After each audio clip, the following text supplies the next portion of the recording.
questions as I'm doing it. So three most important things to growing: humidity, temperature, pH. Those three things are your most important things. And as I said in the last stream that I already deleted because it was shit, you can have the best light in the world, right? And you know, everyone here probably knows already that I own an LED company, Black Diamond Perfect Sun LEDs. And so you think that as an LED company, I would tell you one of the three most important things is the lighting. And that's what a salesperson would do, right? So somebody like that worked for Kind, if they were to make a live stream video like this, guess what they would say one of the three most important things for growing is? They would say light, light, light, light, and then they would talk about their lights a lot and all this kind of shit. But that's a lie. That's how you know that company, or any company that does that, any company that tells you that light is your most important thing is lying to you, right? They're all about getting sales. They don't care about helping the community. They don't care about any of that shit. All they care about is making sales. So you can have the best light in the world, but if your environment isn't under control, then your lights are not going to do anything hardly. You know, you might as well be growing with a crappy light because you don't have your humidity under control and all that kind of stuff. You know, for example, when your humidity is off during veg, your plants are going to grow really slow. If your humidity is really low, like let's say 40, if you have 40% humidity during veg cycle, your plants aren't going to be growing or thriving nearly as good as they could be. And if you have your humidity at around 65, 75 during veg, your plants are going to explode and grow a lot faster. So yeah, definitely you want to make sure that, you know, the humidity is good. Next is your temperatures. Your temperatures, you got to have your temperatures right. You want your temperatures while lights are on to be right around 77, 78 if you're going with HPS. If you're going with LED, you might even bring it up to 79, 80. You just don't want it to go too high. If you grow your temperatures too high while whether HPS or LED, you're going to notice that your buds won't be as dense. Your buds are going to be a lot less dense. That's how you get like those fluffier buds when the temperature is too high. The buds can't breathe as much, and so they try to open up, and that's how you get the more opened up, fluffier buds rather than dense buds. You seen a ghost, Big Mac? Who knows? Who knows? Maybe I got some webcam ghost. You can't grow without light. Yeah, you can't grow without a light, but it doesn't matter if these three things aren't met. Then your light, it doesn't matter how good your light is, you're not going to get the best grow you possibly can. If you want to get the best yields you possibly can, then you want to make sure that you have the temperatures correct. You want to make sure that your humidity is correct. And I would like to keep my humidity at 65 throughout the entire flowering stage. The only reason why I don't is because I don't want to get any sort of mold issues. So I usually drop it down to 50, 55. But the plants like humidity to grow, especially during veg. You want humidity like at 75, 85 because they love humidity. And when they're in the seedling stage, if you have clones, whatever, that are still growing roots or still trying to grow roots, you want it in humidity dome. You want the temperatures like at 85, 90. You want your humidity like at 85 and 90 as well. Now, pH is one of the most important things in growing that people overlook. Just super important, and people overlook it all the time. So they're like, I don't need a good pH pen. I'll go buy this, $15 pH pen, and you think you're going to get accurate readings out of it, but you're not going to. Or you think you're getting accurate readings out of it, but because you don't know what you should be getting, then you don't know that it's inaccurate, that it's incorrect. A really easy way to tell if your pen's accurate is take exact equal parts of your what is it called, your calibration solutions. So you have like the 4.1 and the 7.1. Take them and measure them exactly half and half and put them together and mix them. They'll turn kind of like a yellowish color, yellowish orange. And that should measure at right around 5.0. And that's how you can test if your pH pen is accurate. I recommend the Blue Labs combo pen.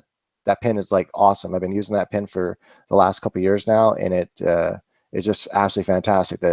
It's a combo pen, so it has two pens. The TDS meter, which does temperature, it does your TDS or parts per million. That you never change. It's actually part of the actual machine. It doesn't come off. You can't change it. pH pens, they go out about every year to two. Depends how good you take care of it. the longest I've had a pH pen last and stay accurate and good and fast is right around the 2-year mark if you take good care of it. What's really good about the Blue Labs, what I like about it, is to replace the pH pen. Even if you buy it directly from Blue Lab, it only costs like $65, which is awesome. So the initial price of the machine, I think, is like $185. So the initial price is a little more expensive, but you're saving money in the long run by just having to replace the pH pen only. And that pH pen is awesome. It's super accurate. And I hardly ever have to calibrate it. I like that too. So I only have to calibrate it every once in a while, and it stays accurate. Make sure to do not store the pen in RO water. It says it right there in the directions, and trust me, don't do it. Store it in regular tap water. Store it in some sort of water that has a ppm to it, because it needs that. You can store it in its calibration solution if you want to, but I think it's a waste of money. I've tried it in the calibration solution, and I've tried it with just regular tap water or well water, and both ways the pen lasted just as long. So that's just my own personal experience. Save yourself some money and just store it in your regular tap water and or well water. But yeah, so those are the 3 most important things. Your temperature, keep that under control. Humidity, keep that under control. pH, keep that under control. I guarantee you keep those 3 things under control and keep them where they should be. I'll talk about pH where it should be. But if you keep those 3 things under control, you can grow it with a cheap-ass Apollo light bulb and an Apollo ballast and still pull awesome weight. Everyone's watched, well, not everyone, but everyone should have watched my my grow called the Ghetto Grow. If you haven't, it's under my, just go to growpotcheaply.com. That will link you to my website. And on my website, you'll see that I have I think it's called under my playlist, it's called the Ghetto Grow. And under the Ghetto Grow, I did an Apollo or actually it was a 600-watt bulb. So it was an Apollo 600-watt bulb under a UFO hood, also by Apollo. There's an entire Apollo system and Apollo ballast. And with that cheap system off of, I think I bought off of Amazon, I pulled 12 ounces from one autoflower plant in a Walmart bag, those blue Walmart bags that you can buy for 50 cents for shopping. And they're breathable. They work just like a fabric pot. And I took that and only filled it up halfway with cocoa. And even though it was only filled up halfway with cocoa, I still pulled 12 ounces, well, almost 12. It's like 11.8 or something like that. So I almost pulled 12 ounces off of one autoflower plant with a cheap-ass bulb and a cheap-ass light. And the reason why I was able to do that was because my temperatures were good the entire time, my humidity was good the entire time, where it should be, and my pH was good the entire time.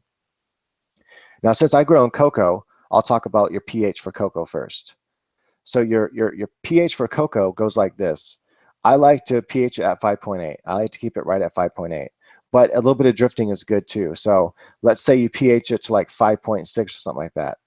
And then as it drifts up to 6.0, you pH it back down to 5.8.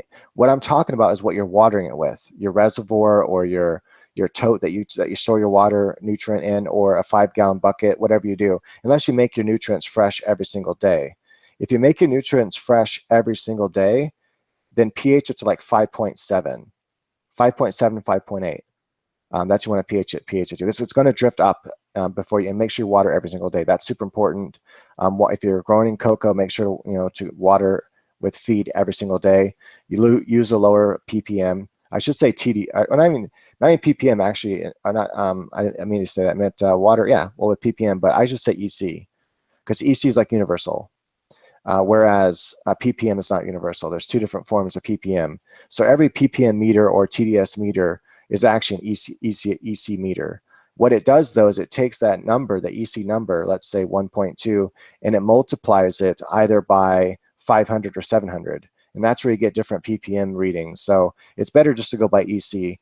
So it's good to, and that's what's good about that, the Blue Lab combo meter, is you can measure the EC, or you can measure the TDS, or you can measure the ppm in 500 or 700. And anyway, so EC right around 1.8 is really good for certain nutrients like Florinova, or pretty much anything about general hydroponics. Most nutrients you want it right around 1.8 during the biggest growth of your plant. Obviously not during veg. During veg, you're probably going to keep it around 1.5, 1.6. And then from like mid-flower on, you can boost up to 1.8. I have a bunch of feeding charts on my site for free. So it's growpotcheaply.com. So if you just go there, I'll go ahead and type this real quick. If you go there, I have my free feeding charts. And on those feeding charts, you'll see there's a few different ones for different nutrient lines and different feeding ways. Some of them are the Lucas formula. If you follow those charts, you actually, and some of them, if you use RO water and follow it exactly, you won't even need a pH pen. As long as you just follow it exactly to the T of what I have there on the feeding chart, then you're going to get the exact pH you need every single time. But you need to make that fresh batch every day. If you make a batch and let it sit for a few days, it might travel up to like 6.1 or 6.3 even. So just make sure that you make a fresh batch every day if you don't have a pH pen.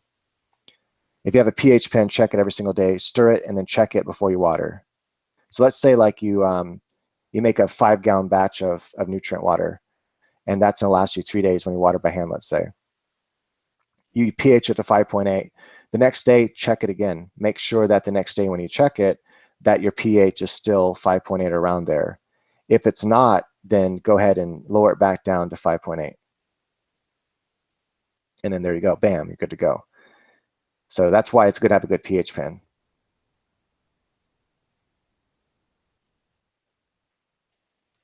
Yeah, you definitely benefit watering every day, because when you water every day, you're replacing everything that's inside the cocoa that the plants already used, right?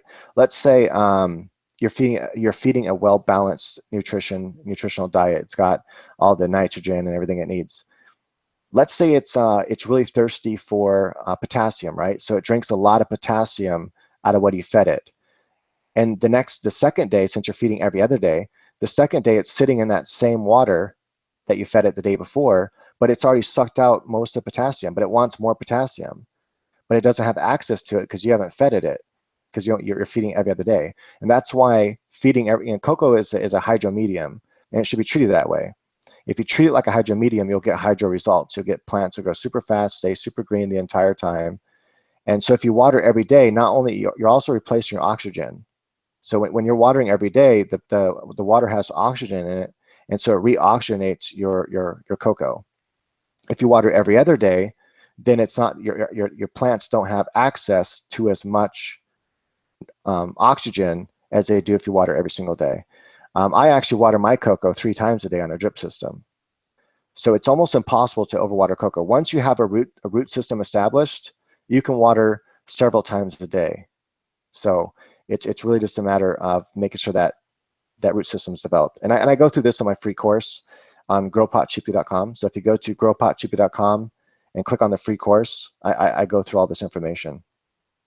And I talk about how it's important in the beginning of the plant's life to water with very little water. I still water every single day. I just water with very, very little water, just enough to keep the rock wool cube moist and wet. And then a little bit outside of it to keep a little bit of the cocoa on the outside, it's a little bit wet. And then once it's developed root system, then I give a really good watering to make sure no salt has built up during that time. It usually only takes about 10 days. Watering it like that for about 10 days, you'll have a good enough root system to where you can water every single day. But yeah, that's how you fix the salt buildup problem. And once you're watering every single day to a little bit, you want to make sure you get a little bit of runoff. If you're watering every single day, but you're not getting a little bit of runoff, then you're not going to get the same. You might get salt buildup still, but if you water every single day to a little bit of runoff, you won't get salt buildup. And also, like I said, the other guy, you're replenishing everything. So if they're like really hungry for a lot of potassium, if you're feeding them every single day, then they have all the access to the potassium they want. And if they don't need as much of the other stuff, they're just not going to use it, and you're flushing it out anyway because you're watering every day.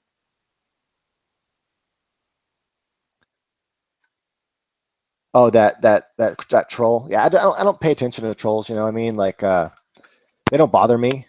I don't have that kind of ego that is, I guess, is bothered by trolls or bothered by that kind of stuff. And I know some people, you know, they take a personal offense to being called names and things like that. I understand that there's children in the world, and there are adult children in the world, people that, you know, for whatever reason. And the main reason why people act out like that is they're either bored you know, you can't blame them for that. They're just trying to have fun. They're bored. So that's cool. Let them have their fun. They're bored. Another reason might be they're jealous. So, you know, that's their own personal problem. They have to deal with that. And the best thing you can do actually is ignoring them. Just not even acknowledging them, acting like they're a ghost. Or do like I'm doing right now. Talk about them in the third person. So I'm not really acknowledging them personally. I'm talking about them as if they're dead, as if they're not really even there. And that seems to bother trolls the most. And I deal with trolls a lot on Pal Talk. And if anyone ever wants to debate and stuff on Pal Talk, I do a lot of debating on Pal Talk. I'm in a room often. I think it's called. Let me check right now. I'm on my actual laptop, so I can actually check this for you real quick. If you never use Pal Talk, it's a free chat program that allows video and text chatting and things like that. I'm gonna just log on real fast because I can't remember the name of the room that I like to go to a lot. There's actually two of them that I go to pretty frequently. Let's see here. So view all rooms. So first off, I go to religion and spirituality. Then I go to Christianity. It's the only reason why that is because it's the most popular place for people to chat. And I go to a room called, one of them is called Religion, Politics, Science Debate Chat Central. Another one I go to is called the Uncensored Religion Debate. And basically, it's a lot of believers and unbelievers that are debating a lot of different things. Sometimes we'll debate science, sometimes we'll debate politics, sometimes we'll debate religion. It just depends on whatever the room dynamics is and who's in there. If I'm in there, I'll usually steer the topic toward science and my weird beliefs of philosophy, like reincarnation and things like that. But yeah, so, and my name on there is Karmic Overflow. So if you ever jump in one of those rooms and see Karmic Overflow in there, that's me. So the lawyer that pushed the medicinal bill is saying that they might run for governor. Who knows if he'll fix the bill so that people can grow their own or not. That'd be cool if they do.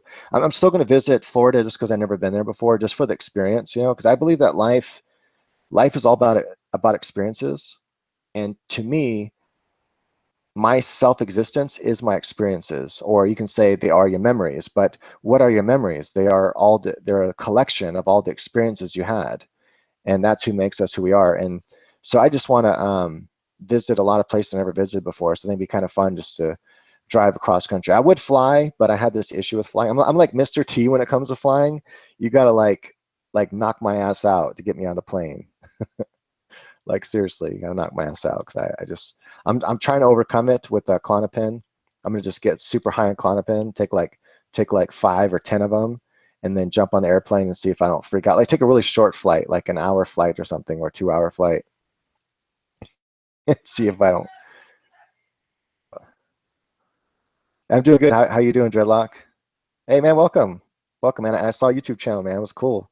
Good shit, dude. That Gorilla Glue #4, that was good shit, man.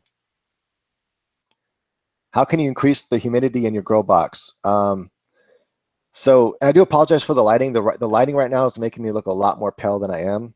I probably look like a vampire right now, but I'm telling you, it's the lighting right now. This webcam sucks, so I'm gonna have to get me another good webcam. I can't find my other one I bought. But one way you can increase the humidity in your grow box is get one of those Vicks humidifiers that they use when you're sick. If it's a small enough space, it'll actually help increase humidity pretty good. Another thing you can do is not move so much air into your grow box. I imagine your grow box is in your house. If your grow box is in your house, you already got tons of CO2. Believe it or not, we produce, just ourselves, human beings, produce tons of CO2. Unless your house has a lot of good airflow or you got a lot of windows open, I guarantee the humidity, or not humidity, the CO2 in your house is super high. For example, my house, when it's wintertime, we keep everything shut. I try to open windows even wintertime because one day I put my CO2 meter in my bedroom and it went above 3,000. That's as high as it measures, is 3,000. It goes above that. So it went way above 3,000. And I'm like, damn, that's not good to breathe. That's bad for human beings. You shouldn't be breathing CO2 that high. Just to give an idea, when you're outside in the fresh air, the CO2 is right around 400. You know, anywhere from 400 to 600, depending on where you're at outside.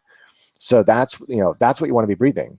And when I'm in my house, if it's 3,000 or higher, that's not good, but that's really good for your plants. So if your grow box is inside, just have a fan on that brings in a little bit of air into your grow box. It'll make it much easier to control the humidity. And then you can have a humidifier to bring humidity into that small area. If that doesn't work, you can always buy a professional humidifier, and that will definitely bring humidity up. Yeah, nice, man. Yeah, like I said, you should hopefully I'm hoping you get it by Wednesday. It's going to be picked up tomorrow by FedEx, and hopefully it'll get out there by Wednesday, if not Thursday, probably. So yeah, you'll definitely be getting it before Friday for sure. I don't know, unless something happens, FedEx blows up or something like that. You never know. Anything can happen. But yeah, I hope they change those laws in Florida. That'd be awesome. Well, I have to see if I like it first, right? So once I get out to Florida and visit it, if I like it there, then I really do hope that they pass the laws to where you can grow your own marijuana. It really sucks that right now you have to like be a huge big time person to grow over there for companies. Someone asked me, I didn't. Sorry, I just saw your question. Do I use UVB and UVA in my lights? I use about 320 nanometers. So I think that's still in the UVA range.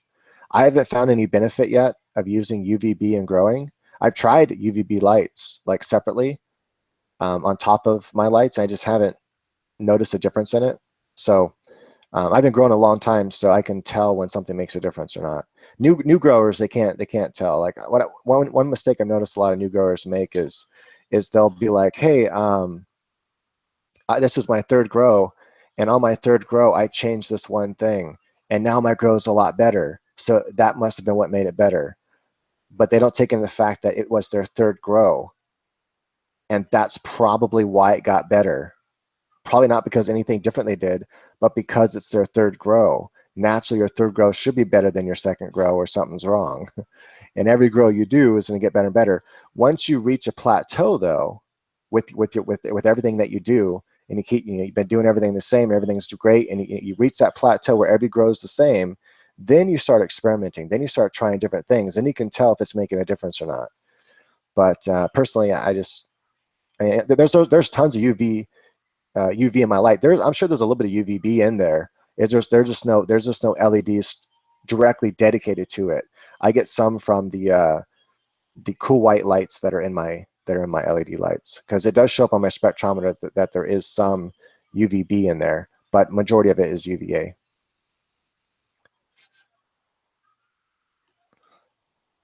Yeah, I would hope so, crackling. But what I've noticed with my lights, and my lights have a lot of UV in it. Like I said, the UVA. Maybe UVB will help more with mold and stuff. I'm not sure, but all I know is UVA doesn't seem to help much, because I still got powdery mildew, and I still had to control it with milk. So, well, milk water, but yeah. Hey, by the way, everyone should check out Dreadlock's channel. Everyone should check out. He's got some cool shit going on. That Gorilla Glue #4 looks really good so far. Do I ever donate any product likes? I donate all the time, mostly money. I mostly just donate money, but I do donate lights for like sponsorships. I gave Beast, what was it, Beast 27, something like that. He used to be on 420 magazine, but now he's on what's that other one called, autoflower.net or something like that, the autoflower forums.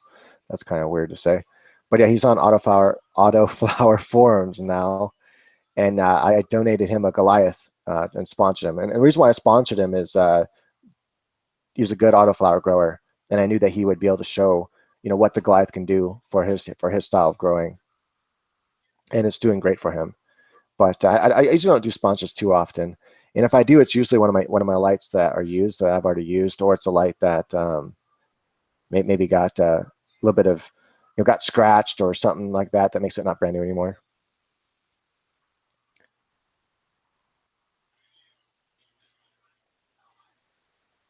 I'm just looking at different stuff. List of the best strains and seed companies for massive yields. So obviously anything with, critical mass in it is going to give you big yields, and it's actually pretty decent marijuana. Anything with big bud is going to give you huge, massive yields, but the problem is it's not good. It's not good marijuana. You can mix it with Northern Lights, White Widow, doesn't matter. Anything with big buds in it just doesn't, or big bud just doesn't come out. In my opinion, it's not top-notch marijuana. So there's kind of, I think there's that balance there. With any strain that you're growing, there's always that balance of quality versus quantity. But you can still get the same quantity out of smaller yielding plants. You just put more of them underneath your light. That's all you got to do. Just grow more plants, and you can still pull the same weight because they're smaller yielders, so you can put more of them underneath the plant or underneath your light. Sorry, but yeah, I don't know. I'm preferring more.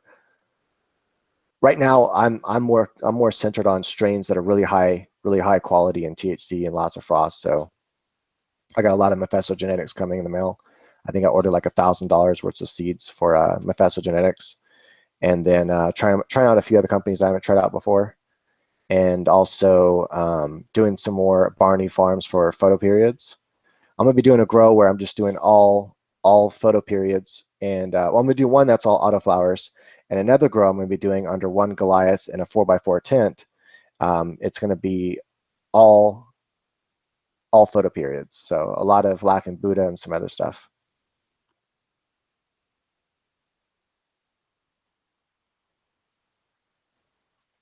Those companies. The Super Bowl starting, yeah. I know a lot of people really like the Super Bowl. I personally don't care about football. I like fighting sports. That's probably because I'm a fighter. So typically, when you do something, you tend to like it. So if I box and jiu-jitsu and stuff, so I tend to like to watch those things because I understand what's going on. And jiu-jitsu is probably really boring to watch if you don't know jiu-jitsu. I can only imagine how boring it is to watch because you have no idea what's going on. You don't know what you don't know how close the guy just came to pulling, to reversing his he got his hook in and he reversed it, and you're like, oh man, like if you like introduce and do it yourself and know how hard it is, it's like, wow, I can't believe you got out of that armbar. That was insane. But yes, I don't know. I like watching fighting sports. Pretty much any kind of fighting sport, I like it. But when it comes to football and all that kind of stuff, I don't care for it.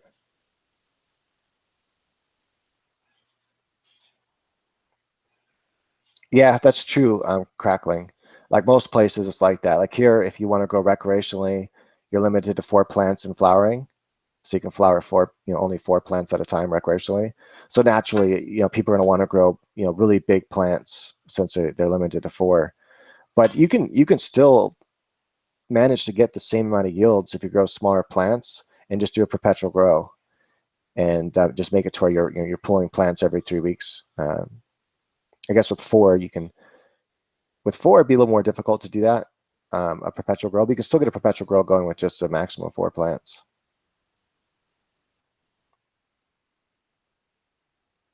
Yeah, Korean Zombie's badass, man. I love that dude. That dude's got some crazy style, and the way he fights, he has a lot of different things he does. I'm a really unpredictable dude.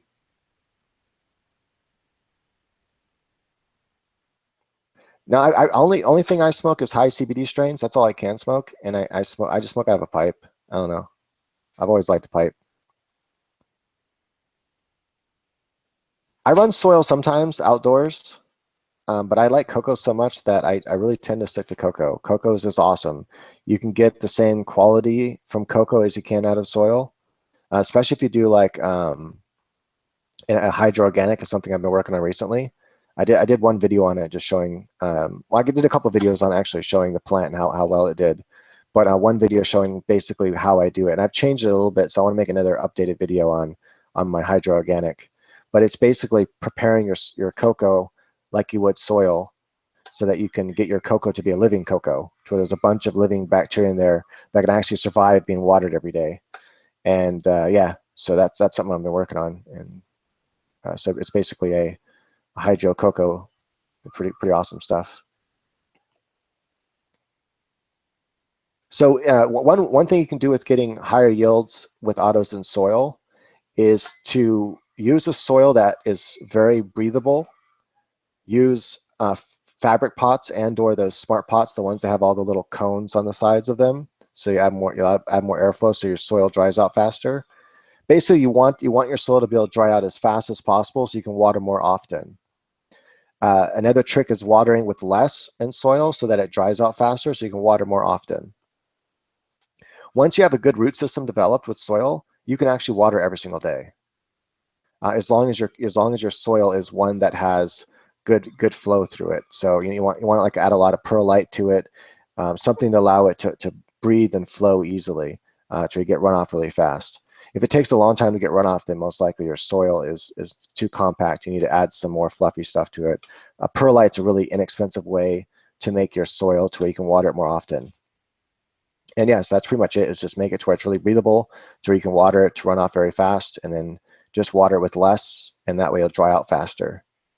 But yeah, once that root system's developed, once they got flowers on them and stuff, and they're drinking a lot of water, and make sure also you don't put it in too big of a pot. So you got to kind of size up the plant you're growing in the pot. So if you're growing an autoflower that's typically a smaller yielding one, something by Mephisto Genetics that says it only yields like 3 ounces max, that's not a very big plant. So you want to keep it in a smaller container, maybe a 3-gallon air pot at the biggest.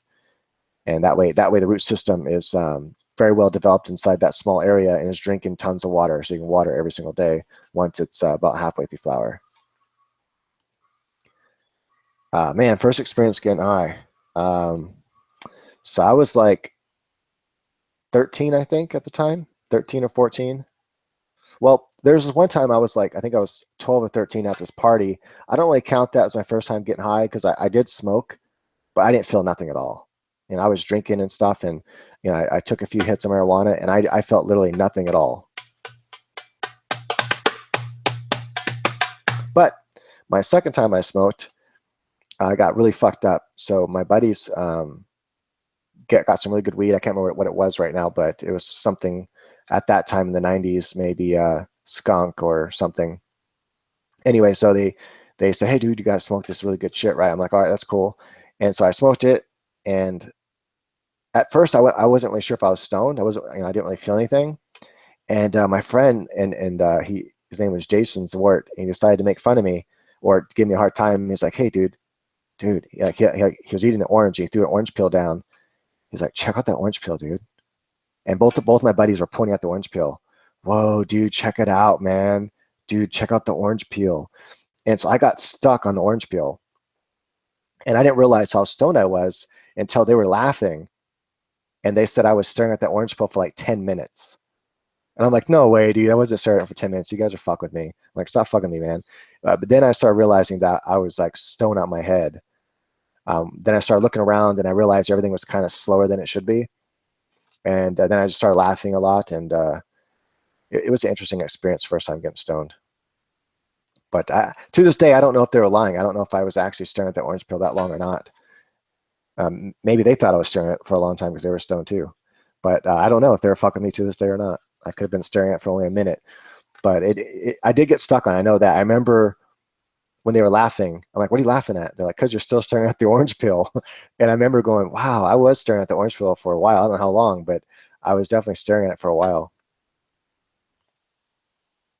Get stuck easy when you're stoned. I'm stoned right now, actually, but I'm not stoned on a high THC strain. So I don't get much of the psychedelic effects. It's a high CBD strain. It's called Z7. I actually smoked it earlier, and it's good. It actually tastes like something more than just weed to me. Most weed has recently been just tasting like weed, but this actually has a stronger flavor than it does that weed flavor. It kind of tastes like piney and tangy. It's kind of like a tangy, piney taste, and it's very strong. It comes through much stronger than the actual weed flavor does. All right, so question for me, what is it? You were talking about humidity earlier. I live in northern Canada. Humidity is a constant. I bet because when it's freezing outside, the humidity drops big time. Let's see here. So is a humidifier going to be okay in a 4x4 tent with the LED? Yeah, totally. Just have a little bit of airflow inside the tent, and have the humidifier on the ground, and obviously the lights. Don't have your humidifier to where it's just going right into. If the humidity blows upward, Don't have it just go right into your light. Have a fan. If you do, have a fan um, blowing, let's say like angled, like have your fan like, see, here's a humidifier, and if it's blowing humidity up, have the fan like this, so it kind of blows at an angle, kind of swirls the humidity around. But yeah, you really don't want to be above about 85% anyway. I like it right around 75%, 65, 75 during the veg works great. During seedling stage, I keep it in a humidity dome, one of those little humidity domes, and then I can keep my humidity up to like 90, 85, 90. That's only for like the first 10 days or so, if that. Just depends on whether they're seedlings or clones. How's it going, Kevin?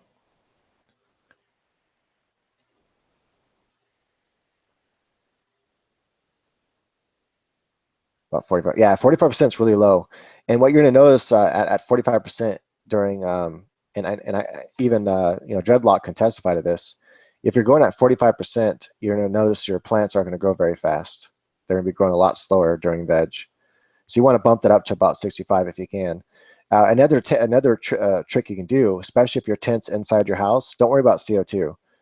You got tons of CO2 in your house. So instead of pulling air out of your tent, only have air come into the tent at a very slow rate. So have your fan that's blowing the air in, have it on a timer, so it turns on for, like, let's say it's an analog timer. Have it come on for 30 minutes and then go off for 30 minutes, on 30 minutes, off 30 minutes. That's going to help control your humidity big time. You really don't need to bring a bunch of air in and out of your tent if you have airflow inside the tent and you have your temperature humidity under control inside your tent. Usually people want to move a bunch of air through their tent when those things aren't under control, but you are having the opposite effect where your humidity is too low. So yeah, unless your temperatures are an issue, by only pulling in a little bit of air into your tent, I call that a closed system. So unless your temperatures become an issue, then just pull in a little bit of air at a time, and that's automatically going to already help your humidity rise up much easier with the humidifier. If you're pulling a bunch of air through your tent really fast, then the humidifier's not getting a chance to do much.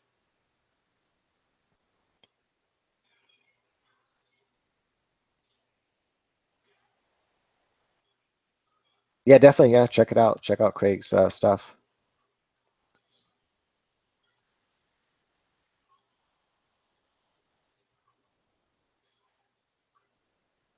I'm just reading what everyone's saying. Sorry about that.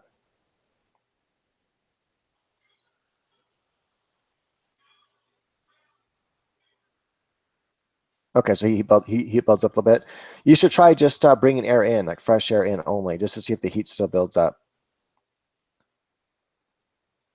Like just have it again, just have it turn on uh, about 30 minutes at a time, then shut off, then turn on and shut off. That's the cheapest analog timer. They also make the analog timers that do the 15-minute times. If you have a digital timer, even better. Then you can have it turn on for 5 minutes and then turn off for 2 minutes, turn on for 5 minutes, turn off for two, however you want to do it. Yeah, I would switch that around. Instead of pulling air out, only suck air in. So just basically just switch your fan around. And then it'll bring air in instead of out. I've thought about it. I used to do a lot of deep horticulture grows, and I got sick of them. They just started irritating the shit out of me. And the way I look at it is, if I don't enjoy growing, then why do it? Because it's not something I have to do. I can afford to just go to a dispensary and buy my girlfriend all the oil she wants. So, and that's what I do. With most of my weed, I turn to oil for her. That's that. But I also grow because I love doing it. But the main things I love growing is autoflowers, and I love growing cocoa. That's just I love my system. I love it. I love it. It's fun. And deep horticulture, I got to the point where I just wanted to kick my plant in the face. I just wanted to kick it in the face. It wasn't really issues with deep horticulture. It was just having to empty out the bucket all the time and re-putting the new nutrients back in there, and then constantly checking the pH and adjusting it. And then I know now it'd be a lot easier with psychonutrients. It'd take a lot of the headache away because that stuff stays super stable. And constantly having to put bleach and or peroxide in it to keep the root system clean, all that kind of stuff. I didn't use a chiller, so that would have made things a lot less of a headache as well. But I don't know, there's just a lot to it. And then, I've gotten bigger yields with my drip system and cocoa.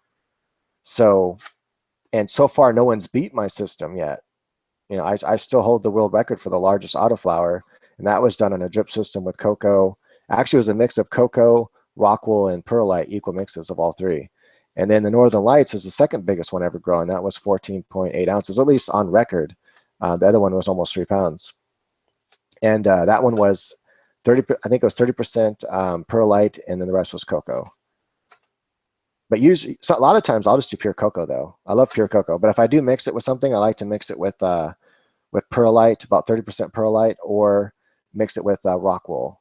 So this next grow, I think, since I have so much of those they're like little rock wool cubes about this big, they look like little croutons. I think I might actually put about 30% of that in with the cocoa.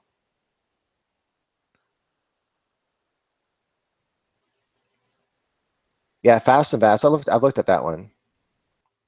The Northern Lights was from Royal Queen Seeds. You can find Royal Queen Seeds on GYO seeds.com. Actually, I don't know what the website is. Sorry, it's just type this into the search engine. But one thing cool about GYO Seeds is they're one of the few people that still accept credit cards and ship to America. So Herbie stopped doing it. Gorilla Seeds stopped doing it. With Herbie's and Gorilla Seeds, in order for them to ship to America, you have to actually send them money through either a bank transfer, or I think they might accept cash. I'm not sure though. I know they accept money orders in cash, I think, if you live in the UK, but I don't know if they do if you live in the United States. But you can always shoot them an email and ask them. But I know they do bank transfers.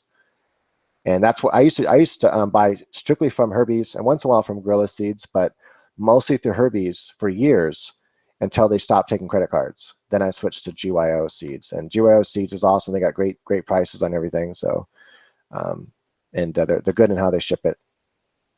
I just got my first shipment of about $400 worth of seeds from them, and I got my second shipment should be here in a couple days. And I think I spent like $500 on that shipment. Then I spent like another $300 strictly through Mephesto Genetics. I bought them directly through Mephesto Genetics website. How they do it is you order the seeds through Mephesto Genetics. You wait like about 3 days. They send you an email telling you how to pay, and then you pay them, and then they take like another 3 days before they send them out. They're kind of slow, but they do. Mephesto Genetics does get their seeds out to you. The Northern Lights auto I consider to be my biggest legitimate auto, only because it wasn't a mutant. The critical by the same seed company, by Royal Queen Seeds, was 3 pounds. Well, almost 3 pounds. It was like 2.9 pounds. Thing's huge. It's on my website, or not my website, but it's on. Well, I think it's on the website too, but it's on my YouTube channel, my Grow Pot Cheaply YouTube channel. This channel, the one I'm streaming on. But yeah, just type in the monster critical or the massive auto grow as part of that grow, and you can see how it goes the whole time. But that thing was just huge. It literally had buds on it this big, like a football. Like I couldn't get 2 hands. I could not get. I was like this. I couldn't get it. I couldn't touch my fingers around the bud. That's how big they were. They were huge. But that was a freak of nature. I'm not sure I can ever grow something like that again. That thing just did not. It was an autoflower because it stayed under 18.6 the entire time, and it flowered. So obviously it's an autoflower, and it kept on growing though. It would not stop flowering. It just kept growing flowers on top of flowers on top of flowers. And so at first, they were like this big, and then and then they would just kept getting bigger and bigger and bigger and bigger. And then it grew secondary flowers, and then those kept getting bigger and bigger. Like what they were like, obviously foxtails, but the foxtails were this big. So they were full on buds of their own. It would never dense up. It just kept going bigger and bigger and bigger. And unfortunately I had to move because the house got foreclosed. My so-called buddy rented it to me, and then didn't tell me it was getting foreclosed. And stuff in the mail that was getting foreclosed, he told me, oh, everything's fine. So I went down and talked to the courthouse and stuff and figured out that he was a big fat liar. And so he was no longer a buddy of mine after that. Like, no, fuck you, dude. You lied to me.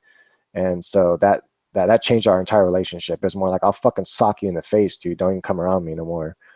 And so I took full advantage of it. I'm like, fuck you. You're not getting your house back. I'm staying in it until they foreclose it. And that's what I did. So I ended up getting like 6 months free rent because of that. It's pretty awesome. He couldn't do shit about it because he couldn't afford to take me to court anyway. I would have won. I would have won regardless, even if he did take me to court. But because I looked up all the laws on it, talked to my lawyer and stuff, and yeah, so my lawyer's like, just stop paying him rent. I'm like, okay. But yeah, so and once it was foreclosed, I no longer had to pay him rent. But once it was foreclosed, it took like 6 months before they finally did anything. Before they finally said, hey, you got to get out. And even then, I could have took another 3 months, but I didn't. I took like another month and then got out. But yeah, I really wanted to see that thing finished, but because I had to move, I had to chop it down.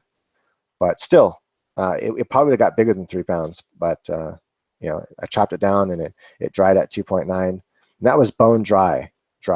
Like I dried it to make shatter out of it. So, but it made a lot of good quality shatter. I mean, I was making shatter off that plant for a long time because it was just for my girlfriend and my brother-in-law. So I was making shatter for days off that thing. I don't know if you guys see my shatter though. It comes out like candy, like rock hard, candy hard. Unfortunately, the new laws passed because ever since everything went recreational, all these new laws passed. So now you can't even legally make your own shatter unless you have a laboratory license and then a proper place. So anyway, so now my buddy, he went out and got the laboratory, got the license, and so he can actually make shatter for me, or I can go into his laboratory and I can do it my way. Because when I do it my way, my shit is like Jolly Rancher hard, literally. It's like candy. It doesn't stick to you can hold it like this in your hand for as long as you want, and it will never melt. It will never stick to your hand because 98 degrees isn't enough to ever make my shit melt. And that's how my stuff comes out. His stuff comes out almost like that. If you hold in your hand, though, it'll start to stick to you. Like long enough, it'll start to stick to you. Other than that, though, it looks very, it shatters really good, and it's definitely not snap and pull. Well, that's what I do. I use my buddy's lab, so he's got like a $50,000 laboratory now, probably more than that. It's crazy.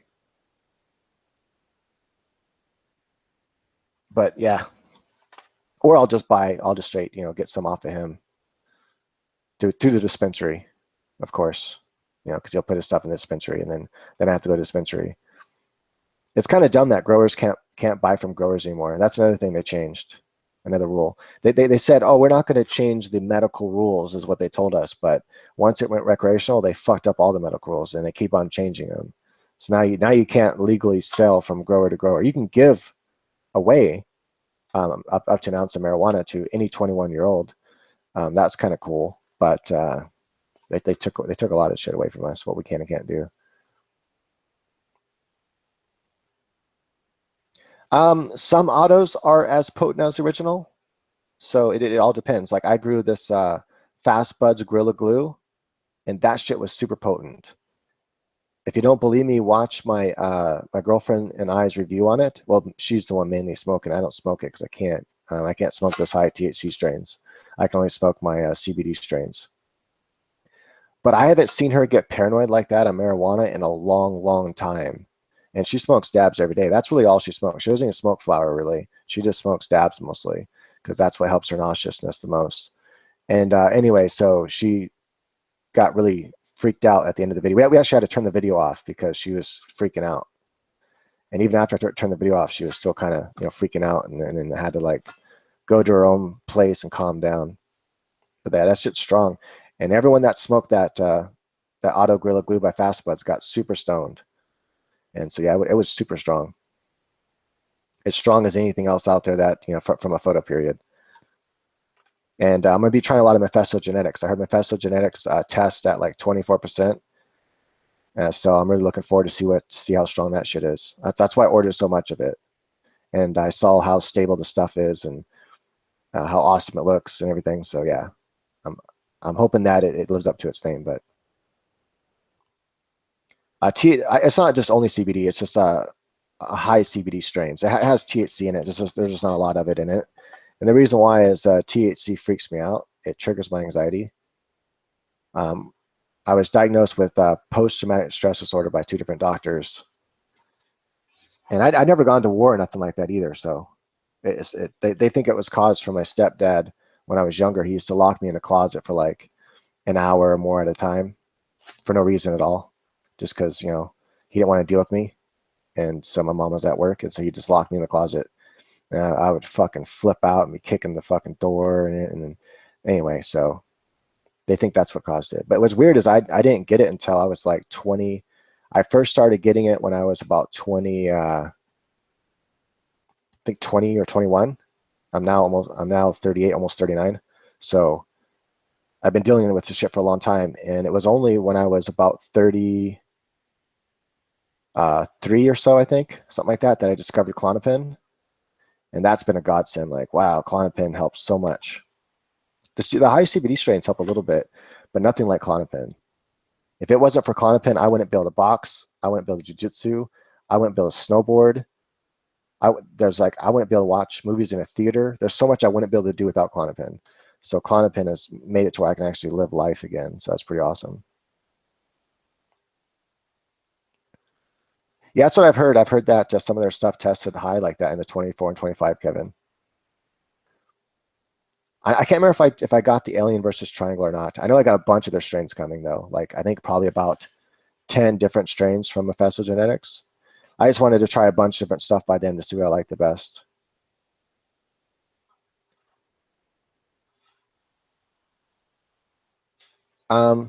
Great white bud. It really depends what you want out of autos. If you want like a big yields and really stable strains and also good potency, but not it doesn't.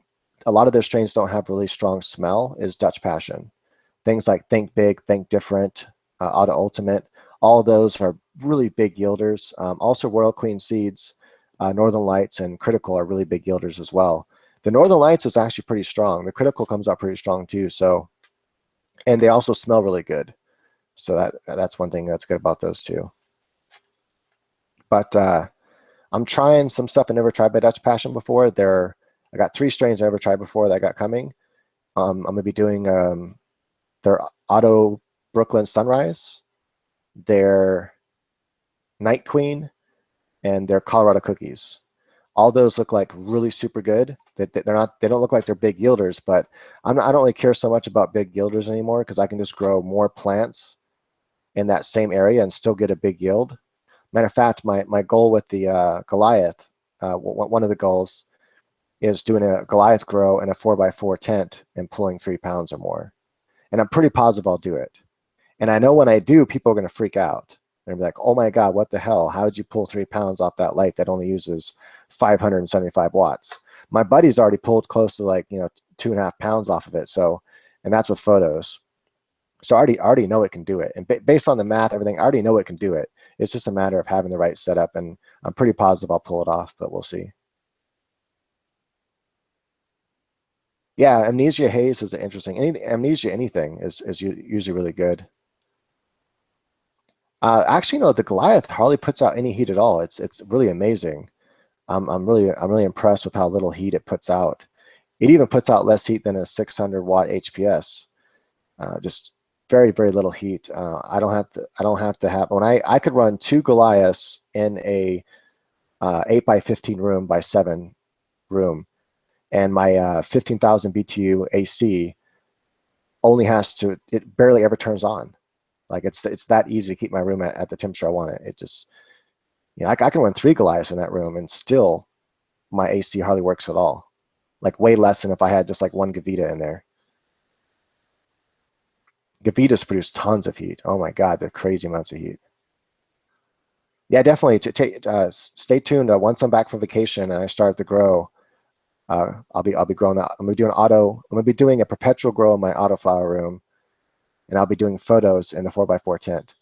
But yeah, definitely check it out. I'm gonna be doing Colorado Cookies, a lot of Mephisto Genetics, and I'm giving Fast Buds another try because their Gorilla Glue was so good. I'm gonna grow some more of their Gorilla Glue, and I hope that strain is stable. I hope that I don't get plants that come out all funky like I did with their West Coast OG and some of the other strains.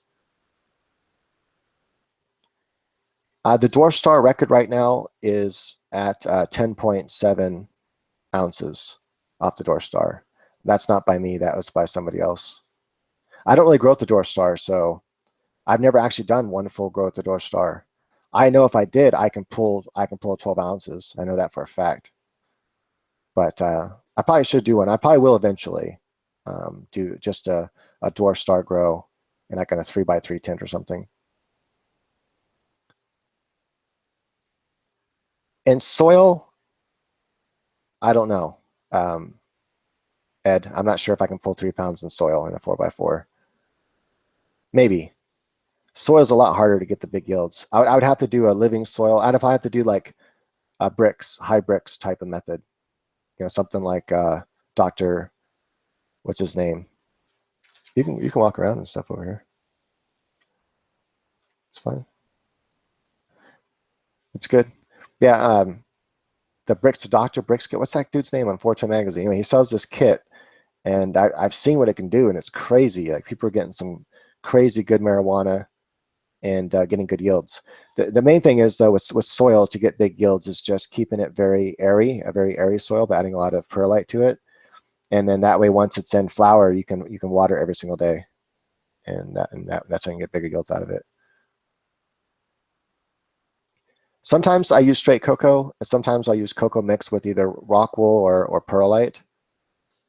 Yeah, Doc Bud's High Bricks kit. You can find them on 420magazine.com. I'm not sure if he has a website or anything like that. I thought about trying it just because it seems interesting, but it also seems like a lot of work. And I like to keep it simple, stupid. I don't like a lot of work. I just like watching my plants grow. If I can just hit a button and then my plants will just grow by themselves, I would do that.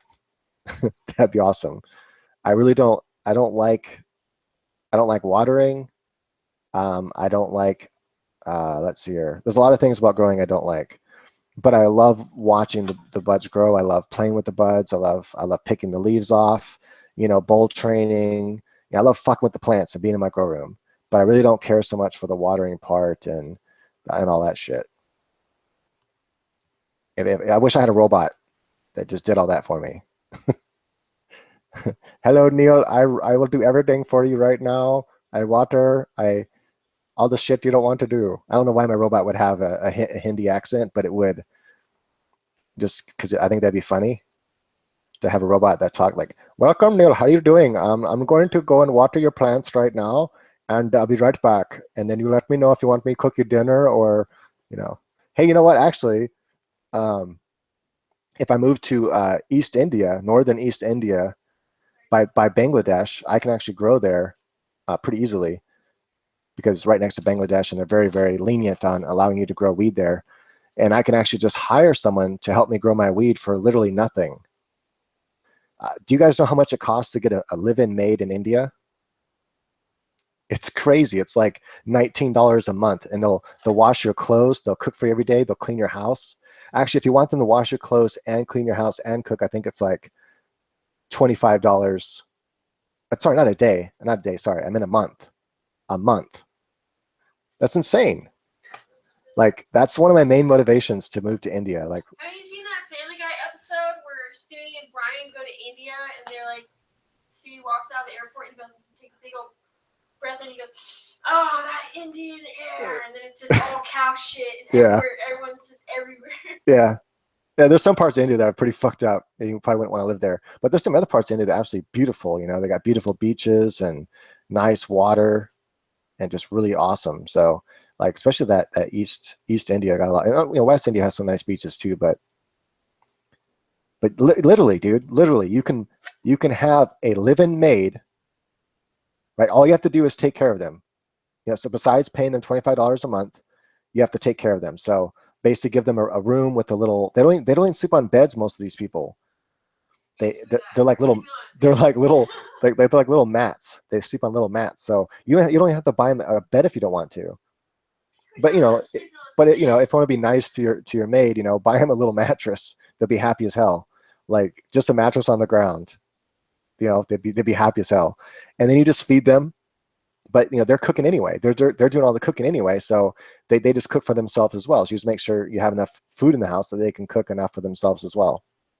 But yeah, for $25 a month, give them a small little room to live in.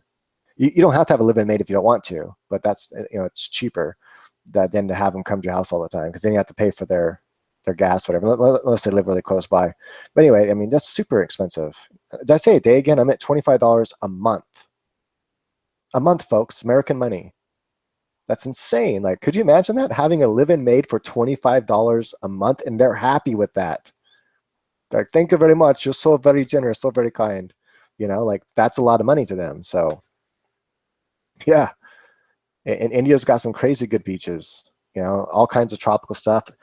You know, and they got some shit that can kill you, but that's okay. That's fine. Jaguars. Yeah, they got some jaguars that might fucking jump on your back and rip your head off. It's all good though. You know, and elephants that might just like step on you. But you know, for the most part, if you know how to live with wild animals, you'll be fine. Have you seen those videos? Monkeys are evil. They steal all your shit. I like monkeys. Yeah, monkeys can. Yeah, monkeys can be pretty little bastards. They're tough too. They're really tough. Yeah, a chimpanzee can probably rip your arm off. They're strong as hell. I rip your arm off. What are you telling me to rip my arm off? She said, "If I rip my arm off, I don't know. I got a pretty hefty arm." Yeah, you just wanted to flex with chimpanzees that have a harder time ripping my arm off, I think. I know a gorilla can rip me in half. A gorilla can literally take me by my feet and my shoulders and just rip me in half, and all my guts would just fly out on the ground. Like, it's crazy how strong gorillas are.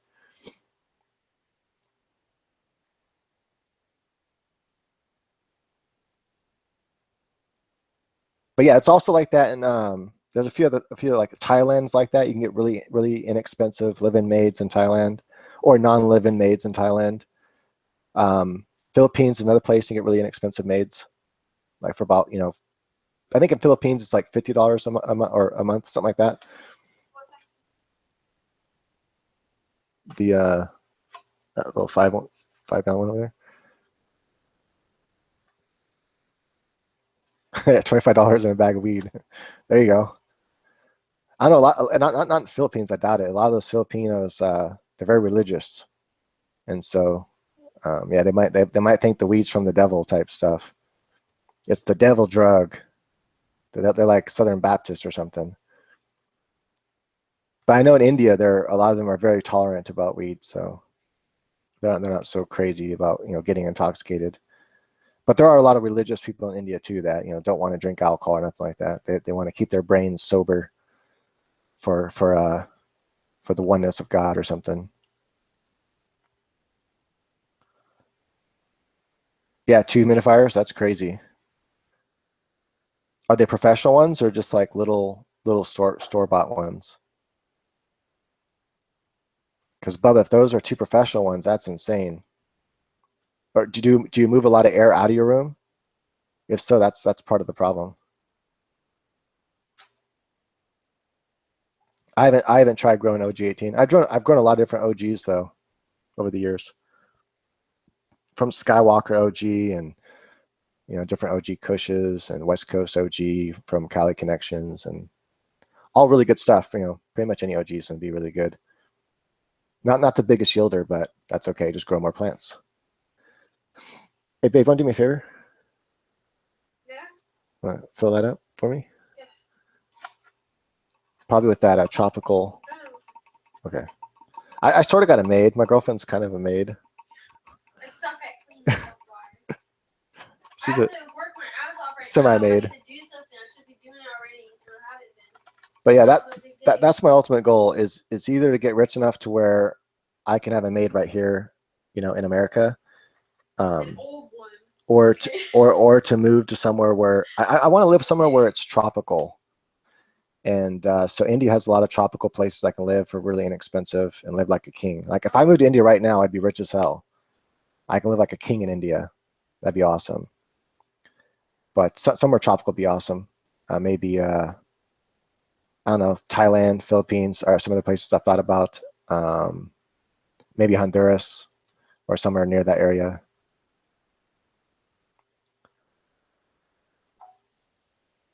Walmart 70 pints.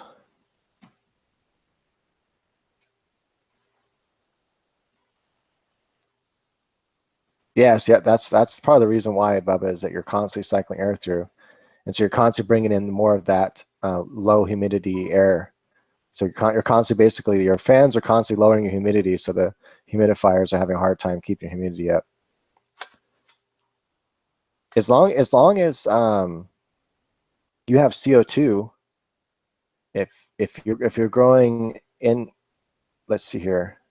If you're growing inside your house, trust me, there's tons of CO2 in your house. More than enough to grow with. It's probably higher than 1500 ppm unless you got a lot of airflow in your house. And so I would just pull in air into the room only, just a little bit of air at a time, just to keep the CO2 up in the room. Don't exhaust air out at all. It's a common misnomer that you need to exhaust air in and out of the room. You need a lot of fresh air in and out of the room, but you don't, because the plants produce all the oxygen that the roots need, and then all you need is CO2. So if it's in your house, the people that are living in the house are already producing tons of CO2. My house, whenever I check my house, it's like over 3,000 ppm, which is way too high. But you only bring in a little bit at a time, so your grow room won't get that high.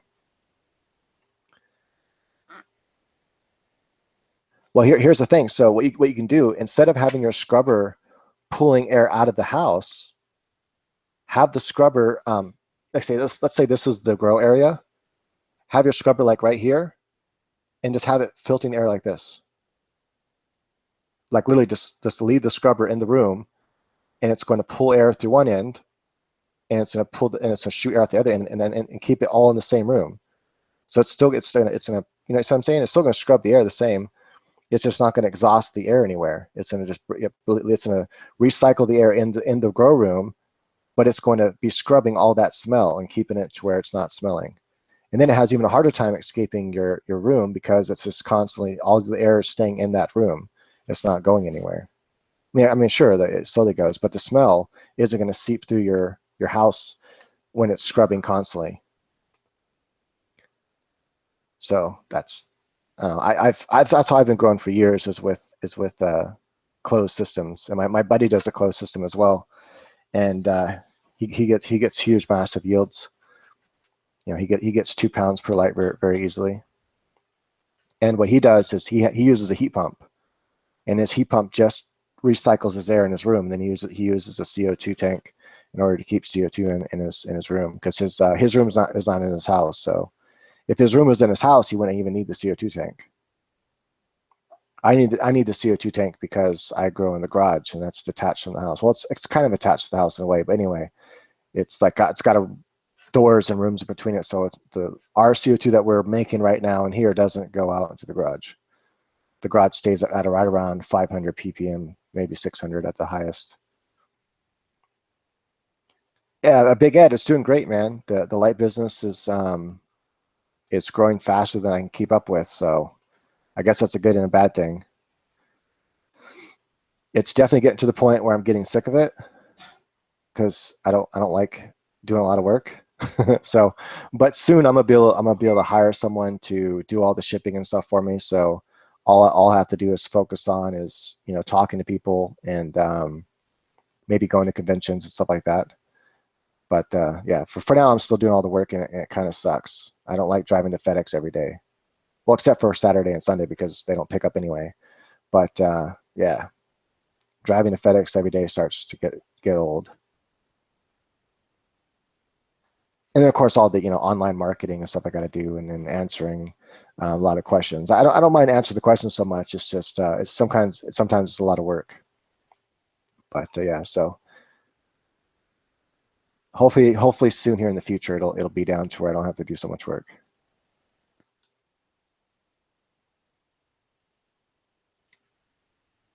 Ship time to Florida, Locoon, will be about it'll go out on Monday, and it'll probably get to Florida in about 4 to 5 business days. So unfortunately, you probably won't get it until it leaves out Monday. Oh, you might get it by Friday, because they also deliver Saturday, so you might even get it Saturday.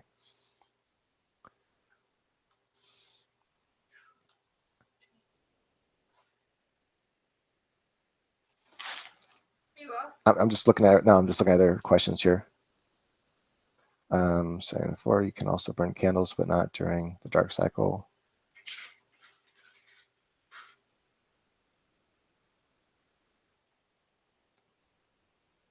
Sorry, just reading what everyone's saying. You know what? I don't think this is going to show up on the YouTube video, huh? Because I don't see it. Like, is your guys' text going to show up on the YouTube video? I hope so. I think I have it set that way. This would be dumb if it doesn't.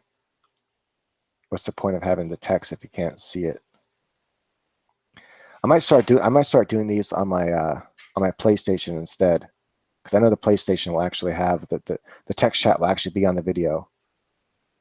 And then I could just have my PlayStation camera and I'll have my little self in the corner, and then I can just have a game for just graphics in the background, I guess. Maybe like play it a little bit once in a while.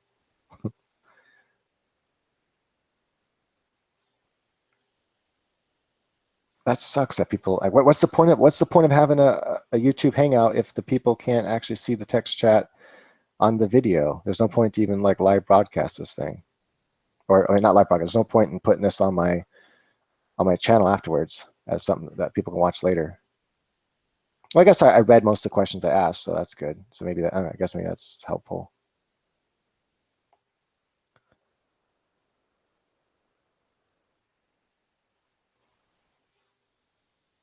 I'll work for you from your home.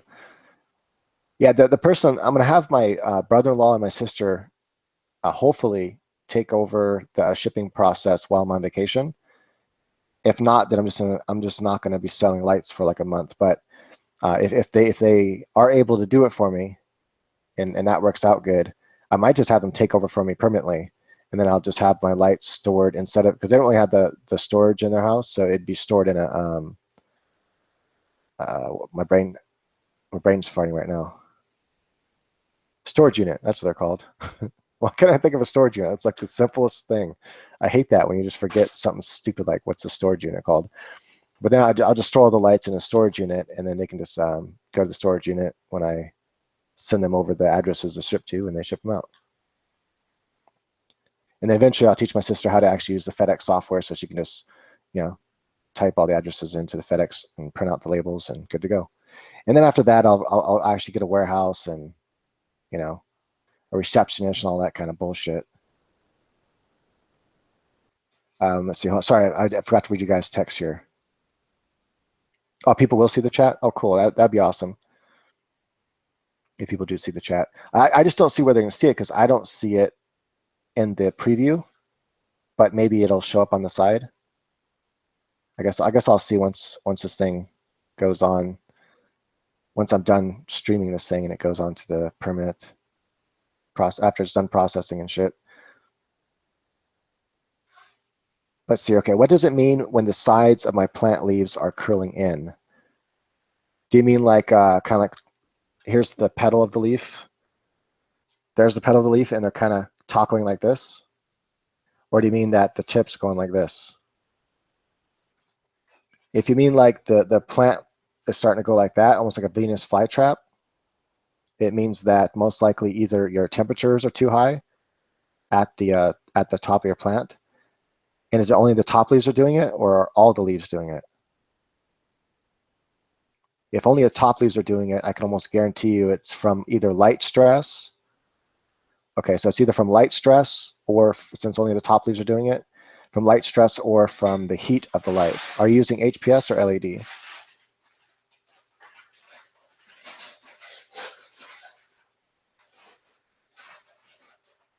Yeah, it's just the top. Okay. I see there's a little lag for me, so I'm just going to wait for you to answer the question whether or not it's HPS or LED.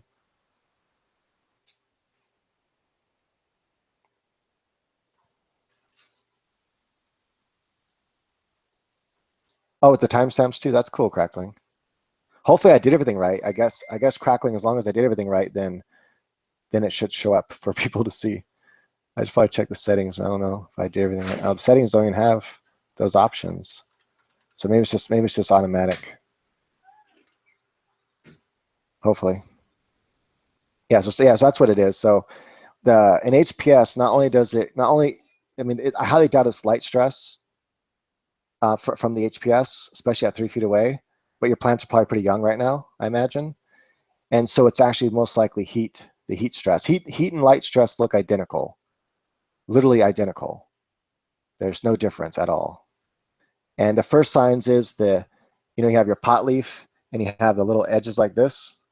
Those will look sharp. They'll start getting really sharp like their teeth. And then they'll start kind of curling like this a little bit. And then the whole leaf will start toppling. And then you'll start getting white tips on the top. If it's in flower, you'll get white tips on top of your buds. If it's in veg, you'll start getting the center of your plant on the top will start looking very white and yellow, or first it'll start looking yellow, and then eventually your leaves will start looking white, and that's like the worst. That's when you're really got bad light stress and or heat stress. Oh yeah, only 2 weeks old. Yeah, just go and raise the light up some, raise it to like 4 feet for a little bit, and then unfortunately that won't go away. That tacoing the leaves rarely ever go away. It'll probably stay tacoed forever, or it might go away after a long time. But don't worry about that. Just look at new growth. But yeah, keep it at like 4 feet for maybe the next week or so, and then drop it down to 3.5 feet, and see how they do for a few days, and then try to go right back down to 3 feet again, and see what it looks like. That'll be about about 2 weeks from now once you have it back down to 3 feet away. So they'll be 4 weeks in. What about top dressing with malted barley powder? I never actually tried that before, Karen. So I'm not sure. I imagine that. Well, what's in barley anyway? I'd have to look up what the nutritional value in barley is to see even why you would do that. I never actually tried it or used it. I know like a lot of cool organic tricks on getting different stuff to your plants. Top dressing, like crushed up eggshells, to get calcium into it.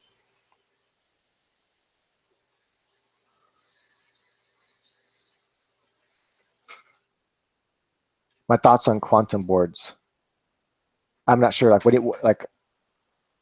not sure what a quantum board is exactly when it comes to growing, so I couldn't tell you, unless you're asking me like some sort of physics question. But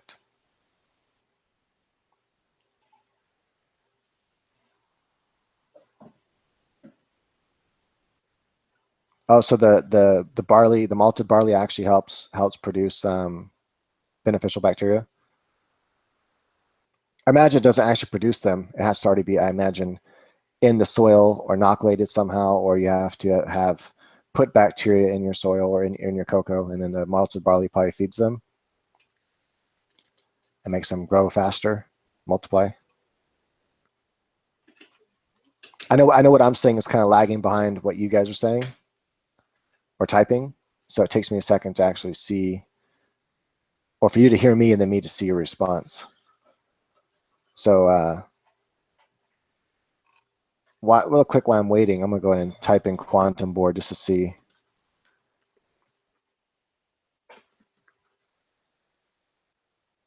So let's see if I can find anything.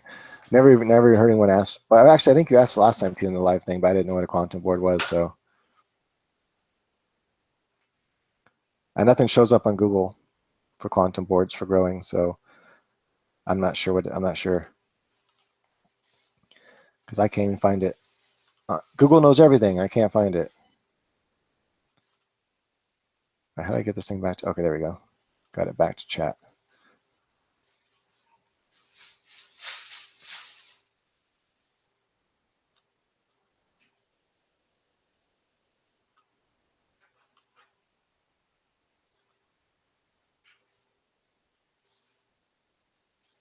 Yeah, I know on the gaming YouTube version, because it uses Twitch, it'll actually show the text chat on what I see on my preview, and so that will show up. So I might actually start streaming that way through Twitch on my PS4.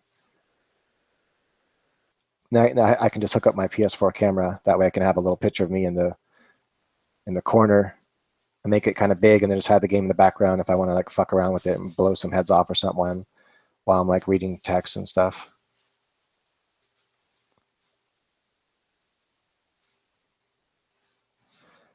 I know. One thing I could do is I could broadcast the actual. No, because then it'll make an infinite loop. Watch if I do this right here. If I go to where was that at again? Yeah. So if I share my screen, see, it's gonna do infinite loop. I don't know if you guys can see that. So it's infinitely looping itself because it's not showing my camera anymore. But now you can actually see the text chat. But then it's doing like this infinite loop because of the camera. Let's see here.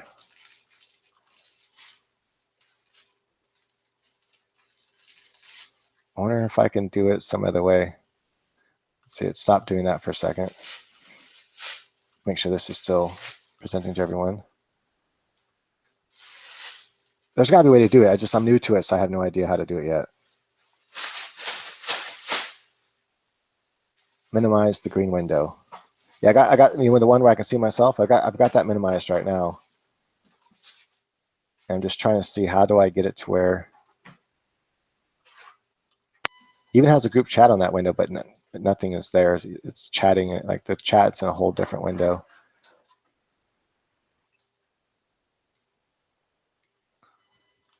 Let me see something here. What if I have, I'm trying to think if I broadcast the screen, I wonder if I can also broadcast my application window. Let me see if this works. Here, if I just do like that. So I could share that, and I wonder if I can still broadcast myself. Let me see.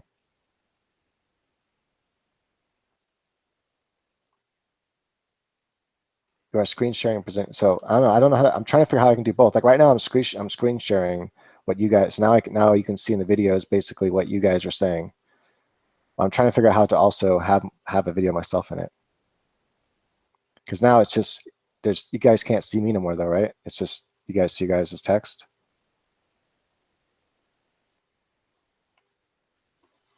You know, I used to, Zigzag, I used to use air stones in my reservoir, but I didn't notice any benefit from it. Like my plants didn't get any bigger or anything like that. And all it did is fuck with the pH.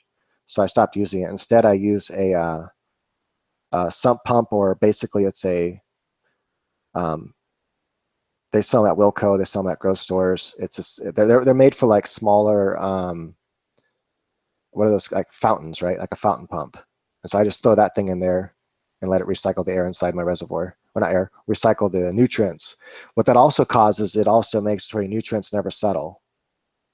So your nutrients are constantly being, like, it's basically acts like a stir up of nutrients. It also creates a little bit of oxygen in there. But naturally, the water has oxygen in it, and so screen region as a new layer. So crackling right now, you don't see me anymore, right? Let me see if I can add. So here we got cameraman. Let me see something. See if I can get this working. There's got to be a way to do this.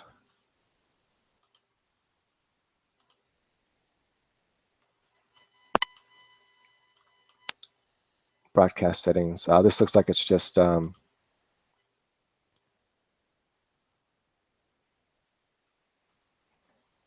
as guests join, hide their audio and video from my broadcast. Broadcast the large video that you see on my audience, right? The I see to my audience, and hide the other. Let me try that. I don't know if that'll do anything.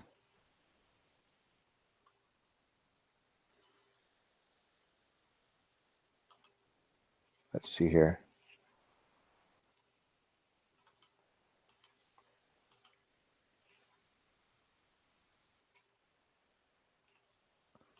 Huh. I'm not sure if that's making a difference, but damn it. So it looks like so far I can only do one or the other. Either have the camera or have the screencast. I'm sure there's a way to do both. There's got to be. Let's see here. Just checking something.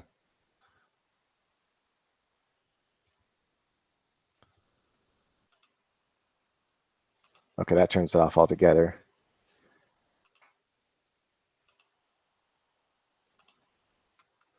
Okay, now it's showing the camera again.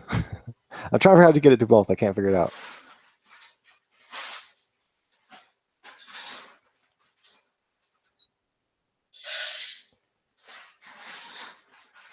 Right? I'm trying to see. The problem is I can actually show it to where you can see both of them, but then it does the infinite loop thing instead of showing the camera. So I can't see. I'm just trying to mess around with a couple different things here and see if there's a way to do it.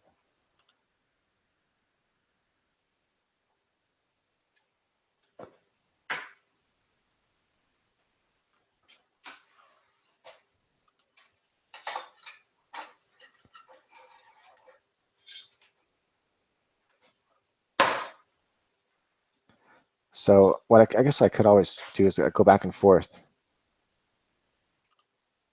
Oh, it's doing that thing again because I forgot to turn off the camera. See you on the other side, man. Oh, let me see something. You are screen sharing. Present to everyone. Oh, hey. Got to minimize this maybe?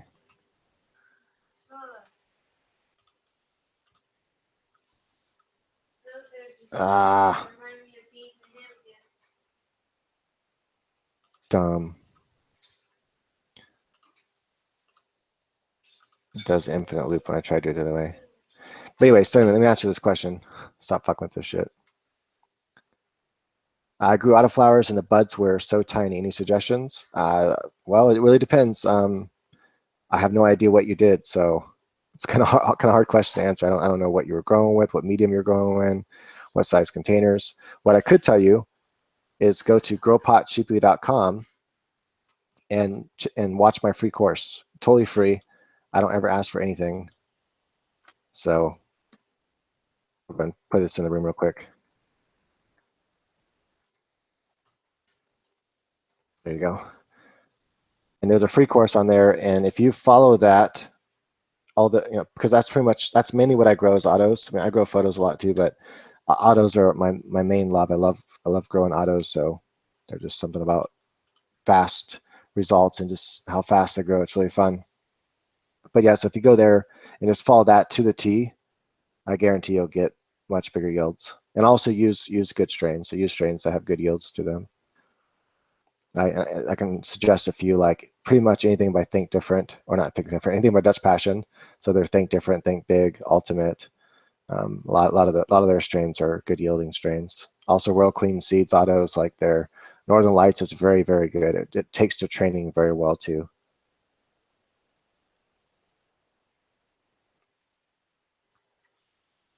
So for me, what I like to do is with the 4-inch method is I basically keep in the rock wool until I start to see roots coming out, whether it's out the sides or out the bottoms. And then I'll put it inside the final container. For me, it's gonna be cocoa. And then for the next like 10 days, I'm only gonna water basically the rock wool cube. I might water just a little bit outside of the circumference of the rock wool cube, and I'm watering with very little water, just enough to keep that rock wool moist. And what that does is the cocoa on outside of the rock wool starts to kind of dry out, but not so much that it like kills the roots, but the roots like kind of slow down and they don't want to grow into the cocoa, and they kind of like already start to swirl around and stay in that area where the rock wool is. And then after about 10 days, I just start feeding them normal to runoff, and then you'll get a big root system right there around that rock wool, and then the rest of the roots will be the smaller roots all around the pot. And the end result, as you've seen from my grows, is very big plants. So now I'm kind of forced to grow smaller plants because of the size limit of my ceiling, which I don't mind. I just grow more of them, and it allows me to grow more potent strains anyway. So, I think the main reason probably not to recycle cocoa coir is that what if you had introduced some sort of bad bacteria into it and not know it, and so your next grow gets fucked up and all your roots die because of that. Dead roots can also lead to, it's hard to get like all the roots out of the cocoa. And so some of those dead roots might actually root rot for you and then turn into like, root rot, and that can fuck up your new roots when you grow in the cocoa. So there's, some of the things that could happen when you try to reuse the cocoa. Personally, I think cocoa is so cheap. There's really no reason just to buy new cocoa. You can buy cocoa bricks from Cocoa Tech for like $12 a brick at a grocery store. So it's pretty inexpensive. I've even seen cocoa bricks for as low as $10, and you just expand them. I like using the new black gold bags, the red bags, because it's already expanded. That's the only reason why. I just out of laziness. I just don't like expanding cocoa. It's just irritating to sit there and wait for it to expand, and you have to use a big tote and all that. I just don't like expanding cocoa. But sometimes I'll still use bricks and expand cocoa. But even when you're buying that bag, it's like, I think it's 2.5 cubic feet for like $15. It's a little bit more expensive than expanding the cocoa bricks. Cocoa bricks are much cheaper.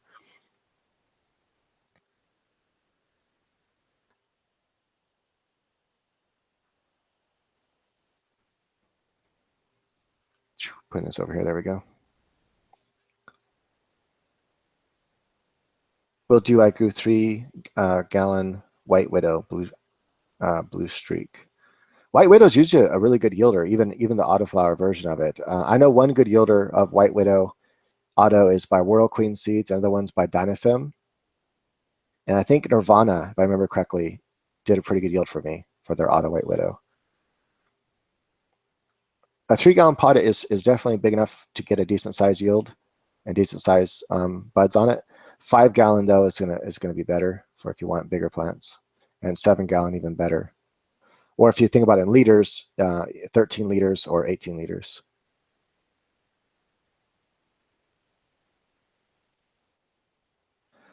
Zigzag, honestly, I think that, obviously with any type of organic grow, then, using beneficial bacteria is great. I like to have as many beneficial bacteria in there as possible. Like I like using Dr. Earth when it comes to organic, and it has tons and tons of different strains of bacteria already in it. At least, I think it's in their powder form that has the bacteria, and then their liquid form has a bunch of the probiotics and stuff like that to feed, and also has different sugars. It has algae, not algae. It has what's that stuff called? You can use for like sunburns and shit. That plant that my grandma grew all the time, and aloe vera. Sorry, it has aloe vera, has yucca extract in it, all kinds of good stuff. So doing a mix between the liquid nutrients and then also the powdered nutrients of Dr. Earth gives you the best of both worlds. Or you just use the powdered and then feed a little bit of sugar so that you're keeping the bacteria alive. Basically, they feed off carbohydrates. So just add a little bit of molasses or something like that to it, and then the Dr. Earth already has tons of beneficial bacteria in it. Also, I think if you're going to do bacteria, it's kind of a waste if you don't give them a chance to actually grow in the soil. And so what I like to do is, or in the cocoa, you can actually do cocoa as well, and do it. I call it hydro organic cocoa. But basically, you put all the Dr. Earth inside there, or whatever you want to use. Put all your bacteria in there, and then put your different, whether it's molasses or whatever you want to feed them with. Put whatever carbohydrates you want to feed your bacteria with, and let it sit for like a month like that. Stirring it around and stuff a little bit, but not disturbing it too much, and let the bacteria really grow inside your soil and/or cocoa. And then after that, you're gonna have a huge colony of bacteria that can withstand being watered every day. And so that I think that's the only time you're really going to see a benefit of it. I used to use humic acid, definitely kelp. I love seaweed, so I like feeding with that every now and again. But right now, like when I do my synthetic stuff, I just keep it very, very, very basic. And most of my grows are synthetic, and I use psychonutrients now.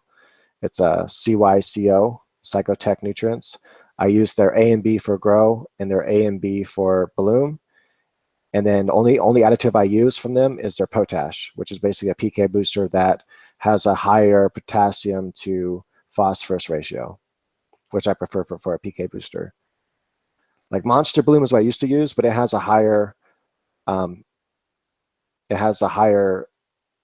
K value or a higher P value than K value. So I want more potassium than I do phosphorus personally. I found it works better. It gets my buds denser, buffs my buds up a lot better. So when you're looking for a PK booster, basically look for, because that's NPK, so N you want pretty much 0 in your PK booster.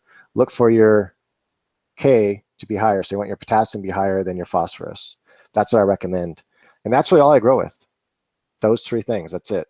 Or not 3 things, actually. I forgot to mention the CalMag. So I use CalMag. I grow in cocoa. So you want to use a little bit of CalMag when you're growing in cocoa, because cocoa tends to leach off the calcium. It like absorbs the calcium and sticks to the cocoa. But using those 3 things, I get huge, awesome results. So just simple. Like I keep it simple, stupid. I don't believe in all these additives and shit people sell. I've tried them all. They don't seem to do shit. The only other additive I think that works good and might be worth using, even though it's really expensive but it lasts a long time, is some sort of root accelerator. but a lot of them are very, very expensive. But I found just using for the first 10 days, if I just use a bloom nutrient, I get almost the same results for how fast the roots grow. Then I switch back to grow once I got a root system. So about 7 to 10 days, I use a bloom, and then I switch back to grow, all up until they start flowering. And then once I want them to start flowering, then I switch back to bloom again. And that seems to work for me, at least. It seems to work just as good as if I use a root accelerator. So, but I want to try a root accelerator again just to see if there's any difference. Let's see here. What's your thoughts on air pruning pots compared to your normal pots? Is it worth the cost, as you only use once or twice? I think it is. I think they do give bigger yields. I've noticed bigger yields with them, but my biggest yields I've ever gotten have been in closed pots. So it's really hard to say. But I've also gotten huge results with just like a Walmart bag in my Ghetto Grow. And my next grow, I'm gonna be using air pots. You can use them more than once. You just have to scrape all the roots off and clean it out really good. Use bleach water on them, or a good high peroxide water to kill all the stuff that can be left over from those roots, and then scrape the roots off as good as you can, because the roots are still going to stick to the inside of the pot or the fabric pot, and just scrape them all out really good. Now, if you want to grow with anywhere from 5 gallons of medium to 10 or to 9 gallons of medium, just use a Walmart bag. They're like 50 cents a piece. So totally disposable. Grow it once, throw it away. So I think that's totally worth it, considering how much you're gonna get out of the grow. Another thing you can do though is use what's called smart pots. And smart pots are the ones with all the little holes on the side. They're expensive pots, but they're reusable. You can use them over and over and over again. They have a lifetime warranty. I've had some I've used several times, and they're still in great condition. You just rinse them out when you're done, and then store them when you're ready to use them again. So that's another option. You can also just buy the black. It's a big roll of this black material that's used. I think it's called weed stopper. And make sure you get the right kind. They sell 2 different kinds. They sell this one that's like plastic. And put it to your mouth. If you can't breathe through it, it's not the right kind. If you can breathe through it, it's the right kind. And it's this weed stopper. They sell at Home Depot, and they sell it at Wilco and other places. Anyway, you take that and you just take any sort of pot that you want to turn into an air pot, drill holes all in it. I have a video where I showed how I do this. You drill holes in it, and you just cut a little piece of that fabric and you put it inside, and bam, you got an air pot. Now you got it's sturdy like a pot, but it'll act like an air pot. It'll prune all the roots on the outside. You get the same results, and you can reuse that over and over again. Just pull out the stuff and then put new stuff in there. Whatever I got the weed stopper fabric. It's really inexpensive for a big roll of it, so it lasts a long time. That's probably the cheapest way to do it. Let me read some more questions real quick. Shout out from the Southern Colorado grower loves home. Nice. How you doing, Soko? I used to actually live in Colorado for a little while. I lived in Durango, Colorado, when I was about 14 to 15. I think I was 14 actually. I spent my summer there. I did a lot of construction work, and I worked at I worked at a place called Buffalo Gap. It was this restaurant, and I did bussing tables there. But I also did construction at the same time. So I was working 2 jobs, making a bunch of money. And no problem, Zigzag. Do you ever do clone grows? Yeah, I do clone grows. I actually did some clones recently, but I don't like cloning. And I don't know, I just don't like the process of cloning. So it might be a while before I do clones again. I don't know. Once I find some strains I really like Laughing Buddha. So I was going to do all Laughing Buddha, but I don't know. I like seeing different phenos I get from seeds. So I enjoy seed growing better than clones. So for me, it's all about enjoyability. It doesn't matter so much to me if it takes a little extra time for the seeds to grow. I'm not really worried about that. And mostly I grow autos anyway, but I also grow regulars. I'll be doing both next grow, both autos and regulars. One room will be dedicated to a perpetual auto grow, and then my tent will be dedicated to growing photos.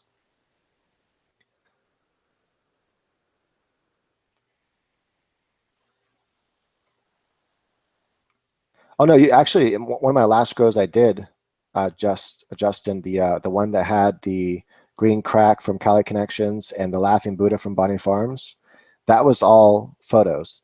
Those weren't autos, but they were from seed, but they were photos. Oh yeah, I get 100% ratio of my clones. Like I recently made a clone video where I cloned the laughing Buddha. I cloned I think I cloned a couple green cracks, a couple laughing Buddhas. I think I cloned a blue Kush and I cloned a OG Kush, and they all took. I think actually one died because I forgot to water it. I did, it just dried out on me and died. It was my fault. It wasn't. It took just fine and it cloned. I just ended up killing it. But yeah, so the main thing I don't like about cloning, the cloning process itself isn't too much of a pain in the ass of actually cutting and dipping and putting them in the rock wool. I like cloning a rock wool. The main thing I don't like having to do is having to attend them every day. Feeding them just a little bit of water every day to make sure they stay at the right pH, and have them in their little stupid humidity dome. I don't know. It irritates me. I don't like doing it. So Homebuds asked, what LED light do you recommend for a 4x2 grow closet? 4x2, probably Dwarf Star. That'd be the best one for that area.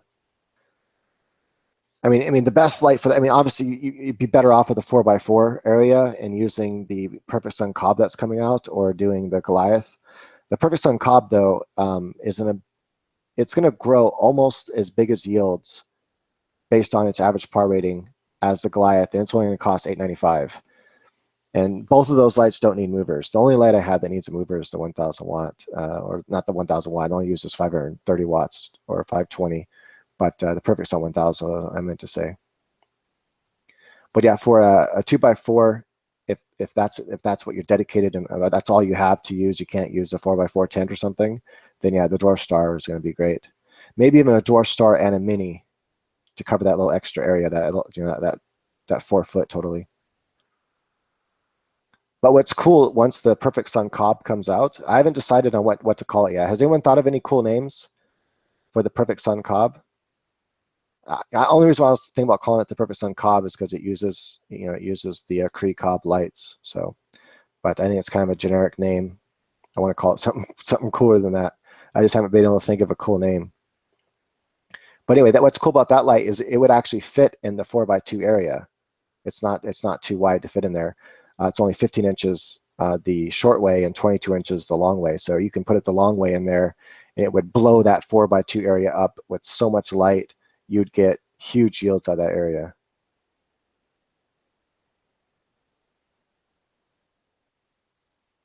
Rapid Start, yeah, from John. I haven't tried that one for John Hydroponics yet. I used this one that cost like $80 for a small little bottle. I think it was called Rapid Roots, or something. I don't know. It was expensive as hell. It actually went bad on me. Somehow it blew a hole in the side of the can. It's actually like an aluminum can. Call it the Perfect Sun Cob, or the Perfect Cob. That's funny. But yeah, it blew a hole in the fucking side of it, so it went bad on me.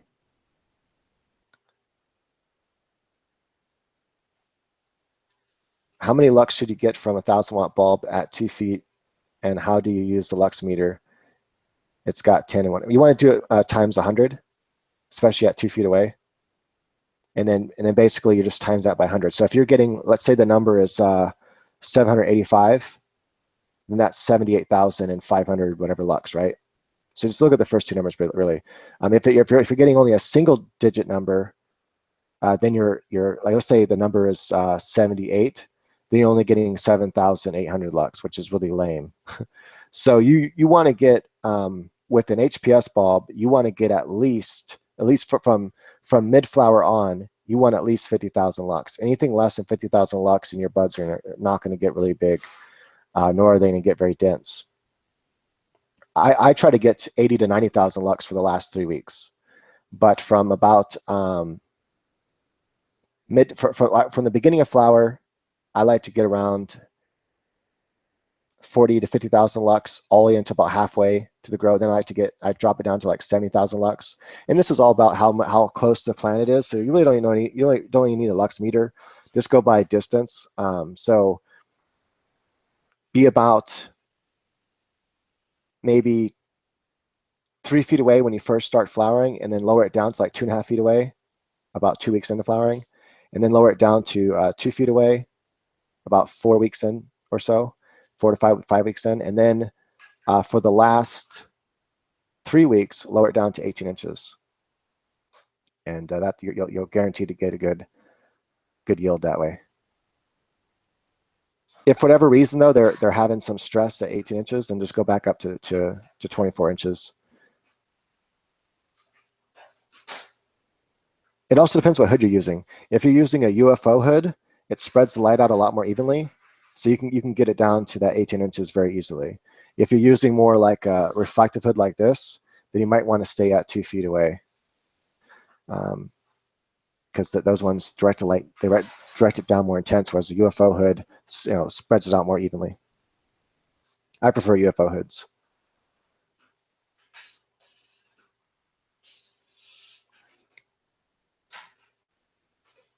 Yeah, honestly, the par meter and the lux meter pretty much give you all the information you need. You can use either one. The par meter doesn't do much different than the lux meter does. I mean, yeah, you get a different number because it's using different math to calculate how much light's coming into the diode thing. But honestly, they don't do much different. What they do is almost the exact same thing. The only difference between a par meter, it has a bias toward green. So it doesn't calculate as many of the green photons coming in as a lux meter does. So it has like a curve, on it like this, where that center is the green and all this is all the other colors. So it gives more, I guess, it has a slight bias to blue and red, to like 400 and 700 in that area, and then less, it doesn't calculate as much of the around 500, I think that's around green. But anyway, so that's really all it does, is it kind of has a bias toward green, but it's not that much of a bias toward green. And I've actually tested this with my par meter. I've taken a pure green LED and put it at different distances to the par meter, and then did pure red and pure blue. And the green didn't have much of a difference, like from let's say from 5 inches away, it didn't have much difference of a number than the red did. So there's a slight bias toward green on the par meter. It's really, you're just getting a different number altogether because it's using different math. But if you use a lux meter, you want to make sure you're right around 80, 90,000 lux. If you go over 100,000 lux, you can actually stunt your plant. So, and then the main thing you want to know about a light is its spectrum. That's the most important thing. Obviously, you want it to be an intense light, so you want to make sure you're getting like 80,000 lux or so, or par, depending on how good the spectrum is. For me, the max par you probably want is around 1300. Anything higher than 1300, and the plant will start to actually get stressed out. Even if it's like 3 weeks left in flower, or you're at the last 2 weeks of flower when they can handle the most light. Even then, 1300 par is really, really high for my spectrum. Now, for something like Mars, you can go to 15, 1600 par and be fine. It's not going to burn because it's a shitty ass spectrum. But yeah, the spectrometer is super important to know what the spectrum is. Those are hell expensive. I actually have a big spherical. My engineer has a big spherical one that they use. Those things are freaking thousands and thousands of dollars. But I actually also have a Passport one that I bought, and the Passport one is about $1,300, but it's the best handheld one on the market. In fact, the readings I get off my handheld one, the Passport one, gives me almost identical spectrometer readings as the spherical one, the $50,000 machine. So yeah, so I love that thing, and it's awesome. Actually, hold on, let me show it to you real quick so you guys see what it looks like.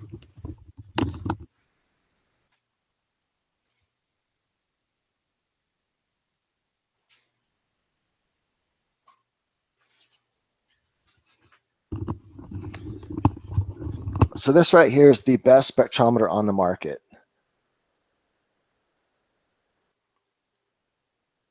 This is who it's by. Hopefully it's not Oh man, the light's too bright. Let me try dim the light a little bit here. I don't know if you can read that. Anyway, it's Allied Scientific Pro. That's who actually makes it. And their phone number is 1-800-253-4107. Or you can go to alliedscientificpro.com. Anyway, this thing's just super badass. It uses your phone, so you have to have a good phone. I think it'll work with even a iPhone 4. I think it might have to be a 4S. So you have to have a good phone with this thing. So that's how they save some money, is by it basically uses your phone to process everything. It uses your phone's power. Otherwise, this thing would be a lot more expensive if it didn't need a phone. It'd be way more expensive. But this thing by itself is like $1,300, and then you need a good phone to work with it. But it gives you super accurate readings if you want to know what a light spectrum is. But for an average grower, you don't need to know that, unless you just want to make sure that the person selling you the light's not bullshitting you. I take my measurements live. I've done them live on camera where I've shown this thing and showed you exactly what my spectrum gets and what it looks like. The main thing that a lot of lights lack is the deep reds and the deep blues. You have to look really carefully at this. A lot of people don't even know how to read the spectrometer itself, like the actual little graph. But you look closely at that 420, 430 mark, or actually 460 mark. No, let me think about this. Yeah, sorry, the 430, 420 mark. Look at that and go straight up. If that isn't really high up, then it doesn't have much deep blues. And then look at right around the 680, almost 700 mark, and make a line going straight up. And if that line, if the red on that line doesn't go very far, that doesn't have much of it. For example, Spectrum Kings, although it has this big mountain like this of light, if you look closely at its spectrometer readings, the light or the dark blue, the 430, and the dark red, the 680, are almost missing. They're almost not even there.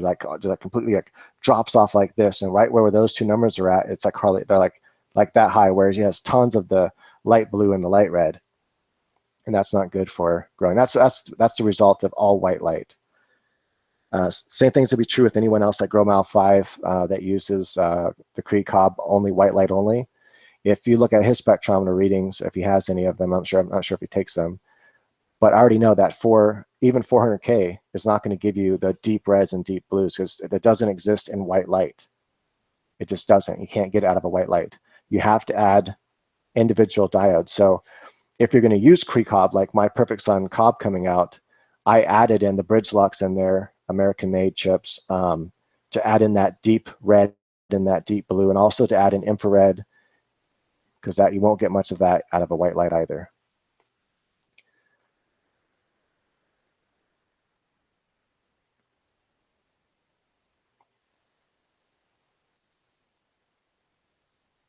I'm just saying what you guys are saying.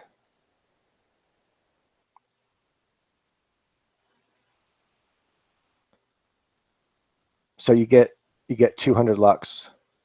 So basically you're getting 20,000 lux. That's not enough. I mean, for vegging, that's fine. But 20,000 lux for flowering is too little. Because you do the 200 times 1,000, so it's you're getting 20,000 lux. Well, you actually think it'd be 200,000 lux, but I know it doesn't work that way, because I get like 786 whatever, which means 78,000 lux. So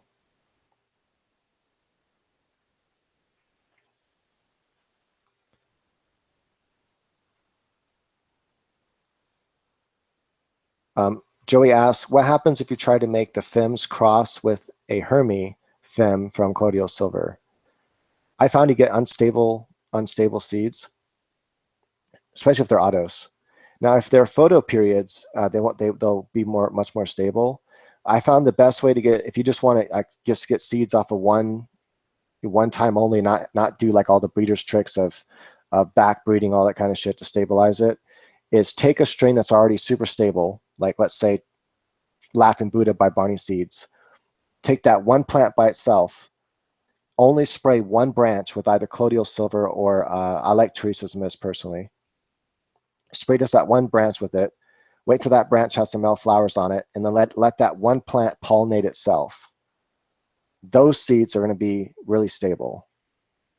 But if you let it pollinate another plant, they're not going to be as stable, even if it's the exact same strain. That's just what I've noticed.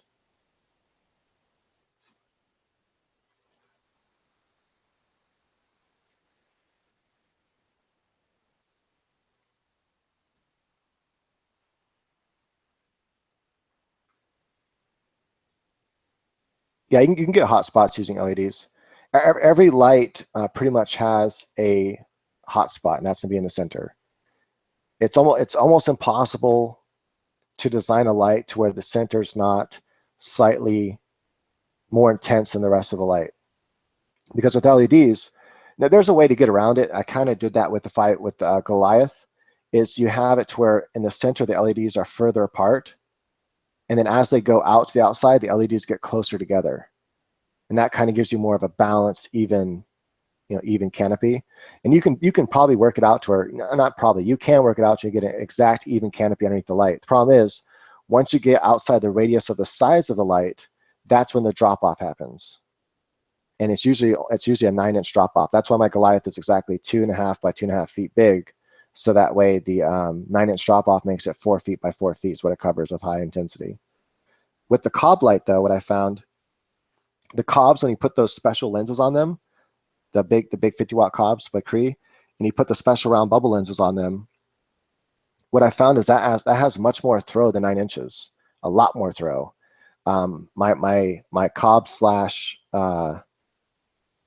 bridge lux light, so it uses the balance of bridge lux light. So again, that's to get the UV, dedicated UV LEDs, the dedicated infrared LEDs, the dedicated deep reds, and the dedicated deep blues, which is necessary to have my perfect sun spectrum, which so far has shown itself to be the best spectrum I've ever grown with.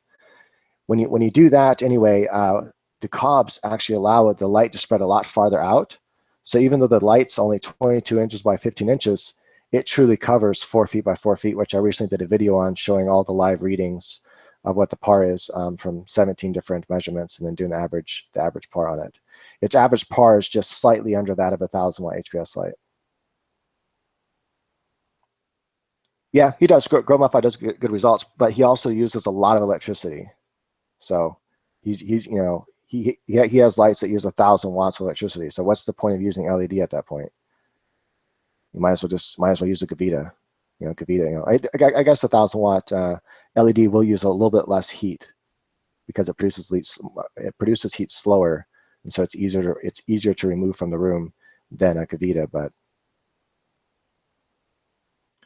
has he started adding the colored lights yet? Like, has he started adding the deep blues and deep reds and stuff to his lights, or does he still just use the pure white light? That was to Chris Vaughn.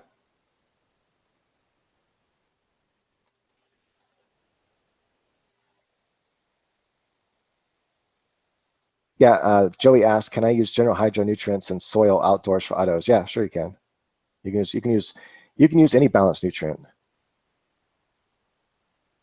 Just be careful in the soil, because your soil might already have nutrients in it.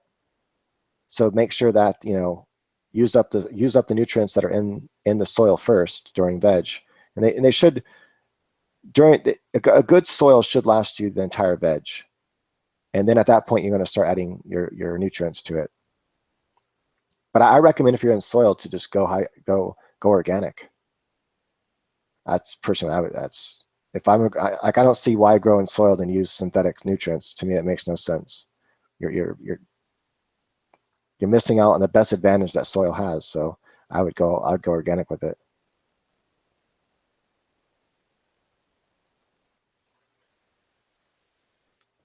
Yeah, I know some of the other lights I saw him make. He only used the white light.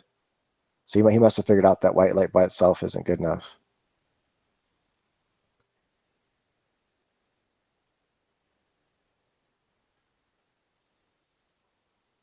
What I'm thinking, Craig, is maybe let me check something real quick. Hold on, just 1 second.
Hold on, just one more second.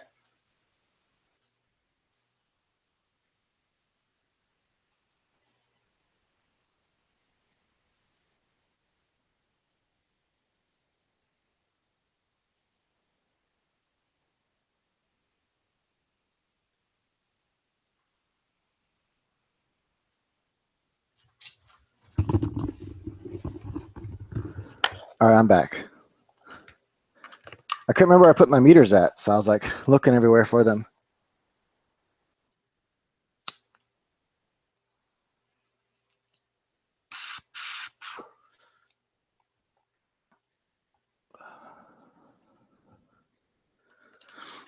So what you want to do is if you have it set to times 100 lux, it'll look like this. Come on, there you go. Come on. I'm trying to get the glare. Hold on a second here. I'll block the glare from the light. So it says times 100 like that, right? And if you notice, let's see if the computer monitor, if I hold it right, if I hold the right to the actual computer monitor, just dead up to it, what it actually reads. Nothing. That's how much light you get from your computer monitor. Like nothing. At least from the from this type, from a laptop. Nothing. That's insane. Hold on, do I have this on lock or something? You'd think it would get something. Okay, let me try to turn all the way down to this. Let me try to turn it to times 10. 7. We're getting 70 lux. That's how much lux is coming. That's if my eyeball was like, look at, that's if my eyeball was right on the screen. Like I'm touching this thing directly to my screen. So if I were to touch my eyeball right to my screen, I'm getting 70 lux. That's like nothing. That's crazy. But yeah, anyway, when you have it set to 100, the number you should see on here should be like 80 something. That's what you should see. If you're seeing 200, that's only 20,000 lux, so it's not enough. I know it seems wrong though. Like you would think that would mean 200,000, but it doesn't, because it says times 100, and 200 times 100, if I'm not mistaken, is 200,000, not 20, right? Am I wrong on that? I have to go check my phone now. Oh, hold on, I got a calculator right here on the laptop. Duh. Hey, what's up, Jose? Let me check. I want to see if I'm wrong on that. I'm pretty sure I'm right, but for some reason it doesn't work out that way. Let's see here, 200 times 100. Oh, it is only 20,000. Damn, I can't do math in my head. So yeah, don't trust my head math. That was fucking wrong. Okay, so yeah, so basically if you're seeing 200, then you're getting 20,000 lux, and that's really low. As far as to why at 2 feet away you're only getting that, I don't know. Maybe the hood, maybe the ballast. Are you sure your ballast is turned up to 1,000? Is it a digital ballast? Because I can't. That's just crazy that at 2 feet away you're only getting 20,000 lux out of HPS. That's really low. Is it a 1,000 watt HPS? I think you said it was. I'm not sure if that guy's even here anymore. But if it's a 1,000 watt HPS and you're only getting 20,000 lux at 2 feet away, that's really bad. It's hard to believe, actually. I almost wonder if you try cleaning your lens right here. Don't clean it with alcohol or nothing.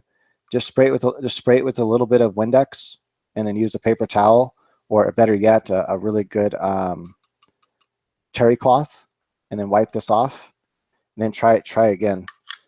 Because I don't know, either maybe the brand you're using just sucks or something. I would try testing another light and see, or try test it from like 1 foot away. If from 1 foot away you're not getting 100,000 lux, and there's something wrong with your ballast, either it's turned down, or it's just sucks and it's about to blow up or something, or your lux meter is broken. Your lux meter is not working correctly.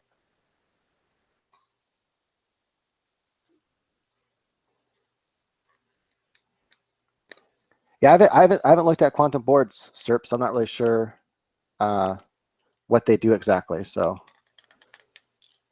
I'll have to look into it though and see what quantum boards do. All I know is so far he hasn't shown a video that beats my Goliath. No one has. For the highest par for 4x4 for the average par rating, just you take 17 measurements. I show my video how to do it in that last video I came out with, where I showed the average par of the Perfect Sun Cob, the Goliath, the 1000, Gavita, and that's a Gavita Pro 1000 watt, and also Dwarf Star. Those are all the lights I measure in that video. Very long 2-hour boring video, but you can fast forward to all the measurements and see them. And the Goliath has average par for 4x4 of 582. A brand new 1000 watt HPS bulb has average par for 4x4 of 574 or 575. So I actually beat a brand new 1000 watt bulb, which is pretty crazy, with only using 575 watts. So yeah, I would love for someone to show a light. I would love for Gromau to show a light with a higher average par rating that uses around the same power. If his uses like 600, that's fine. You know, mine uses 575, so you know it has to be around the same. But if his uses like 800, that's no longer a comparison. That's a totally different light. Because if I made an 800 watt light, it would cover that 4x4 with way more par than 582. I actually have my XL out there. I should probably test that one. I haven't tested that one yet. The average par on that one. I never even sold one yet because I never put on my website. But it was called the Perfect Sun XL, and I just never put it on the market because it's so expensive. It's way expensive. It's a super heavy light like the Goliath, but it uses all mean well drivers and stuff, and just makes it way more expensive. And especially shipping already makes it expensive. So I haven't tried to sell it just because it's an awesome light. It's just such an expensive light. But the thing's pretty badass. You can actually spray it with a hose while it's on, and you know it's huge too. I mean, it's gigantic. It's almost as big as a Goliath. I think it's like 2.2 feet by like 2.4 feet, something like that. It's pretty big. Hey, just thought I'd say hi to all the new people that have joined the room since I haven't said anything about hi in a while.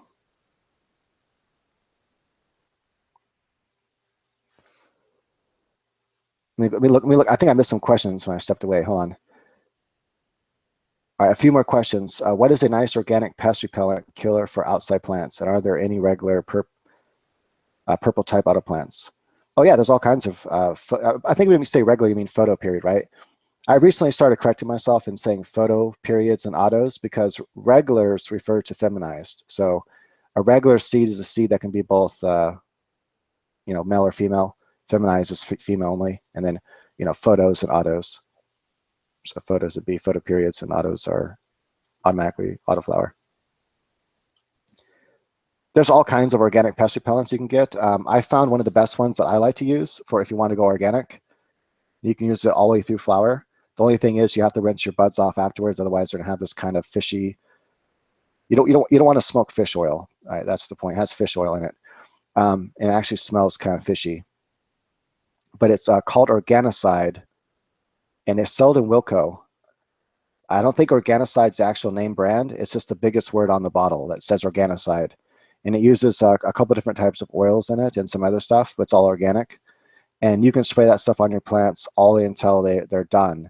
And then just make sure to give them either a quick peroxide bath or just kind of dip them in water for a little bit. And then, yeah, the only problem with that though is the oil is kind of hard to get off. So it's up to you. But you know, I've always had a hard time getting that stuff off my buds. Like no, even with the peroxide bath, it still kind of leaves the weed a little bit more harsher than it should be. Because I don't know if all the oil, like the fish oil and stuff, was coming off. You can also use neem oil. Neem oil works really good, but you're gonna have the same problem. You have to wash your buds, which is gonna reduce the potency a little bit.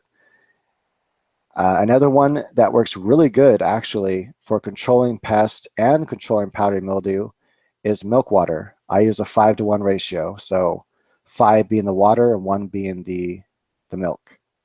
Just mix it up, put it in a sprayer, and just spray your plants about once a week. It also works as a great foliar spray. Also, remember, whenever you spray your plants, I know that this seems like a no-brainer, but whenever you spray your plants, always spray them when the lights are not on. So like spray, if you're outdoors, spray them when the sun is either going down, or spray them early in the morning before the sun is fully come up yet.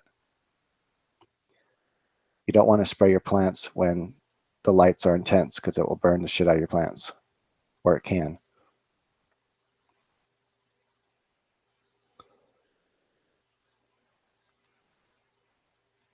But spider mites, I find, what I do when I grow outdoors, here's what I do when I grow outdoors.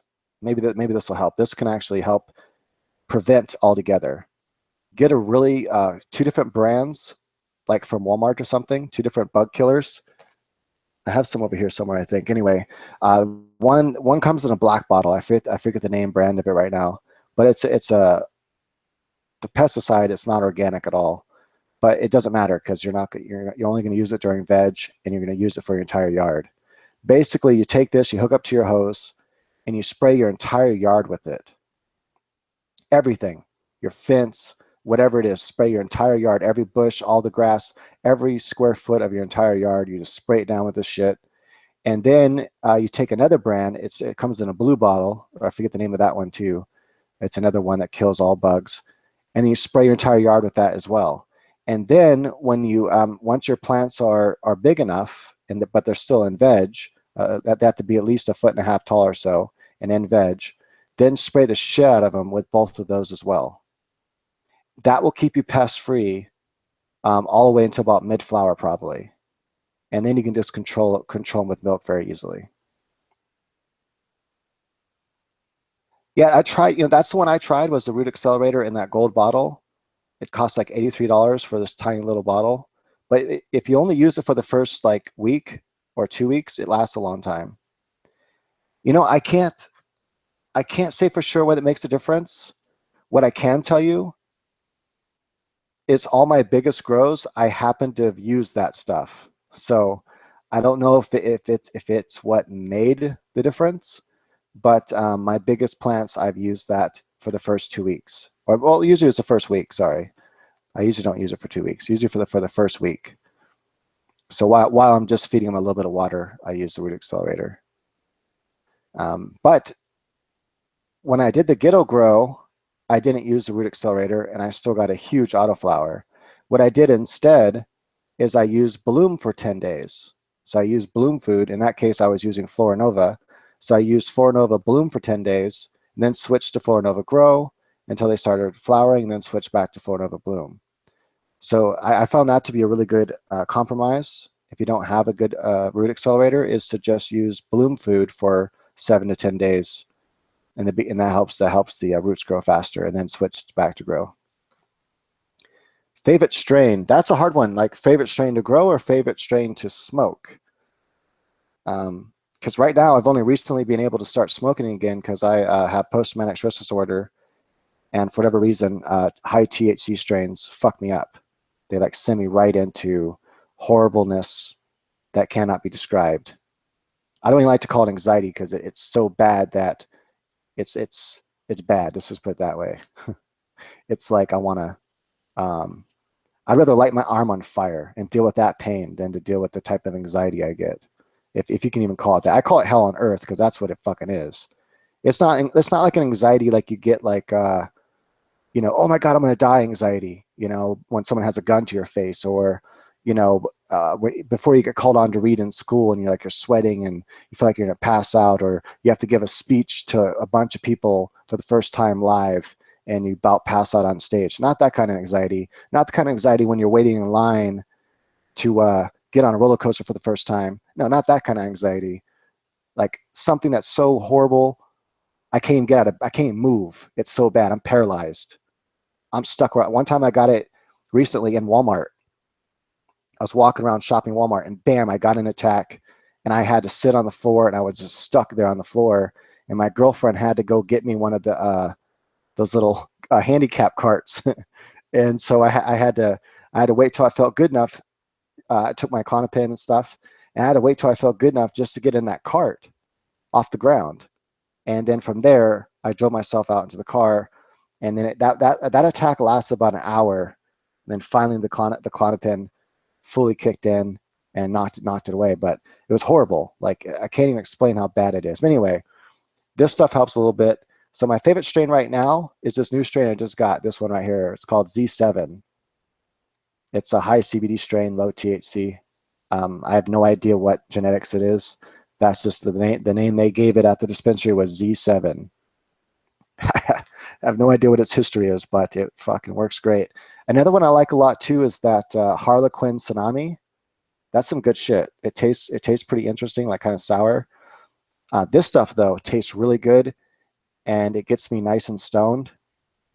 And I like the kind of stone it gives me. And this is the Z7.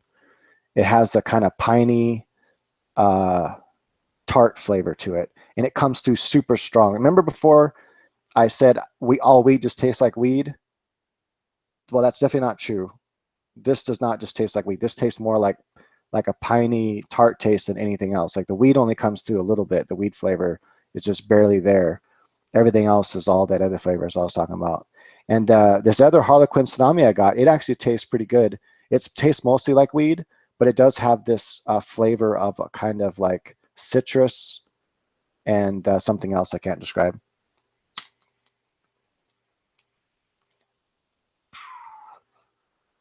I haven't tried Red Haze.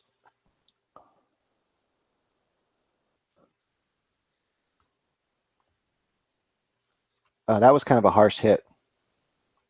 That kind of hurt a little bit. Remember, I don't know if all you guys were here when I asked my girlfriend to fill that. I said, "Hey, can you fill that up for me over there?" It was my Powerade bottle.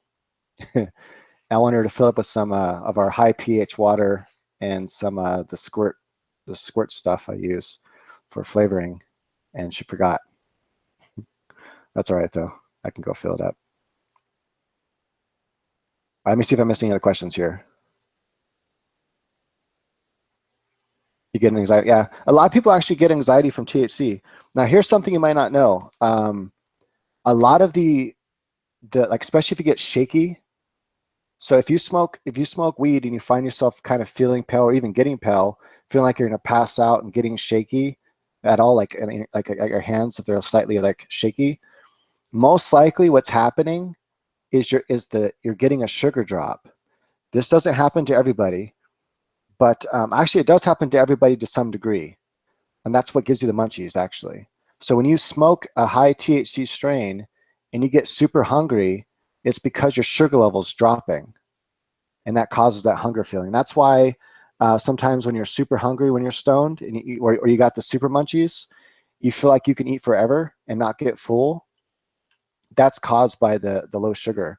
Once your sugar level balances out, then you won't be hungry, and then you're super full, and you're like, "Oh my God, why did I eat a large pizza by myself?"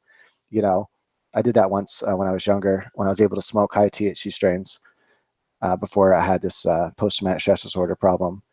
But yeah, so that's what causes that. Anyway, so most of the time when someone smokes too much weed and they pass out, it's because it lowers their sugar level too fast, and they actually passed out from the sugar level drop. So what you do to prevent that is either drink a little bit of orange juice before you smoke, or something, that's like a fast hitting sugar. Orange juice is a really fast hitting sugar. The fastest sugar in the world is right here. Bam, diabetic sugar. This is for people who have diabetes or hypoglycemia. Oh, wow, it comes out all backwards. What if I do it upside down? No, it's still backwards. Anyway, it's just glucose pills. Hey, what's up, Charlie? So they're just glucose pills, and this is what everything in your body turns to is glucose. Everything you eat, whether it's protein or whether it's sugar, like sugarcane sugar, or whether it's fruit, like fructose sugar, or whether it's baked potatoes, everything you eat, your body turns to this eventually. Like, at least doesn't turn all of it to this, obviously, because you shit some of it out and some of it's vitamins. But anything that turns to energy turns to glucose. That's what your body uses for energy. And so this is the fastest acting sugar you can possibly have, because this is what your body turns everything into. This is like energy. This is great to eat too before like a wrestling match or jiu-jitsu match or a boxing match. Eat one of these. I guarantee you'll feel boom within maybe 15 minutes. You'll feel this surge of energy, like 15 minutes through the round, or not 15 minutes through the round. The round's only 3 minutes, but 15 minutes into the fight, this will really kick in. It'll kick in even faster then, but that's when you really feel it kick in fast. Anyway, so when I do jiu-jitsu or boxing, I pop one of these like every, if it's boxing, about every 3 rounds, 4 rounds, and jiu-jitsu about every 45 minutes to an hour, in order to keep my sugar levels up, because when I exercise, it makes my sugar levels drop.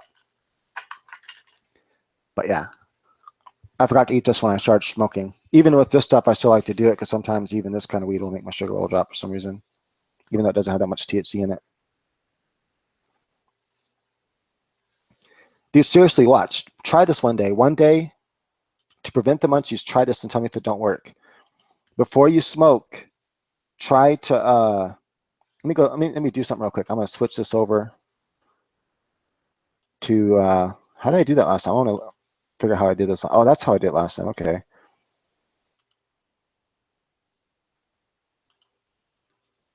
Oh, cool. I just want to switch over so people can see what some people are texting real fast. I'm also gonna chew this up.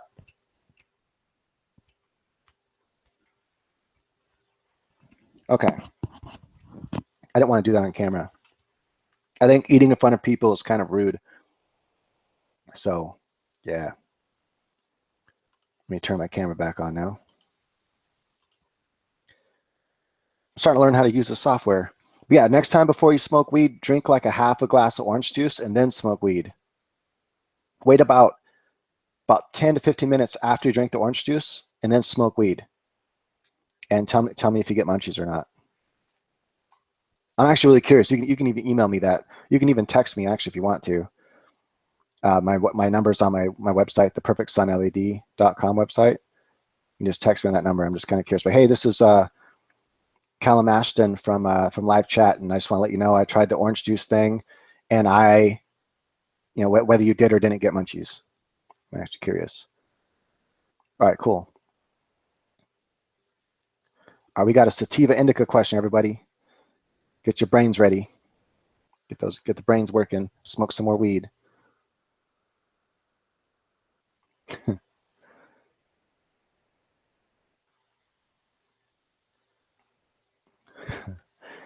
I might be able to do that, Ed.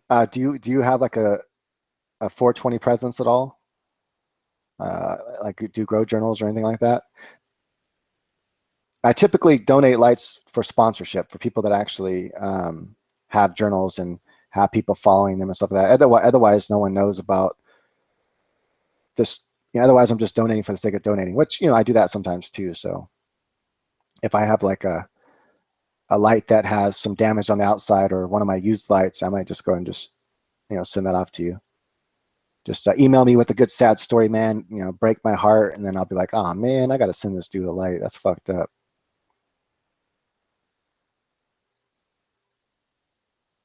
Do you mean what kind? Do you mean what brand or type of the LEDs I'm using for the cobs?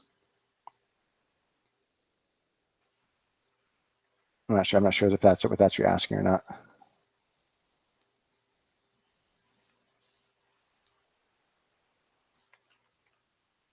Yeah, for me, it doesn't matter whether I smoke a high THC strain. It can be indica or it can be sativa. It don't matter. It's still gonna fuck me up. It's gonna mess up my anxiety from my post-traumatic stress disorder. Oh yeah, definitely. Yeah, I use the Glide for both veg and bloom. My spectrum's actually made to be just like the sun.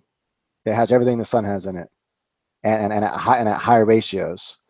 So it grows like the sun grows, except without all that heat. And that's awesome, because you don't want a bunch of heat. Heat's hard to deal with. That's the biggest thing with going outdoors, is dealing with the heat of the sun. That's why it's good to have a good greenhouse and, you know, proper airflow and all that kind of stuff. But yeah, that my spectrum veggies the shit out of plants. It's crazy. And it keeps the node spacing tight like this when they're growing. They're like maybe half an inch apart to an inch apart, depending on the strain. But yeah, it keeps them super tight. And then when they flower, they just blow up. You know, they 2 to 3 times their size, and it's pretty awesome.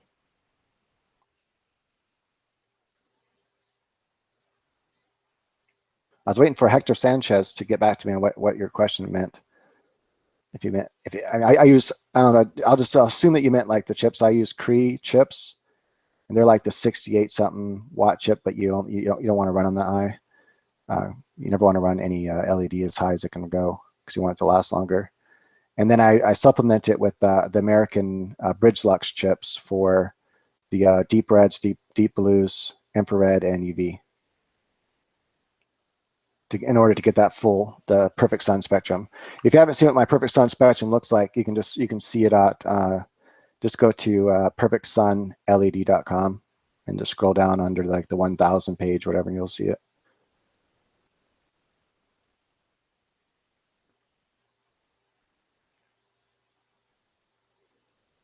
All right, so Dan J says, can you explain about your post-traumatic stress disorder experience? Not trying to stir the pot or make you rethink about stressful situation, but I'd like to know what your experience triggered.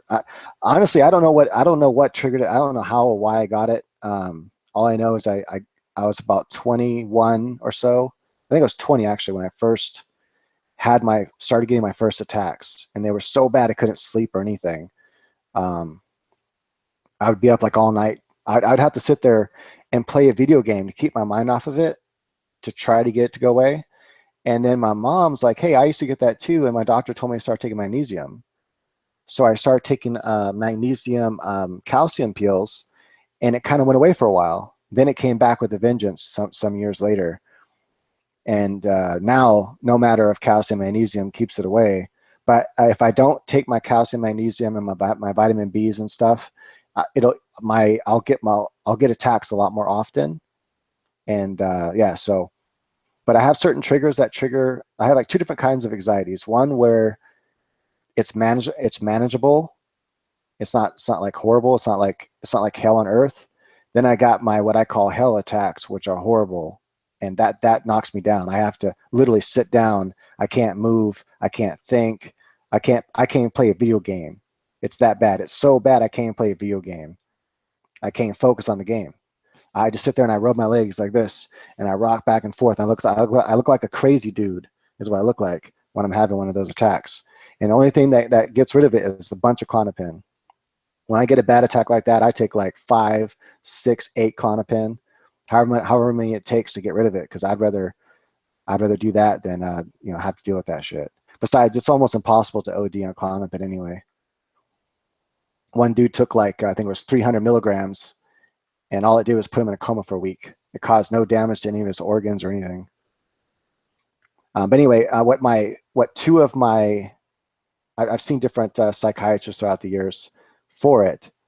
2 of them diagnosed me with the post-traumatic stress disorder, and both of them think that it was caused from my stepdad. His name was Red. I think he's dead now. But anyway, he raised me when I was like, I think I was like 4 years old, and he used to lock me in the closet for like an hour or more at a time. Just lock me in the fucking closet. Dark ass closet, can't see shit.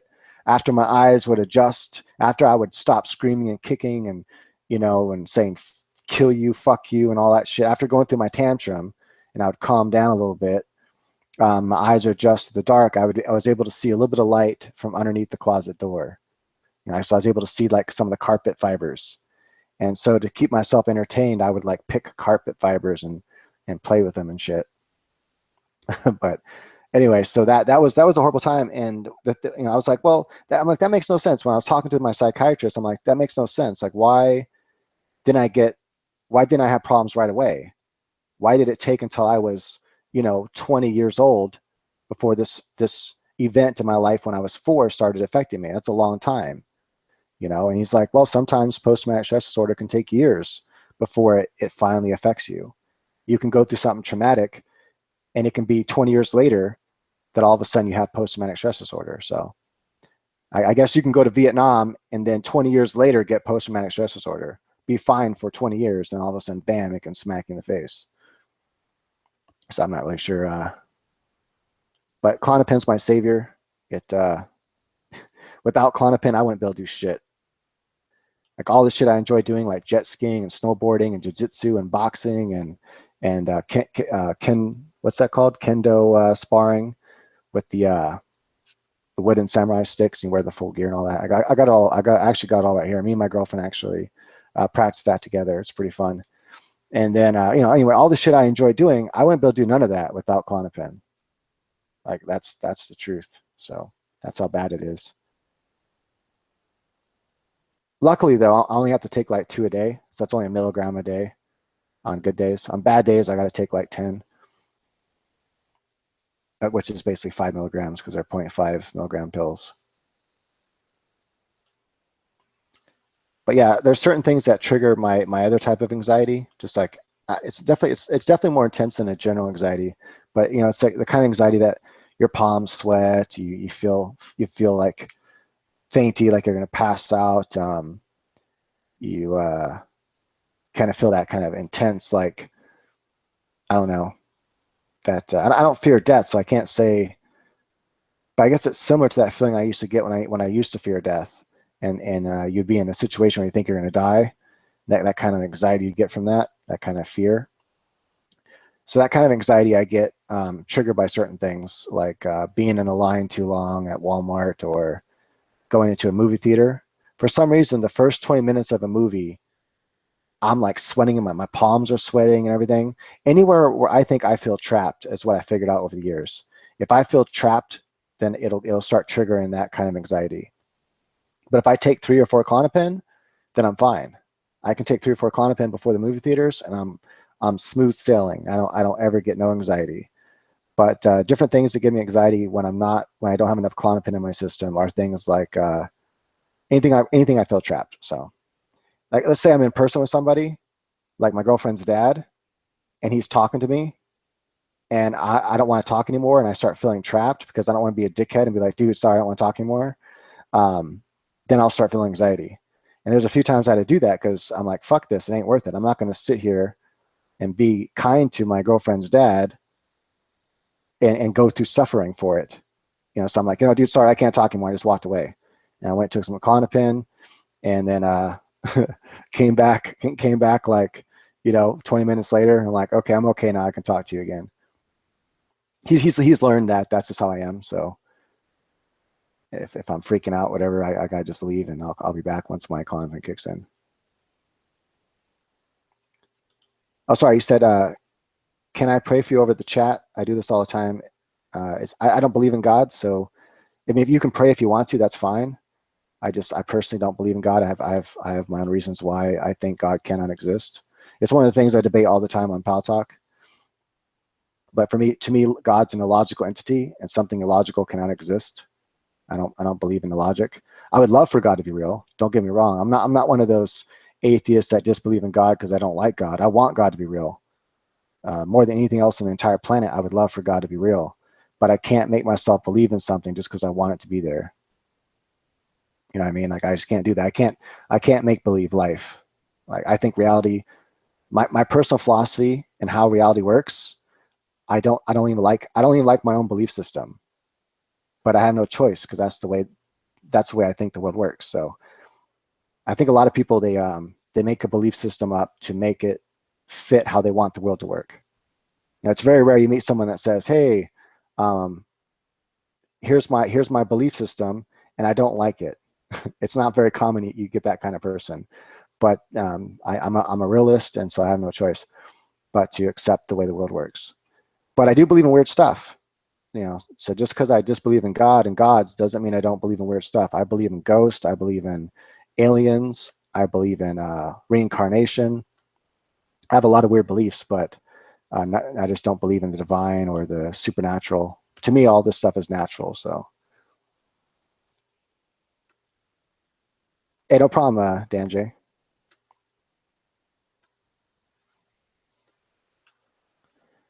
Yeah, for like I said, man, if you struggle with any type of anxiety like that, like try Klonopin.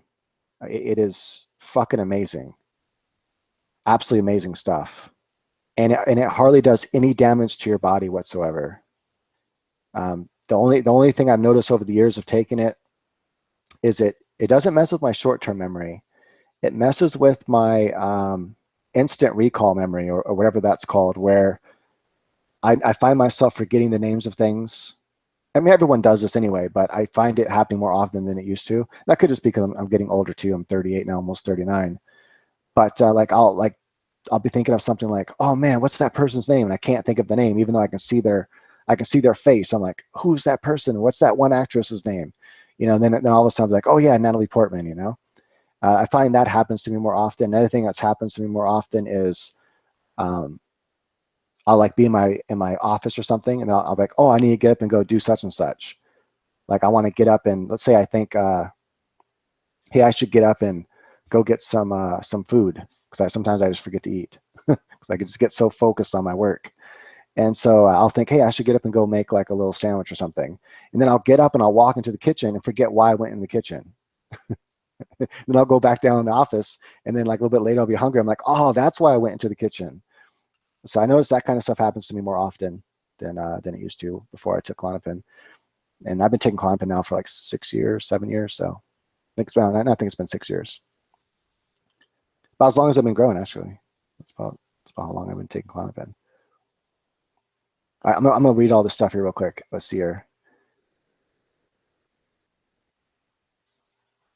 Keeping your head up and being so full of life is inspiring. Good job climbing out of the bad memories. Hey, thanks, Dan J. And honestly, I don't wish that dude no badness. The dude that locked me in the closet. I if he's still alive. Last time I heard he's dead though. But wherever he's at, I hope he's not suffering. I wish no ill upon him at all. I totally forgive the dude, and it's not his fault. He was fucked up in the head. So Martinez, or Ernesto or Martinez says, Spectrum King LED was talking about your lights. They claim their lights are more effective, but their lights are really expensive. You should try their lights and see what the hype is all about. I already know the guy's full of shit. One, he won't take an average par reading, so I'm going to do it for him. I'm actually going to go out and buy his biggest, baddest light, the 600 plus. I'm going to buy it, then I'm going to take par readings, and I'm going to return it right back to the grow shop.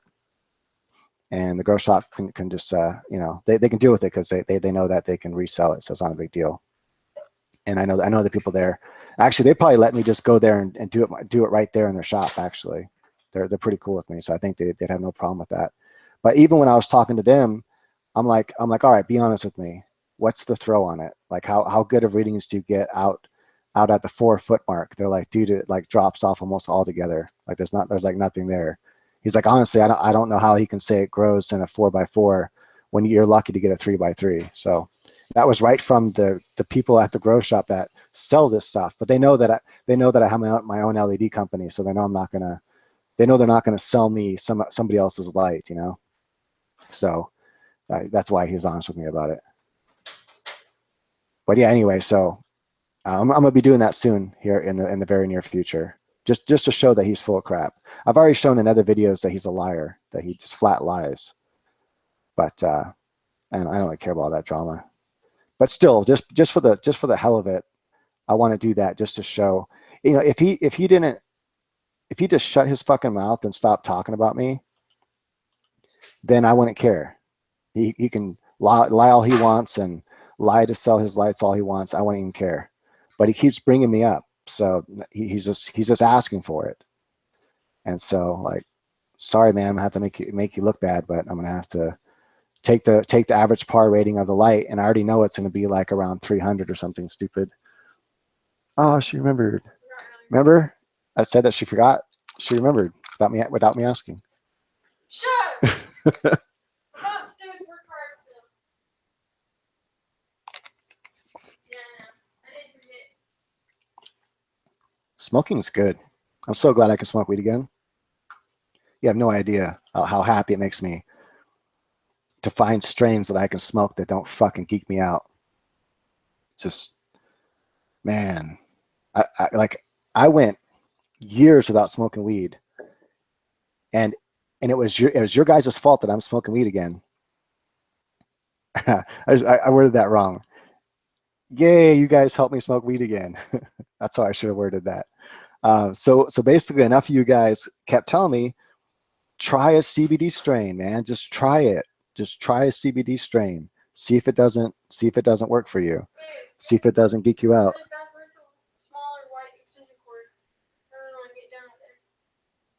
Out in the garage, you'll see a couple of them. But yeah, so you guys kept telling me, by you guys, I mean the people here on the YouTube on my YouTube channel kept telling me try a CBD strain, and I finally got the balls up, because you don't understand what a high THC strain, how bad it triggers my post-traumatic stress disorder. I mean, it's like hell on earth. It's horrible. It's not worth it. I don't care how good it feels once that goes away. That lasts for about an hour. And then once that goes away, then I feel good and stoned and happy, but it's not worth it. That hour of hell is not worth the little bit of happiness that follows. But I finally got the balls and decided to try a high CBD strain. And the first time I tried, I'll kid you not, this is what I did, because I was so scared of it. Because I thought, oh man, this was going to geek me out. This is going to make me have a horrible experience. As I went like this, I went, that was it. Like the littlest hit you've ever seen in your life. Like, and I waited like 20 minutes, all paranoid, thinking, oh man, is this gonna fuck me up? Is this gonna make me all bad? And then the next hit was a little bit bigger, and then I kept getting more and more brave to where I can just be like,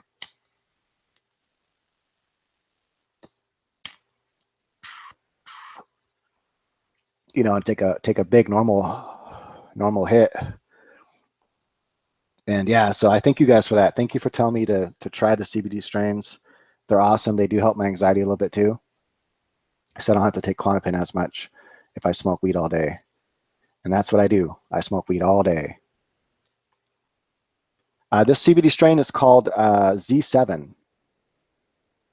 I have no idea what its genetics are, because, the people at the not the grow shop, but at the dispensary have no idea.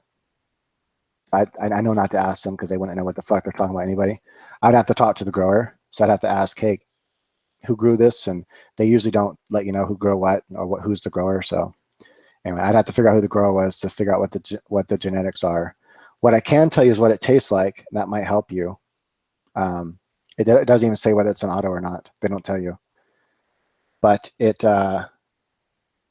got, I'd have to go look at the bottle again to see what the exact ratio of CBD is on it in.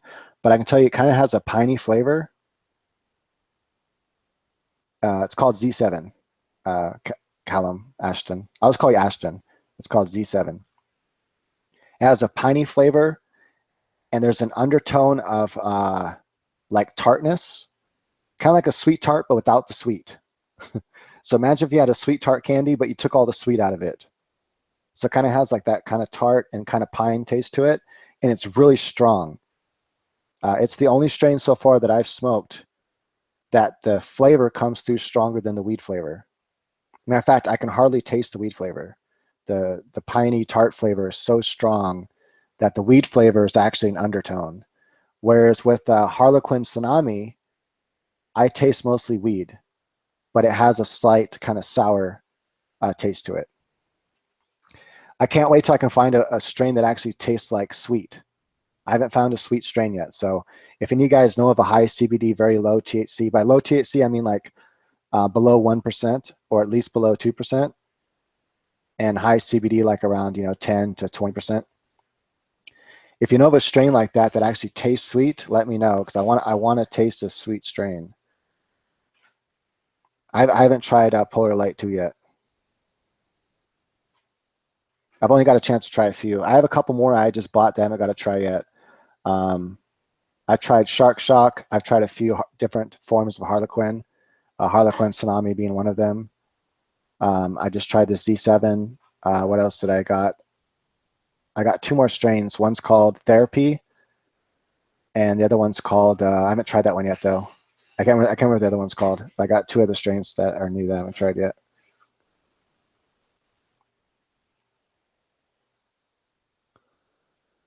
Yeah, I do believe. I totally believe in the can't speak now. I truly believe in the medicinal effect of marijuana. As honestly, my girlfriend wouldn't be able to do jujitsu with me. She wouldn't be able to spar with me. She wouldn't be able to do kendo sparring, which is like a type of sword sparring.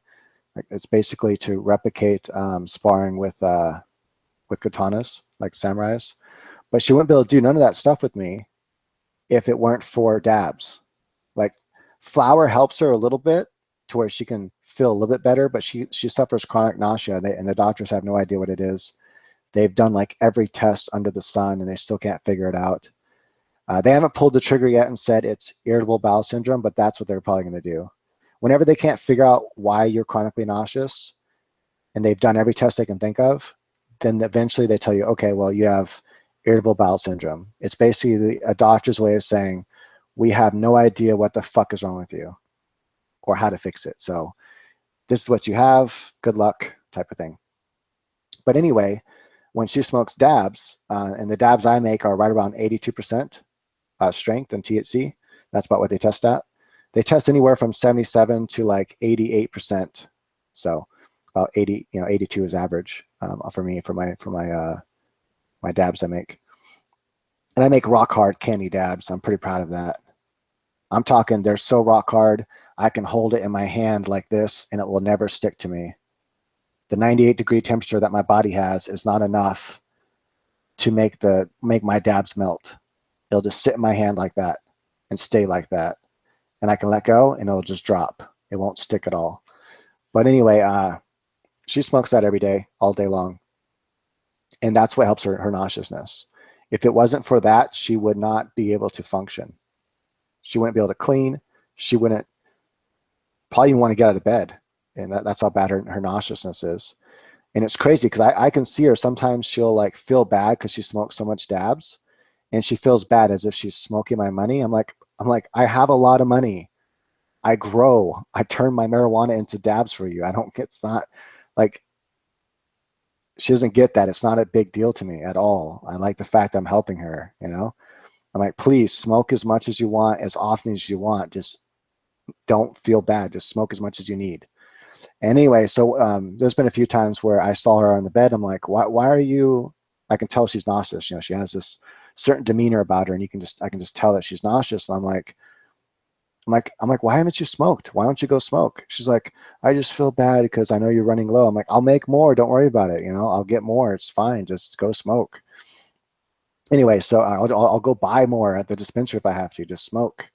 And so she went and smoked. And right after she smoked, within like 15 minutes, her whole complexion changed.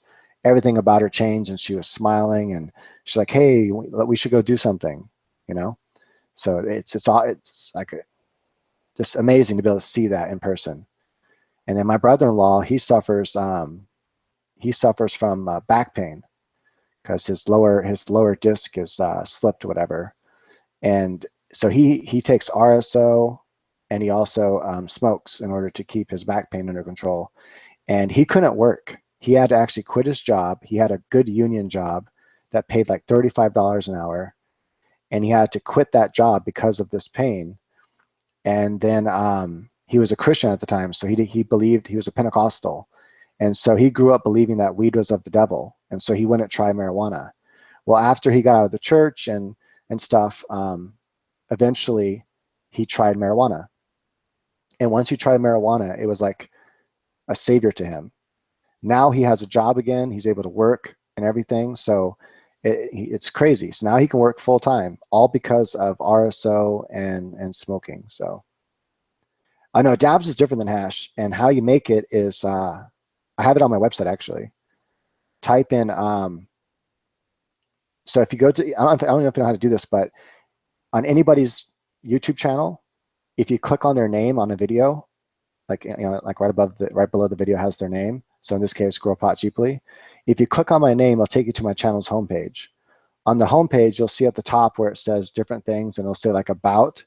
And then next to about, I think it has a little icon, little search icon that looks like that. If you click on that, that allows you just to search their videos on their channel. So you can just search just my videos and type in how to make dabs. or how to make shatter. One of the two should show up. And I have this video on there, and I show the whole entire process of how I do it. It's how I personally get candy heart shatter. Now, unfortunately, I can't do it anymore at my house. I have to actually go to my buddy's laboratory to do it because of the new laws that passed. You have to have an actual laboratory license to do it. So it has to be done in a certain place now. It's kind of stupid, but whatever.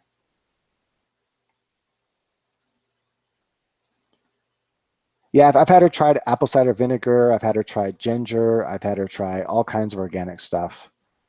And none of that shit helps her. Weed helps her, though.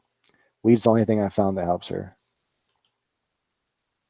I actually, one of the medicines that the doctor prescribed her helps her a little bit.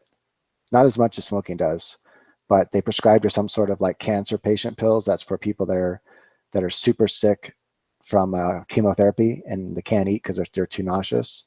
Anyway, one of those pills, and it's super strong shit. Like if I'm nauseous even a little bit and I take one of those pills, my nauseousness is gone. But they barely help her, like just barely help her at all. It like takes the edge off. That's about it. But when she goes in there and smokes a bunch of dabs, all of a sudden, you know, her nauseousness is almost completely gone. Oh, Ashton. So hash is basically when you take you know, ice water or something like that and run your weed through ice water and then strain it. You know, get different levels of hash depending on what micron of net you use to strain it. And typically hash, like really good hash, will be right around 35% THC. That's like super good hash. And good luck finding hash that tests at 35% THC. Whereas dabs test at like 80%, 88% THC. Supposedly someone is working on one right now that tests above 90. That's supposed to be like right around 90, almost 100%, like 98%. And I haven't seen it yet, so I won't believe it until I see it, but it doesn't matter. Anything above, you know, like 75%, it's pretty much is the same. It's so strong. But yeah, dabs is super strong.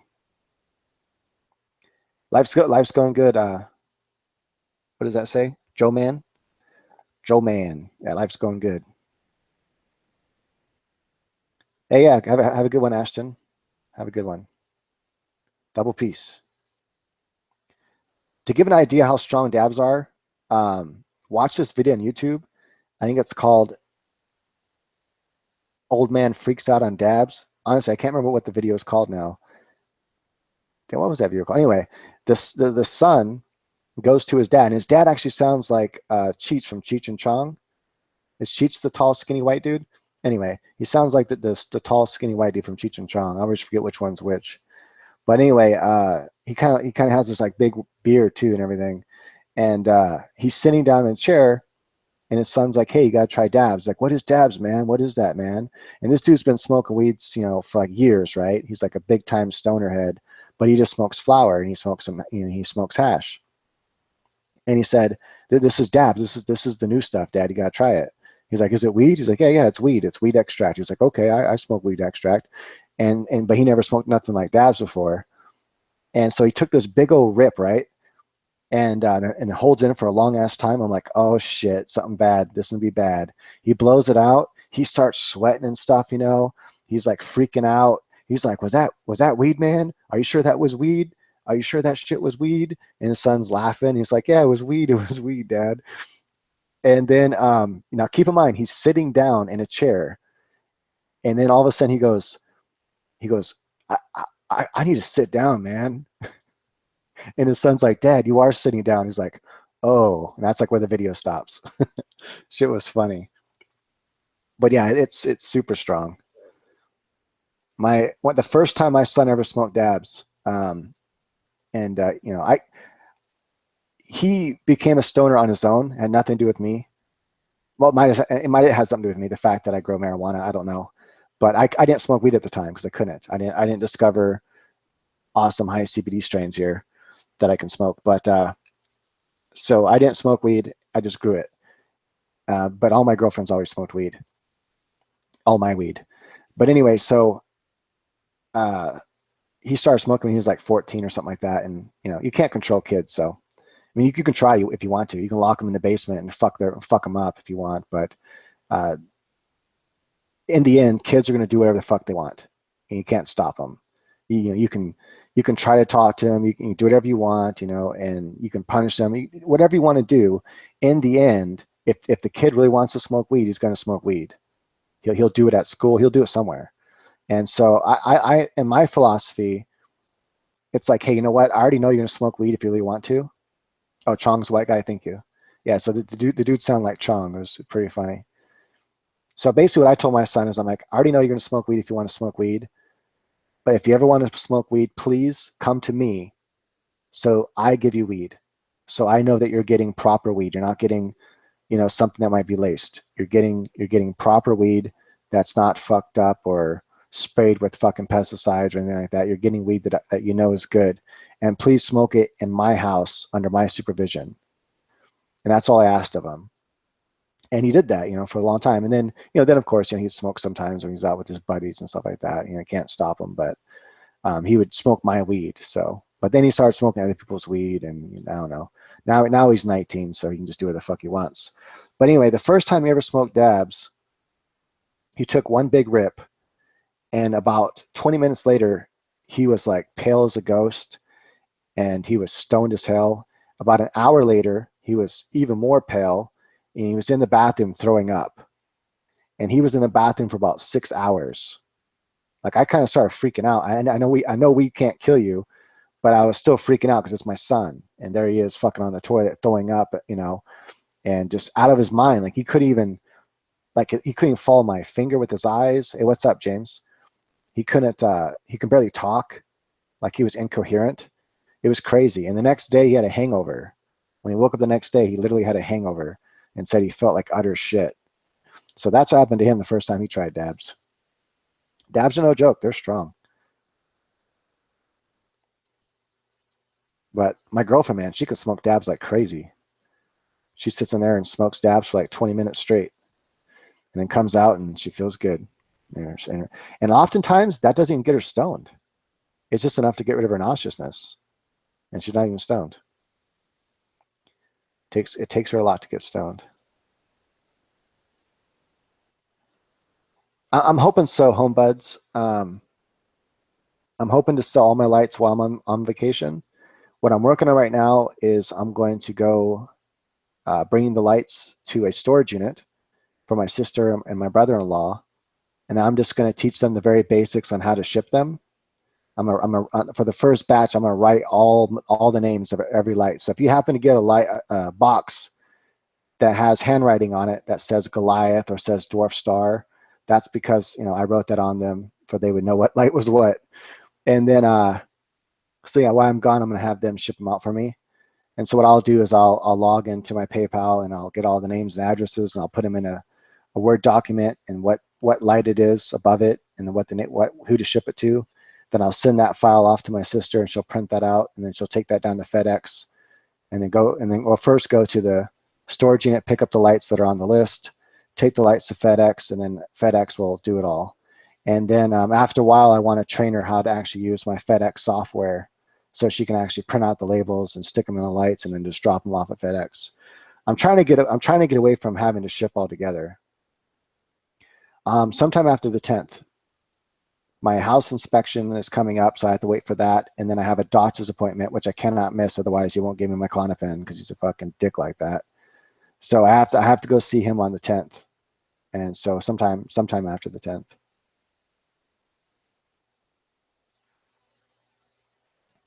Then I'm not sure if I'll be gone anywhere from 2 weeks to a month. I haven't decided yet.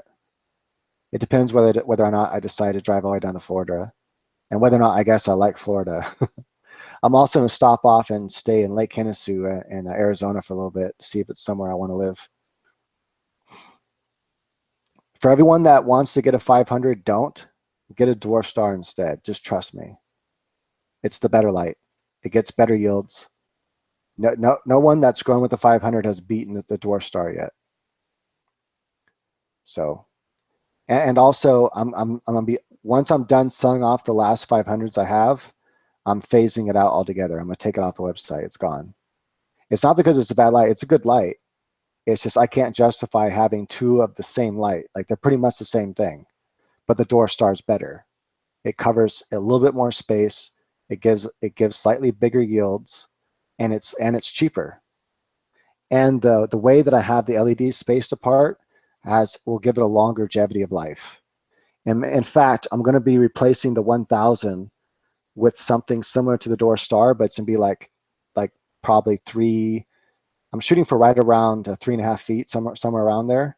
So it fully covers the 4 feet even better, and it's going to be really intense and made for a light mover.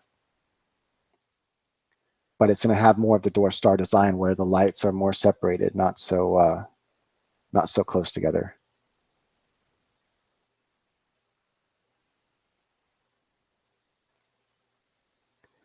And that's okay. The mini's a badass little light. I couldn't believe it that I pulled over over 4 ounces off that light.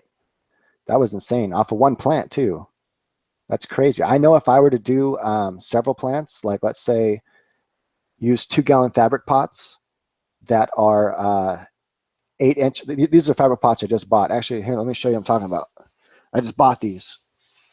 I just want to see what brand they are.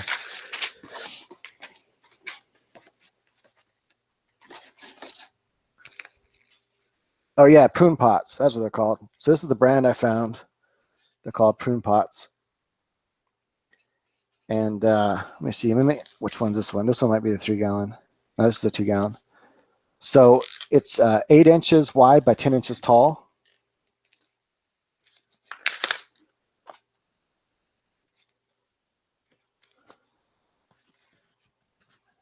Just opening up real quick. So it's got more of an oval shape to it, or a long shape. A lot of the fabric pots are they're wider and shorter. I wanted to fit more plants side by side, so I got this is a taller one. So it's 10 inches tall and then 8 inches wide across this way.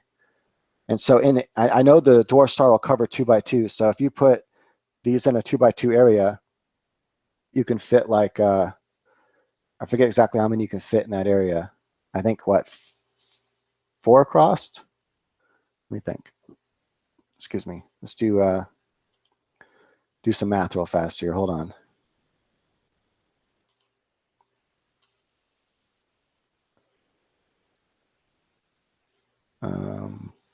24 divided by 8.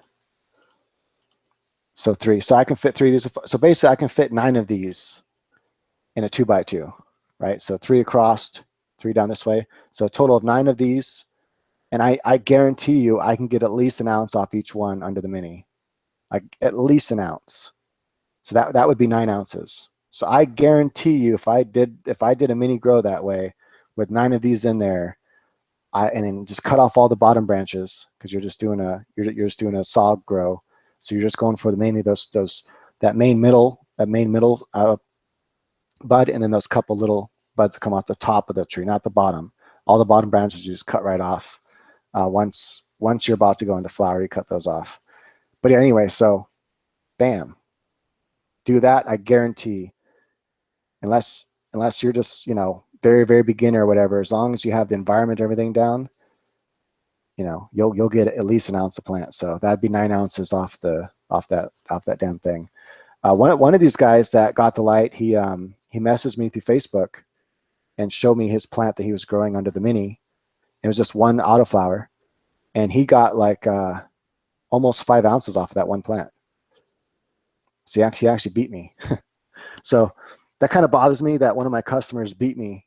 So I think I'm gonna have to do a little saw grow and try to bust out 9 ounces or more off the mini, just so I can be the champion, because I don't like not being the champion. I got to be the best. But I'm glad that he got the yields he did.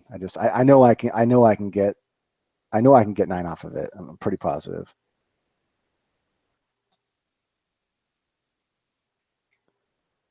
I just read what everyone's saying here.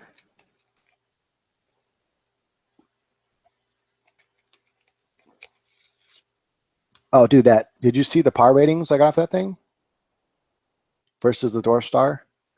So the Door Star really covers 3x3. It can cover 3.5 by 3, but basically it covers 3x3.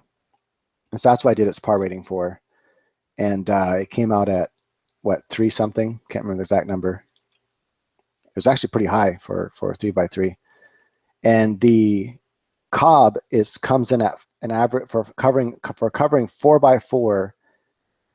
I should go grab my papers. I'm pretty sure it was 462 or no 468. That's how much it covers. That's crazy.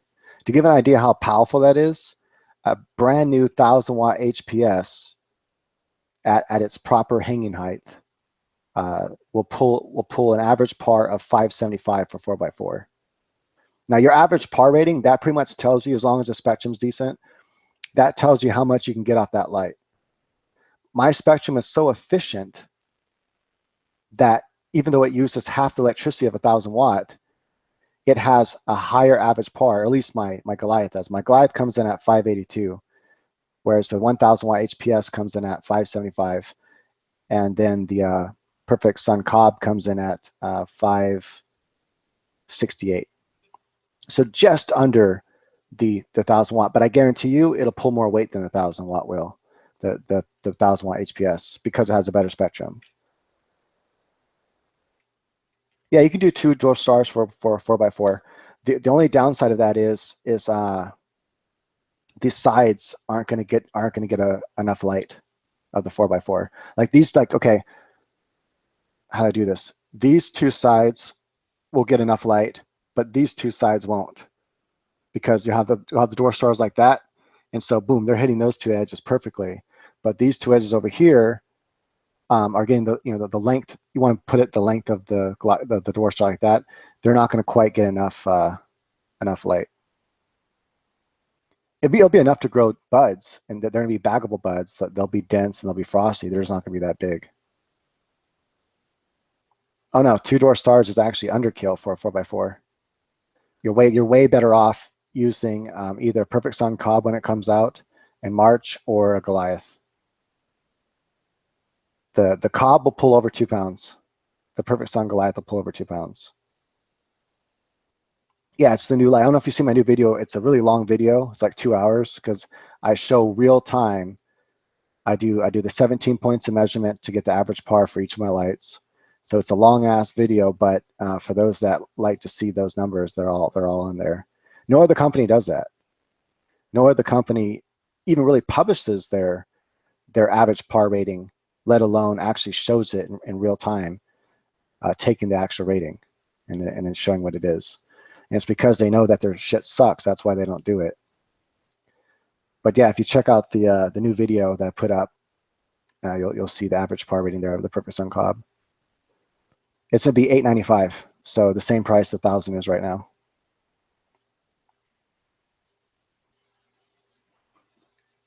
Yeah, I know it's super long, but I probably could have done some editing, and I did do some editing. That's why you have the chipmunk voice there. That actually reduced it a lot. You should see how long it was before I did that. It was like, I think it was either 2 hours and 45 minutes. So I managed to get it down to 2 hours. But there isn't really much else I can cut out, without cutting out important information. So I just like, fuck it, it's 2 hours long. That's what it is. For those that want to know the numbers, they're there. But yeah, it's an awesome light because it's only 22 inches by 15 inches, and it truly covers 4x4. And that's only due to those Cob lights. Those Cob lights have some serious throw when you put the right lenses on them. If you don't put the right lenses on them, they don't have good throw at all. But throw, I mean, it's how far, you want to put the right angle and the right material lens on there. But yeah, the Dwarf Star is awesome though. You can pull 12 ounces off the Dwarf Star. So, you can get, the Dwarf Star is comparable to a 600 watt HPS. Whereas the Cob and the Goliath are comparable to a 1,000-watt HPS. Well, actually, the Cob is comparable to 1,000-watt HPS, meaning you can get 2 ounces or 2 pounds to 2.5 pounds off of it. Whereas the Goliath, you can get 3 pounds off of it. And I'm going to show that I can do that with that light. It's comparable to a Gavita. Yeah, it was funny. Like when I was listening to it as I was editing it, I actually laughed a few times. And I'm pretty much high all day now, so There's really not a time of the day I'm not high, I don't think. Yeah, that's what happens when you don't get to smoke weed for like 10 years or more, or however long it was, and then finally found some strains I can smoke again. So yeah, I mean, I don't know. Maybe eventually I'll slow down, but for right now, I'm smoking weed all day long. I got Goliaths in stock right now. They've been in stock. Does the channel say they're not in stock or something? Not the channel. Does my website say they're not in stock? Because it should say they're in stock. If it doesn't, maybe hit the refresh page or refresh button. And then it should show they're there. But yeah, they're in stock. Goliaths are in stock. Thousands are in stock. 500s are in stock. I'm actually looking at them right now. I had to bring them inside because it was getting too humid out in the garage. But so now basically my fight room now is my storage room for right now for my lights. But it only takes up half of my fight room, so that's all right. I got the other half to fight in. Dwarf stars are in stock. 500s are in stock.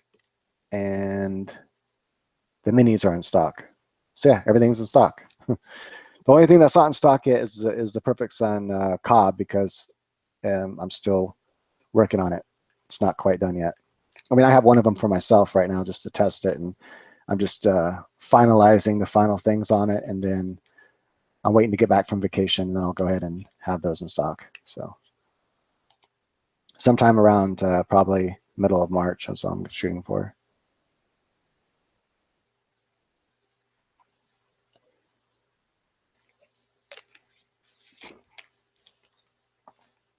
Hold on, let me check out these questions real quick.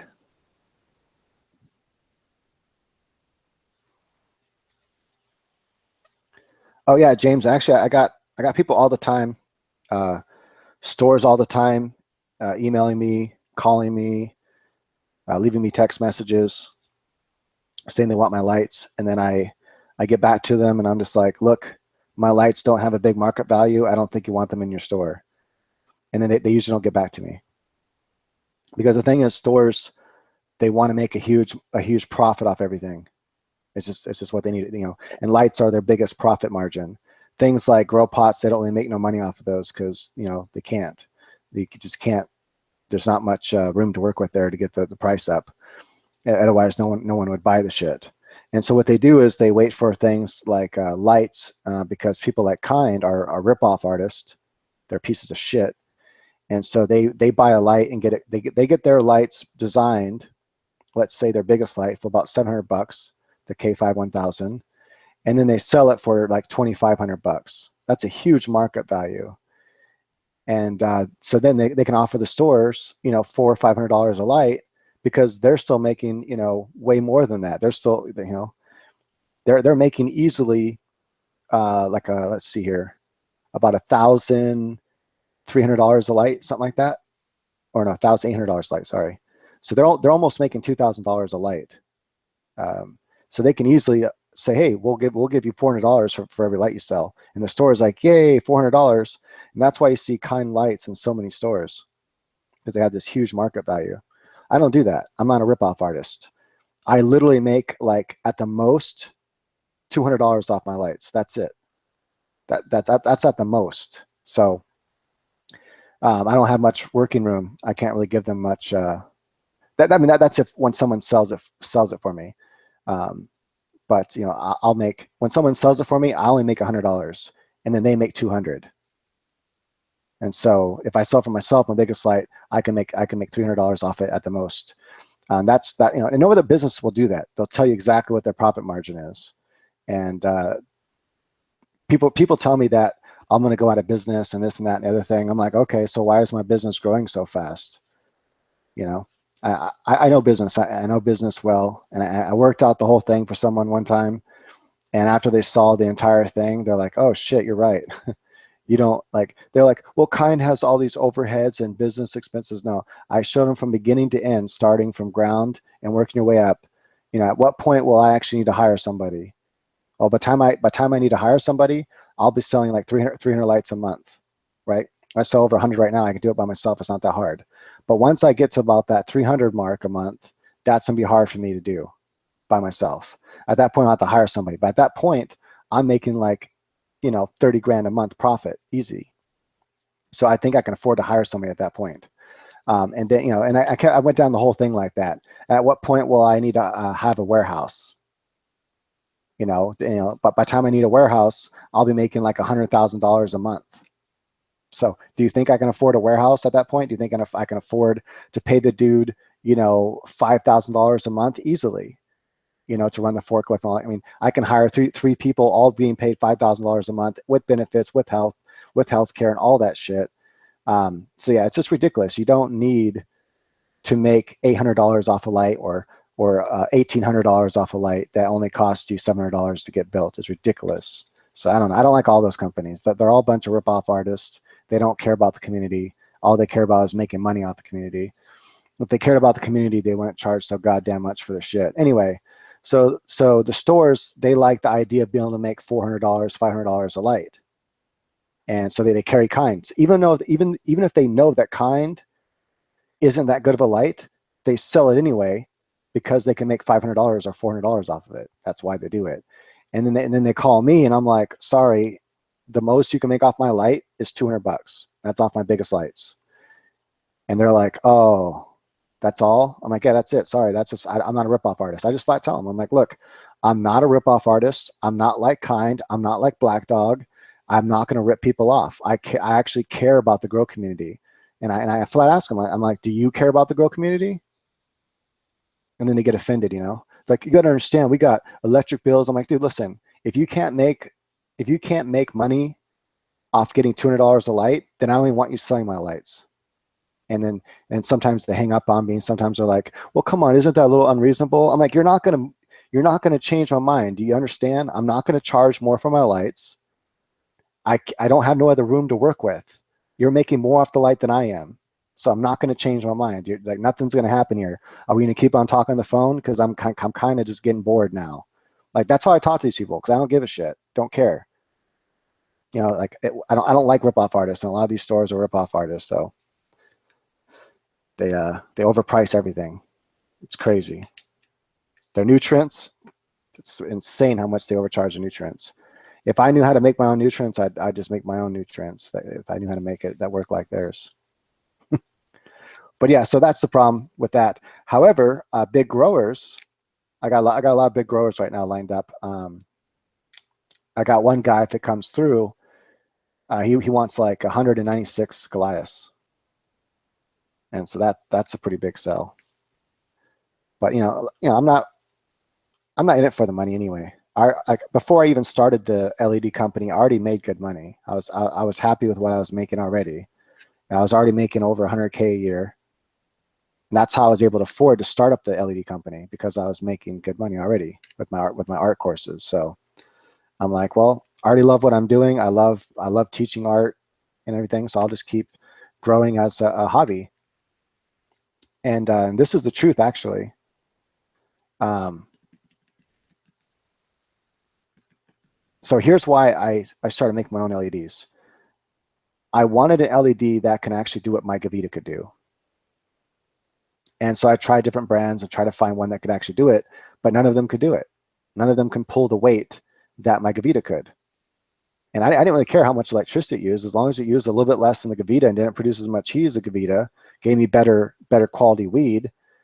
I just wanted a fucking LED that could actually give me big buds. I wanted buds that are size of soda cans, like I'm used to, except for now I'm going to be doing smaller plants, so they won't be that big, but they're still going to be like, like this.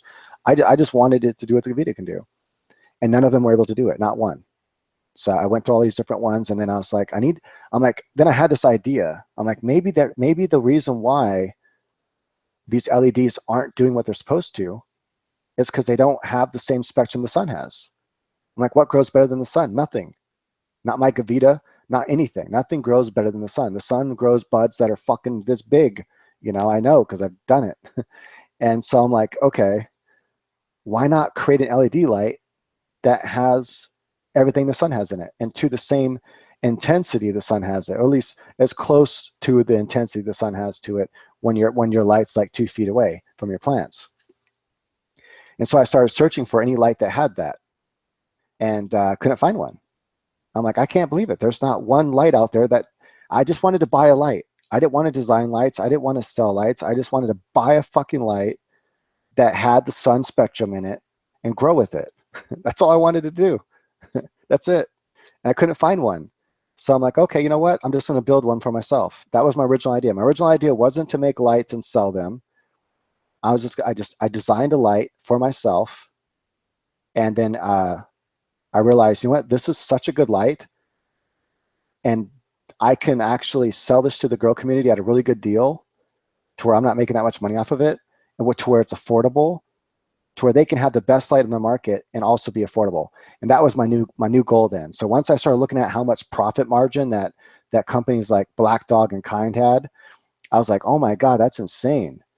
And so that kind of like pissed me off. I'm like, these people are taking advantage of the grow community and they're selling them a subpar product for way too much money.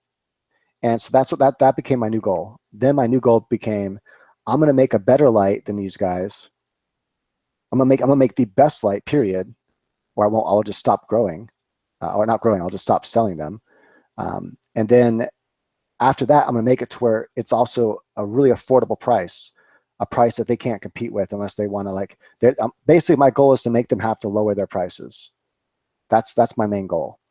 And so what was funny is one of the worst companies out there as far as market value goes is Black Dog.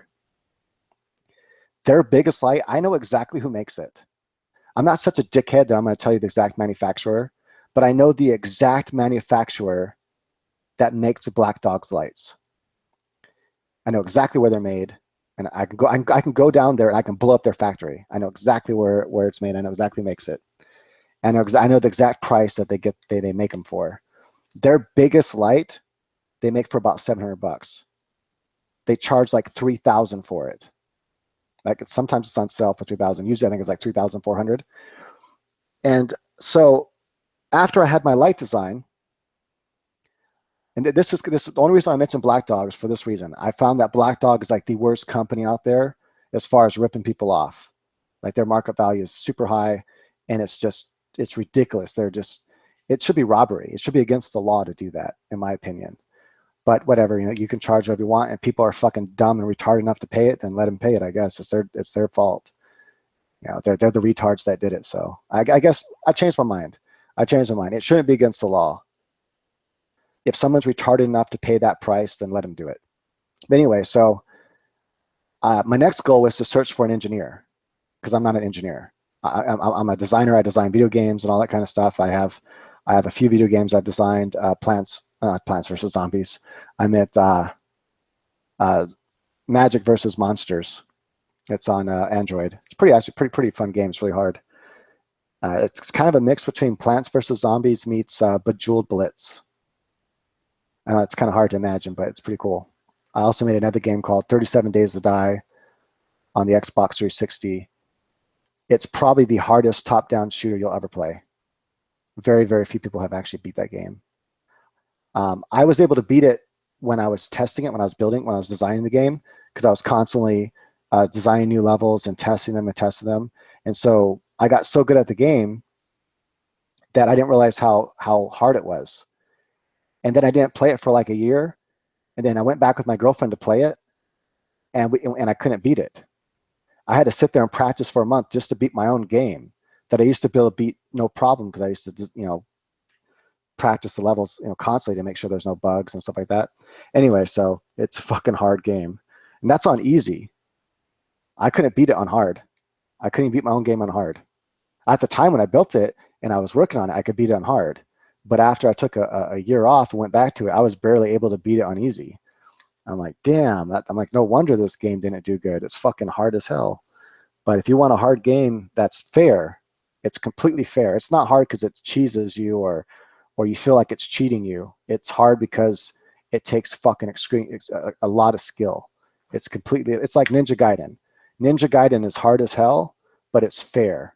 It's not hard because it's unfair or because the camera sucks or something like that. Although there are some parts of that game where the camera angles are kind of lame and it kind of fucks you up. But anyway, my game is never, you can never blame it on my game. the reason why it's hard. You can't say, oh, that sucks, it cheated, or the camera angle fucked me up, or something like that. Nope, it's, if you died, you know it was your fault. You're like, that was my fault, I fucked up. Sorry, I got sidetracked there. Um, so anyway, I'm a designer, not an engineer, so I wanted to make sure that I had a light that was, I had the design, had it how I wanted it, had all the spectrum with every LED that needed to be on it. I knew every lens that needed to be on it, but I needed an engineer to actually go through it and make sure it wasn't going to blow up. You know, it wasn't going to burn someone's house down. So my next goal was searching out an engineer. It just so happened, now you're going to know why I mentioned Black Dog. It just so happened that the engineer that I found and liked and got along with, we started talking and stuff about my idea, and he really liked it and wanted to do it, was one of the startup engineers. He was one of the startup business partners of Black Dog. So when Black Dog first started making LEDs, he was one of the 3 people that started that company. And so that was like crazy. I'm like, what are the odds that I meet the engineer that helped start Black Dog? And I asked him, I said, why did you quit Black Dog? And he said, because one day I came to him, I said, we're charging too much for the lights. This is ridiculous. You know, these lights are not worth that much money, is what he told his other 2 business partners. And they said, well, we're going to keep charging that price, so sorry. And they broke ways, and he started his own company, and Black Dog kept Black Dog. And anyway, once I told him that Black Dog was my least favorite company because they rip people off the most, that's when he confided in me and said, hey, I actually helped start Black Dog and stuff, and I designed, I did a lot of the engineering on those lights. And he showed me one of the lights that he designed for Black Dog, and it was one of the prototypes. And I'm like, damn, that is Black Dog's light, you know? And so anyway, I said, all right, let's work together. And so that's how that worked out. And so now we both have a mutual goal, and that mutual goal is to take down Black Dog. But not just Black Dog, Kind and all those other light companies that are just big time ripoffs and charge way too much for the lights, way more than what they're worth. It's just ridiculous. So that became my new goal. So my goal is not to become rich and famous and all this shit with my lights. My goal is, one, to give the company, not the company, excuse me, to give the community, the grow community, a fucking awesome light for a good deal that they can, kick ass growing with at a good price. But my other goal is to make all these other companies have to lower the prices down, to get big enough to where they have no choice. And in order to compete, they're going to have to start lowering their prices because they're just way too high. Oh, I'll type the names of the games real quick here. So on the Android game is called Magic versus Monsters, and the Xbox 360 game is called 37 Days to Die. I also did another game on the 360 called Speed 7 or 7 Speed, one of the two. It's a card game. It's actually really cool because it has a single player mode, and the single player mode is super fun. It also has a multiplayer mode where you and a friend can play together. It has an online mode too, but that's such an old game that good luck finding anyone online playing it. I don't even think I sold that many copies of that game. But it's kind of like that old card game called Speed. I don't think you guys ever played that game before, but it's pretty fun. And it's a take on that game and kind of mixed with Uno. And what's weird is I actually designed and developed Speed 7 before Uno Rush ever came out. And you'll see some similarities to Uno Rush, but it's a totally different game. It's nothing like Uno Rush, but you can kind of see some similarities to it. But anyway, the way I designed the AI in that game, each AI, the first person's really stupid and dumb. They're easy to beat. But each AI, as they get harder, they also play different. I designed them to where they play like different people. They have different strategies in how they play the game. And so you have to kind of figure out how they play the game to beat them. Especially the last boss. The last boss character is she looks like a jester. She's actually on the cover of the game. And anyway, she's fucking hard to beat. You got to get pretty good at the game to beat her. And yeah, I was able to beat her. I can still beat her now. So that game's not overly hard. That game is actually definitely beatable.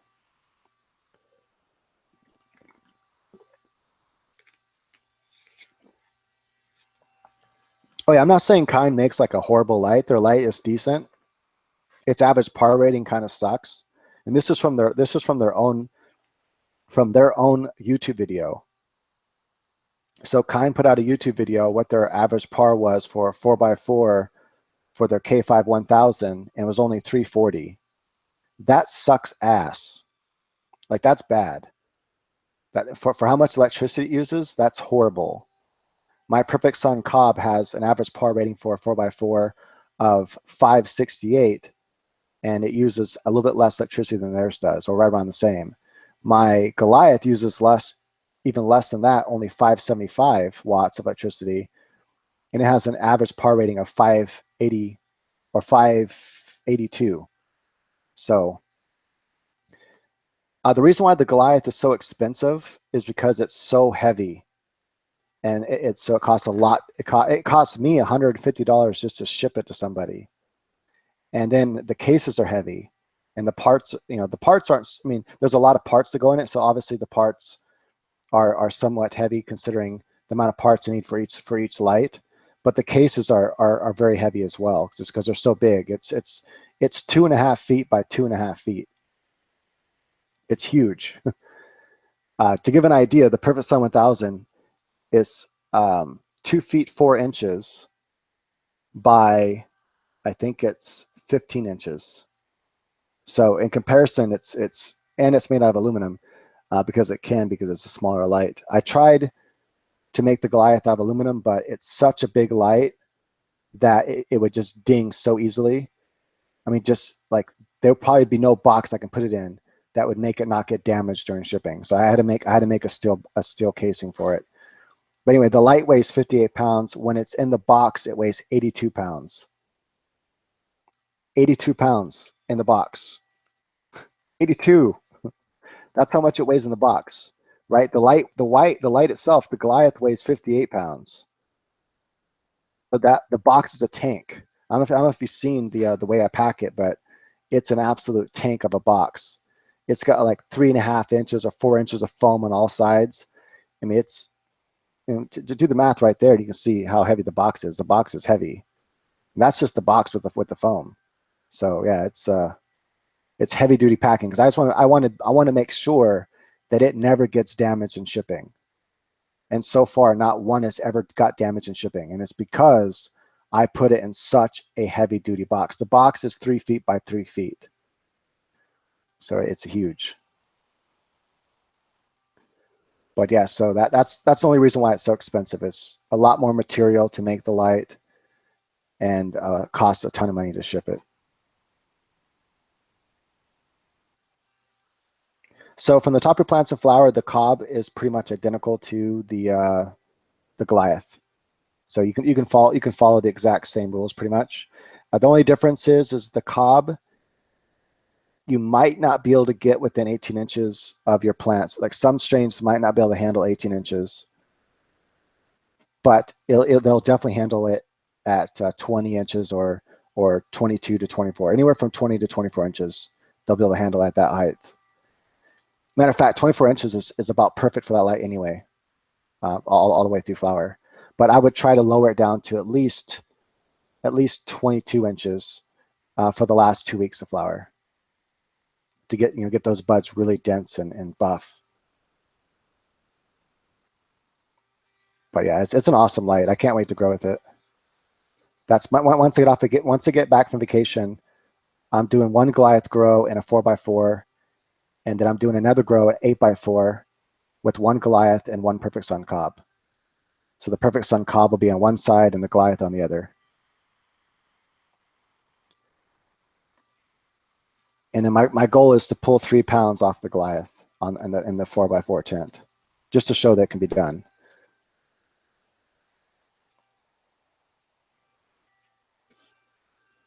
I think it's time to smoke some more weed. That's what time it is.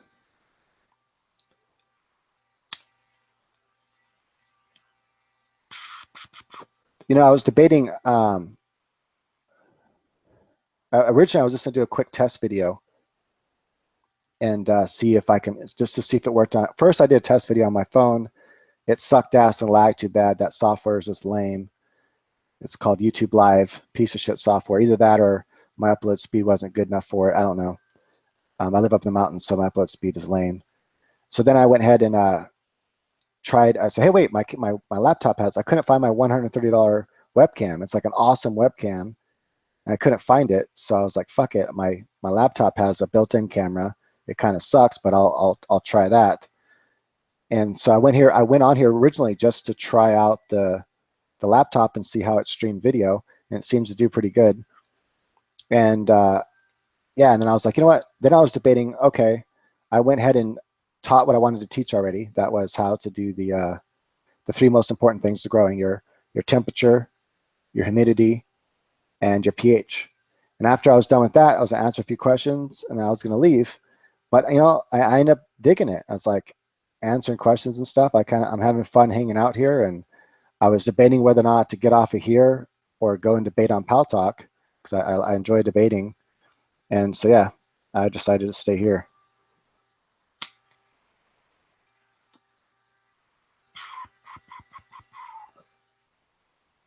No, it'd be perfect. You asked, would the dwarf star be too much for a 2x4 area, or go with the mini? Definitely go with the dwarf star. In fact, the dwarf star is still under. It's still not going to fully cover that 2x4. It'll cover it pretty decently. You can probably pull 12 ounces off that 2x4 area if you grow right and have the right amount of plants and everything. But if you put ultimately if you're going to use 2 smaller lights, the best light in that area for the biggest yield possible, it's kind of a little bit overkill, but you know, overkill, not overkill in the sense that it'd be bad for the plants, just overkill in that you're using a little bit more electricity than you would need to for that area. You'd be better off with a 4x4, but in that 2x4 space, the Perfect Sun cob would just blow it up with awesome big fat flowers all the way to even to the corner everywhere. Like you can fill that whole entire 2x4 up with plants, and every single bud on that plant everywhere, even in the corner, would be nice big fat buds. But in a 2x4, what I would personally do is I would have a mini and a dwarf star. So I'd hang the dwarf star like this, and I'd hang the mini right next to it.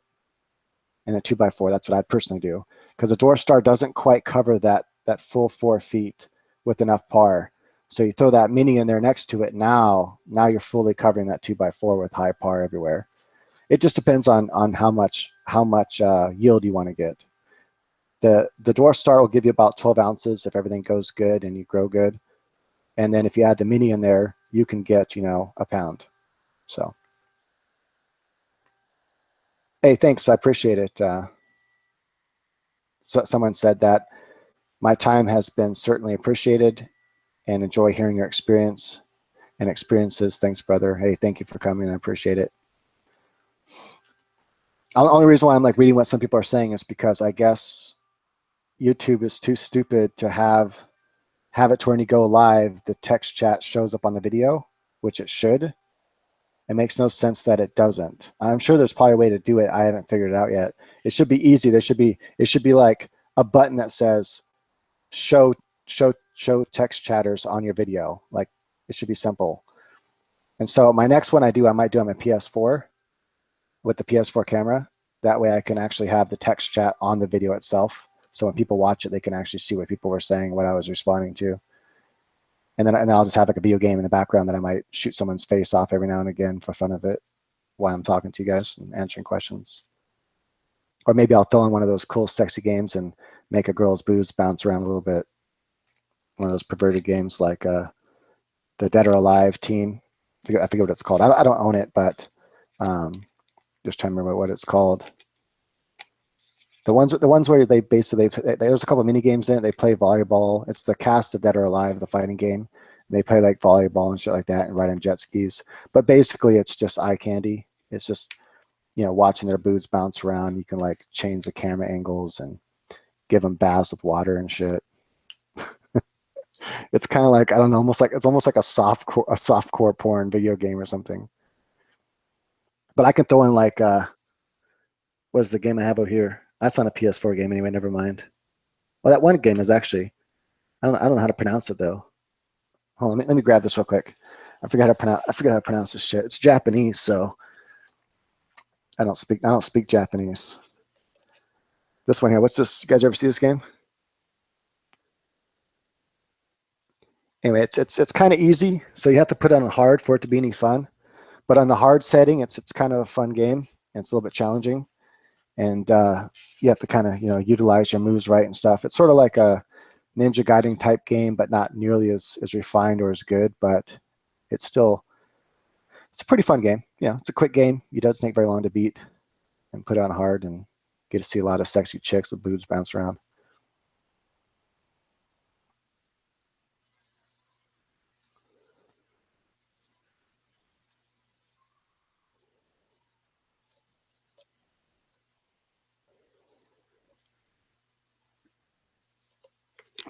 I actually never went to college.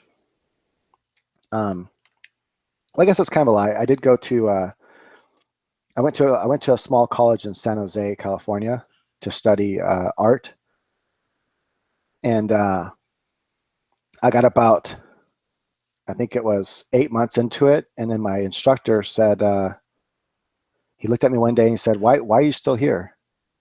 And I went, "What do you mean why I'm still here?" Because I want to finish school.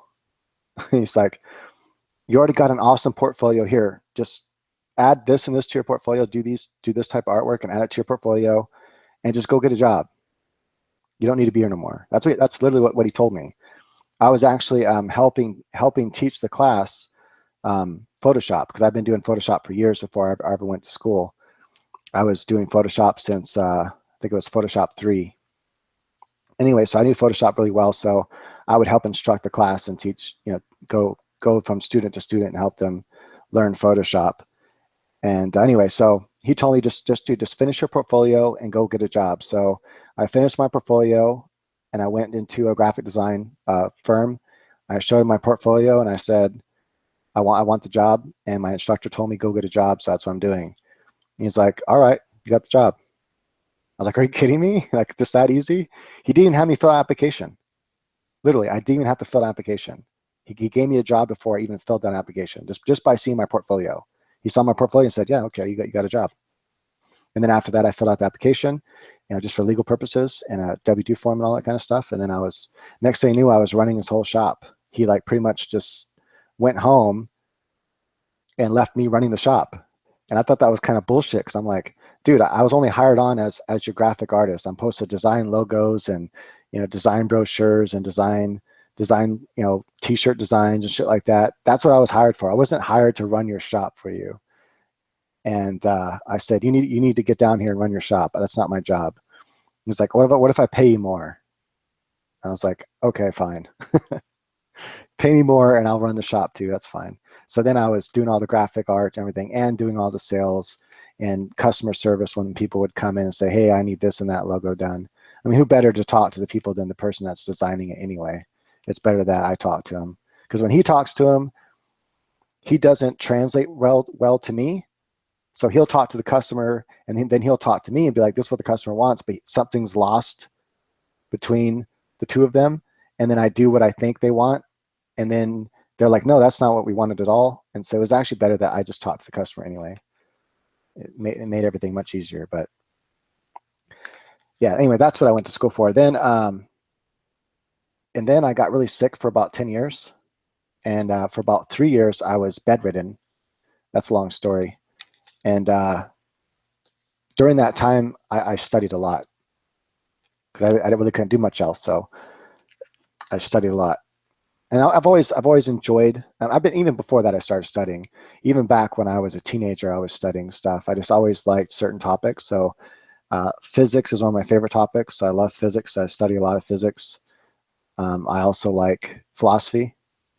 I more like philosophy from my own, like delving into philosophy from my own point of view and figuring out philosophy for myself than I do reading about other people's philosophy. Although I still like, I still enjoy like reading Kierkegaard a little bit and learning about their philosophy and, the kind of way they think and how they personally overcame certain problems within philosophy. But for the most part, I prefer talking about philosophy more with people and then coming up with my own philosophy and coming up with my own answers before I read other people's answers. But I've still studied a lot of philosophy just because I like the topic. And I like psychology. Those are probably my three favorite. I mean, I like science in general, but physics is my favorite. So my three favorite topics to study, besides fighting, because fighting you're constantly learning and studying, and a lot of your studying happens in the ring. Sparring if you're boxing, and I do boxing or jiu-jitsu. It's rolling on the mat. So a lot of my studying is rolling on the mat with my partner and figuring stuff out and trying new stuff. But but outside of fighting, those are my three favorite topics: physics, philosophy, and psychology. I also like sociology too, but I kind of consider that part of psychology. So I tested for Mensa. I went and did their home test, whatever you're supposed to do, and I scored just below what I needed to. I was like so shy of it, and I knew why. I have an issue with the main questions I have issues with are the ones where they give you a bunch of scrambled word. Well, not a bunch of, but there's more than one question that does this. But they give you a scrambled word, and then you have to unscramble it. And the problem is the Mensa test is timed, so it's not like I have all the time in the world to unscramble that word. I'm not good at unscrambling words for some reason. I don't know. I'm so good at pattern recognition and finding patterns and things. I scored off the charts when I did a pattern recognition test, and but for some reason, when it comes to unscrambling letters, my brain is not good at it. And anyway, so I usually skip all those questions, and then if I have enough time, I go back to them. I might be able to figure out one of them, but there's still like three I don't figure out because I don't have enough time, and so I run out of time, and those questions fuck me over. But I know if I were to practice doing that, just practice unscrambling words, I'd get better and better at it.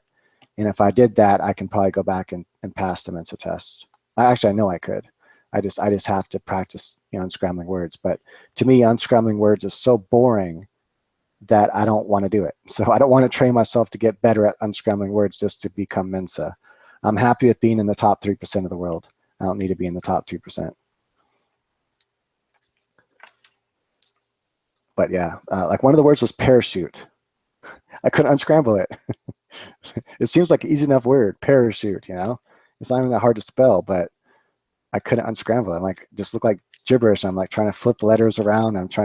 I even like wrote the letters down on little pieces of paper and was like almost like they were textiles. Like I was using textiles from Scrabble and like trying to rearrange them by hand to try to figure out what the fuck is this word. And it was just so irritating. I'm like, why can't I figure out the word? And my girlfriend at the time, she's kind of a dumb hillbilly. She just right away, I'm like, here, I gave her the exact same question. I'm like, unscramble this word. Within like 2 minutes, she had it figured out.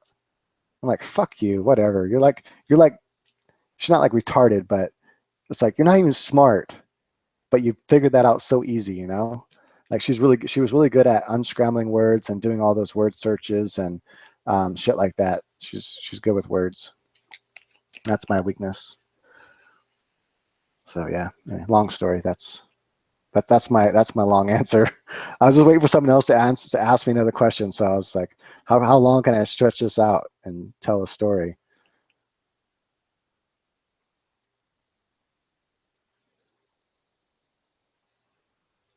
Oh, I just saw that.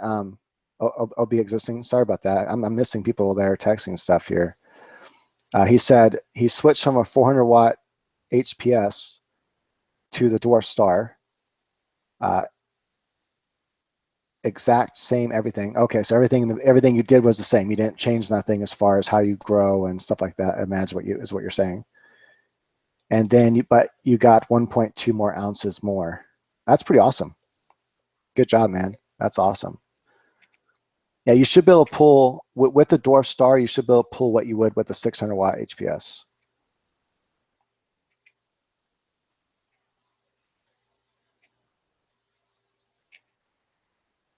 Thanks, home buds. I appreciate that.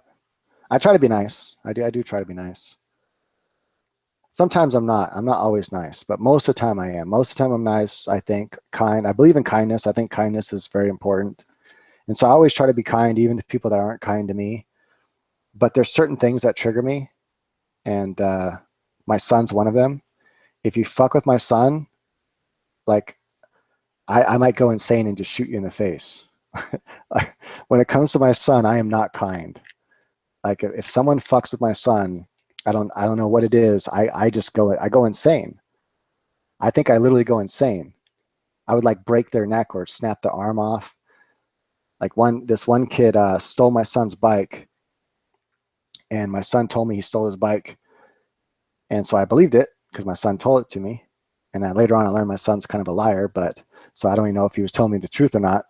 But it doesn't matter. I believed him at the time, and I said, hey, this is what I want you to do for me.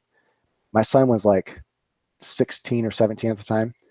I said, what I want you to do is I want you to call this guy up and just say, hey, um, my dad just wants the bike back. He doesn't care who stole it or anything like that. He'll pay you $50 just to get the bike back. Or I think I said, tell him 100. I said, tell him I'll give him $100 just and tell him I don't care who stole it. Just bring the bike back. I'll give $100. So the dude comes, and he comes himself. The guy that my son told me stole the bike. That's the guy that shows up. And in my mind, this is all, I was just going to go out there and I was just going to get the bike and say, dude, what you did was fucked up. You shouldn't do that shit. Whether you stole it or not, my son says you did, but whether you stole it or not, if you did steal it, you shouldn't have done it. It's fucked up. And I was going to pull the bike away from him and then just be like, just get on your way, dude. Just go and don't fuck with my son no more. That was in my head. That's all I was going to do. And my son told me the guy was 18. And of course, I believe my son. To this day, I don't know if he was 18 or not. Instead, what happened is I walked out there. It was two of them, and he was sitting on the bike, and I just socked him in the face and knocked him off the bike all the way onto the sidewalk. And it wasn't like I didn't like hit him hard, I mean, for me, it wasn't hard. I didn't think it was hard. I just kind of gave him a quick bam, just a quick jab to the right here, just right there, just pow like that, just a quick pop in the face. And I was like, what the fuck you steal from my son for? And he flew off on the ground and got up. He's like, hey, whoa, man, I'm only 17. And I was like, oh shit, what if he's telling the truth? So I was gonna whip his ass some more, but I stopped and I was like, I kind of lost it. I was like yelling at him and shit. And I said, I swear, you ever steal from my son again? I said, I'm going to fucking shoot you in the face. I said, you know what this is? Let him see my gun. And I said, I will shoot you in your fucking face, dude. Don't ever come to my house again. Don't ever fucking come around and steal anything from me again, or I'm going to fucking shoot you in the face. I believe you, dude. I believe you, man. And then he they left. So yeah, when it comes to my son, I'm not, well, at least when it comes to fucking my son, I become like a demon or something. I don't know what happens, man. It's like some demon or something just comes out of me. Actually, anyone I love, not just my son. My son's the worst though, but anyone I love, like if someone fucked my girlfriend, for the most part, I can let a lot of that go. With my son too, I can let a lot of it go. If it's stupid shit, I can let a lot of it go. But if someone hurts my girlfriend, like if someone just says my girlfriend's a slut and it doesn't hurt her, I don't care. I give a shit. But if they hurt my girlfriend, if she starts crying or something because of it, that dude's getting fucked up. And if I can't fuck him up, then I'm gonna come back and I'm gonna shoot him in his fucking leg or something. I won't kill him, but I'm gonna come back and I'm gonna shoot him in his fucking leg. Like that's what you get for me not being able to fuck you up. You're lucky I couldn't fuck you up. Actually, you're unfortunate I couldn't fuck you up because now you're shot in the leg. Anyway.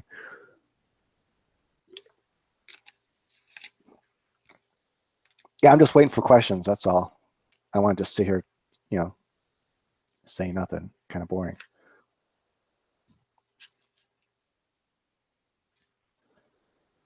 Oh, there's some questions. I see one. Do you prefer Kogos over Florinova? That's hard to say. Hard to say. I like Psycho the best right now. That's what I'm going with right now is psychonutrients. It's CYCO, CYCO Tech, so Psychotech Nutrients. That's just the bomb. And all I use is their A and B Grow, A and B Bloom, and their Potash for a PK booster. That's my favorite shit. But Florinova, I think if it's hand watering, Florinova. The only reason why I wouldn't use Florinova as far as like drip system goes is it clogs up the drip system too easily. However, with my new drip system that I have, it might not clog it up. No, it probably still would. I don't know, maybe not. If I leave it all open, it might not clog it. Maybe not. But it doesn't stay well, though, in a reservoir for very long. That's another problem.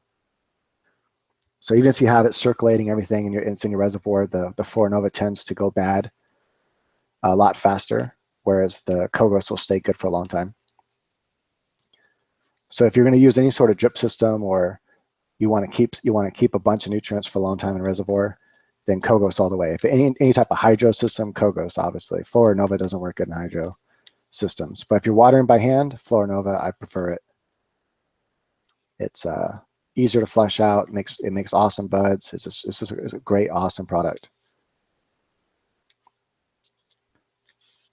Honestly, home buds, because I don't know much about the bricks approach to growing. I mean, I understand that I understand the basic idea. I understand how to grow organically and stuff, and that's really all you're doing is growing organically. So bricks is really just growing organically.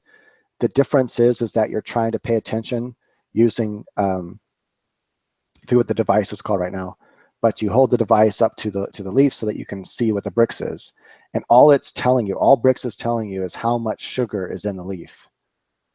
That's it. That's all it's telling you. So the whole idea of bricks growing, it's mainly for, gardeners invented it a long time ago for growing things like tomatoes and shit like that. A sweeter tasting tomato is going to sell better, right?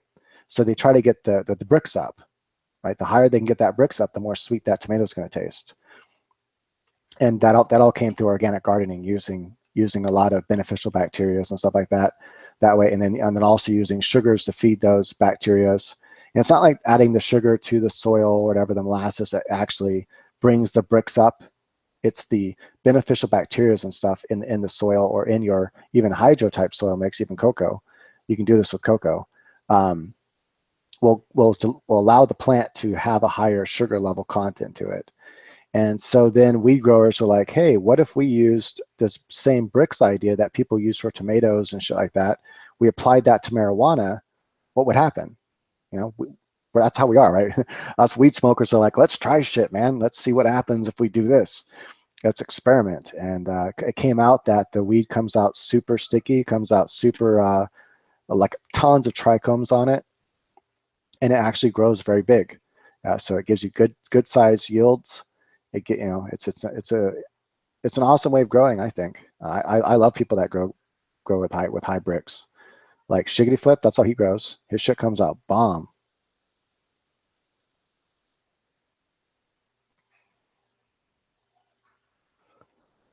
Putting light on a mover does lose power over the duration of how long you move it for. So if you're moving a light, let's say naturally the light covers 3x4, something like my Perfect Cell 1000. That's how much it naturally covers. If you were to move it to where it covers 4x4, then you're not going to lose much. You're not going to lose much intensity. In fact, if you only moved it to cover 4x4, you'd still have to keep the light about 2 feet above the plants during flowering.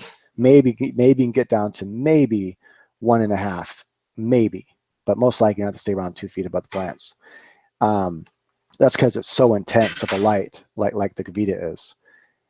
If you move it 5 feet, suddenly now you can drop it all the way down to 10 inches away.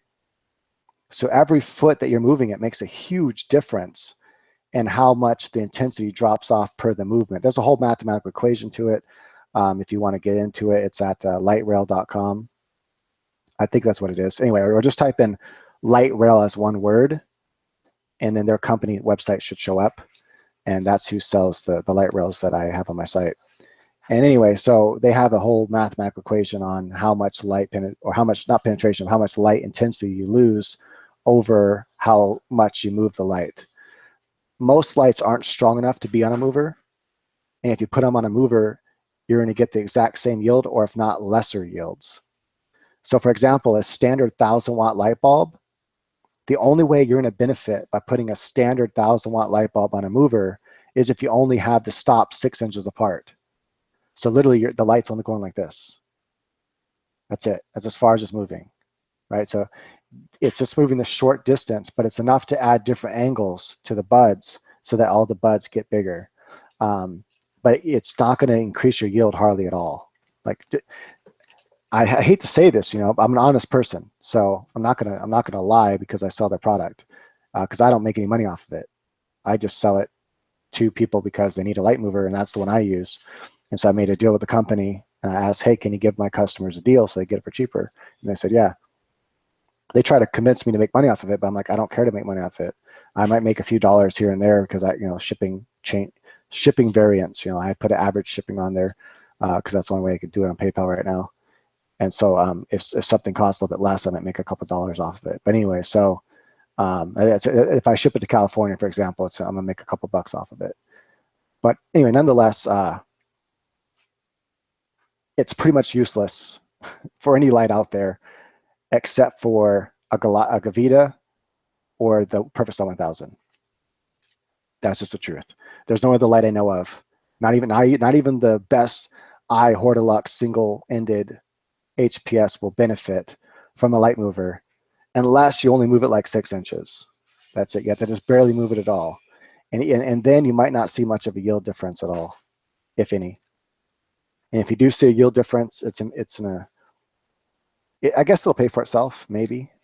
But honestly, it won't, because per square foot, you're actually ruining your per square footage at that point. Because if each light is, I don't know, I guess you'd have to set up your lights on a big light rail in order to still cover the exact same space and only move each light a little bit, but they're still covering the same space as you normally would. Because otherwise you're going to lose yield per square foot. There's not really an important difference between Cree and Bridgelux. They're just both competing American companies that both make a good product. So one thing that a lot of people don't know about LEDs, though, is that when you buy from Cree or you buy from Bridgelux, their chips, all their chips come, they don't make the LEDs, they don't make the actual LEDs. A lot of people don't know this. So Cree and Bridgelux and all these other companies, they don't make the actual LEDs. They make the chips.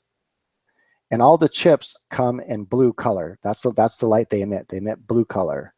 In order to change that color, you put a piece of glass on top of the chip, then you put dye on top of that. There's actually another layer of glass there too. It's not actually glass, it's another layer of protective film, but you put like phosphorus on there if you want the light to be white, for example. And there's different chemicals you put on if you want it to be red, or if you want it to be green, or if you want it to be orange, etc. But the actual diode, like a 5-watt diode you get that has a little plastic casing and a round bubble on it, that's usually a 60-degree lens. And then you can put secondary lenses on top of that to make it spread out more. But anyway, so that is not done by Bridgelux. Bridgelux doesn't make that. Actually, that's kind of a lie. They do make some in Taiwan. So they have a factory in Taiwan where it's basically a secondary company that they build in Taiwan. They build some LEDs and they sell them as full LEDs. But if you want to buy from Bridgelux directly in California, you're not going to get a diode. You're going to get a sheet. It's like a green kind of looking sheet of almost like cardboard looking paper. And in the center of it are all the chips, usually about 100 on a thing, sometimes less than that. And then you need a really expensive factory to make LEDs, really expensive. We're talking millions of dollars in machines of robotics.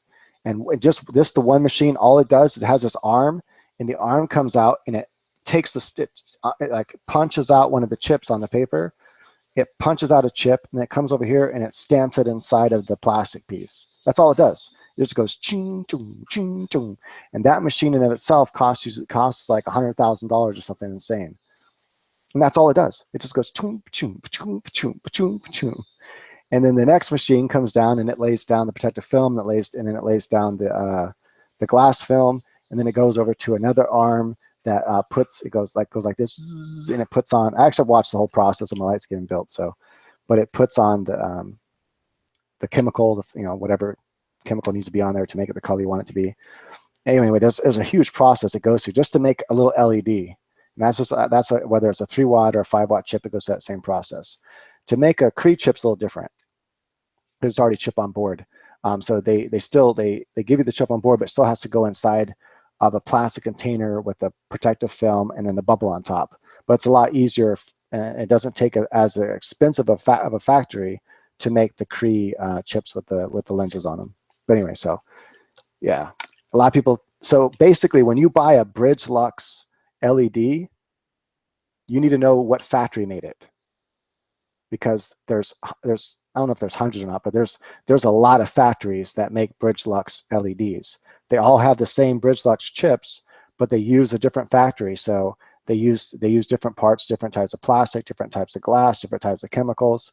They're all made a little differently, but they're all Bridge Lux chips. So yeah. And in other words, not all Bridge Lux LED, or not all LEDs that have Bridge Lux chips are made equally. That's the short answer. Yeah.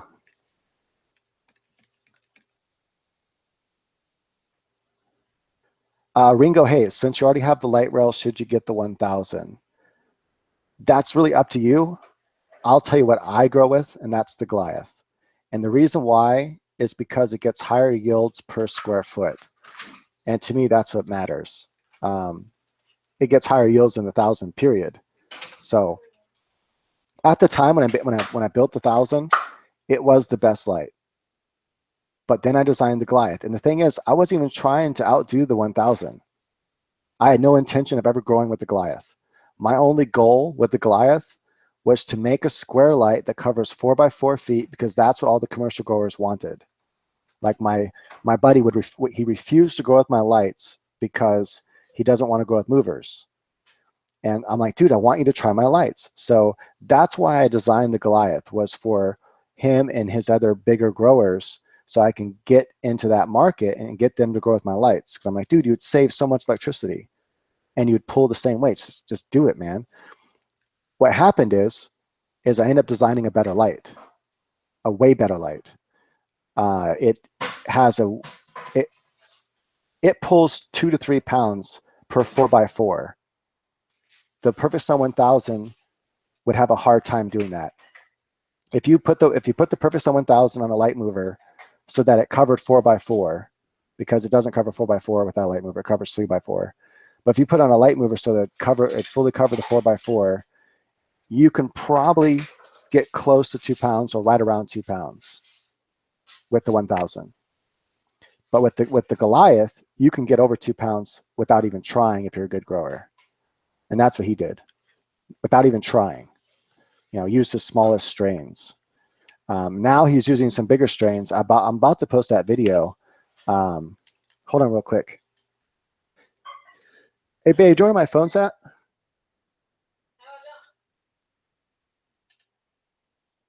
Huh. I don't know what I did with it. Is it in there somewhere, like on the counter? Do you see it? Want to do me a favor and check my office really fast? Well, that's where it's at. It's in my office. I know for sure, because I was doing a test video. No, it's in there. Trust me. It's in there.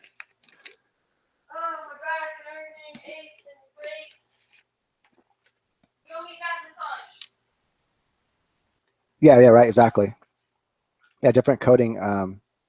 As far as I know, actually, I never actually asked exactly how the 330 nanometers and the 740 or 30 nanometers are made, but I'm pretty positive it's also with different type of chemicals that go over it. But I never asked that question. I just left that to the engineer. I'm like, I want UV and IR in there. Just make it happen. And so yeah, they put it in there for me. No, your mom texted you. How sweet. Oh! Sorry, babe. I really didn't mean to do that. All right, let's see if I can do this real quick. What is all this? Try to show you guys something. Mess. I'm not sure how good this is gonna work, camera to camera, but. Hey guys, doing this is Neil from Perfect. Whoa, hold on, damn fucking shithead. I'm talking to my phone. Calling it a shithead. Hey guys, doing this is Neil from PerfectSunLady.com. Let me see if I can show this real quick. Plants here underneath the Perfect Sun Goliath. They're about 4 weeks in. Something like about 4 weeks ago. They're looking nice. This time they're taller strains, so that's gonna be cool to see how far down in here it gets. All right, cool. We don't vet either, so these aren't plants. Anyway, I still need to post this video, but basically, what my buddy says in the background there is he's saying, hey, these we don't veg. He doesn't veg. He puts his clones into cups, lets them root. Once they start growing, he puts them in their final 3-gallon pots, and then from there he throws them right into the flower room. And they're only like this tall. They're like maybe a foot tall when they go in the flower room. And the ones that are under my light, they've been under my light. He threw them right under my light, under the Goliath at this tall. And now some of them are 3 feet tall at about 4 weeks in the flower. So that's how he grows. And I know he's going to get probably, if he doesn't pull 2.5 pounds this time, I'll be very surprised because he's using more of his heavy hitter strain. So last time with the strains that he used, he said that he pulled more weight, got better quality off the Goliath than he did off his. He uses iHortilux 1,000-watt light bulbs with UFO hoods, so he pulled more weight off my Goliath with those same strains. So yeah, under his 1,000-watt. Damn, how long have you doing this And video? I don't know. And not only did he pull more weight, but he got better quality, he said. And that was from him. And he's not biased at all. Like when he doesn't like something, he doesn't care if it's mine or not. He'll say it. You know, if I bring my weed over and he doesn't like my weed, or if he doesn't like my dabs, he'll just be like, I don't like it. So he's not that kind of friend that just lies to you and it goes, oh yeah, it's good shit, man. I like it. I really like the way it tastes. You know, he's like, yeah, he's just like, nah, man, this shit's harsh. I don't know why, it just tastes harsh to me. He doesn't like autoflowers. Like every time I bring him an autoflower, he's like, it's harsh. You know. What about your brother-in-law too? Yeah, my brother-in-law's like that too, but he doesn't say it's harsh. He says it doesn't last as long. He says the high. He says the high is good. Yeah, no. He said it was super stony. When I bought him that Gorilla Glue from Fast Buds, the auto Gorilla Glue, he said it was super stony. Everything was the same. He said it just didn't last as long. And I'm like, I think it's all in his head because he knows it's an auto and he has this like beef against autos. So I want him to take a blind test. I'm gonna ask him if he'll do a blind test. I'm gonna give him. I'm gonna give him 5 different strains, and only one of them will be an auto, and he has to be blindfolded and smoke each one, even if it's like, you know, one a day, if that's how long it takes to do the test. He has to be able to figure out which one is the autoflower by smoking them under a blind test. So then we'll see if he really knows which one the auto is.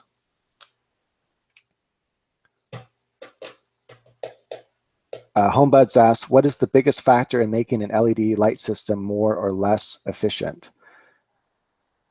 I think it has everything to do with the spectrum. Like that was my initial idea, was let's recreate the sun indoors, like truly recreate the sun, not just half-ass recreate the sun, but have everything the sun has. A bunch of green, a bunch of yellow, a bunch of red, a bunch of deep red, a bunch of deep blue, IR, infrared, had everything in there. You know, as much as you can make it like the sun, make it like the sun, because the sun grows the best shit in the planet, period, and nothing can beat the sun. And that's all we're trying to do. We're trying to compensate for not having the sun indoors. You know, if people can just freaking cut a hole in their ceiling and put plexiglass and have or grow in a glass building or a plexiglass building as their grow room, and they had sun year round that, you know, they could turn off and on, that's what they would do, right? So everyone would do, not just because it's free, because it's the best. So that was my idea, is recreate it. So I think it all comes down to the spectrum. The spectrum makes a huge difference. For example, you take a Mars 1200, its spectrum sucks.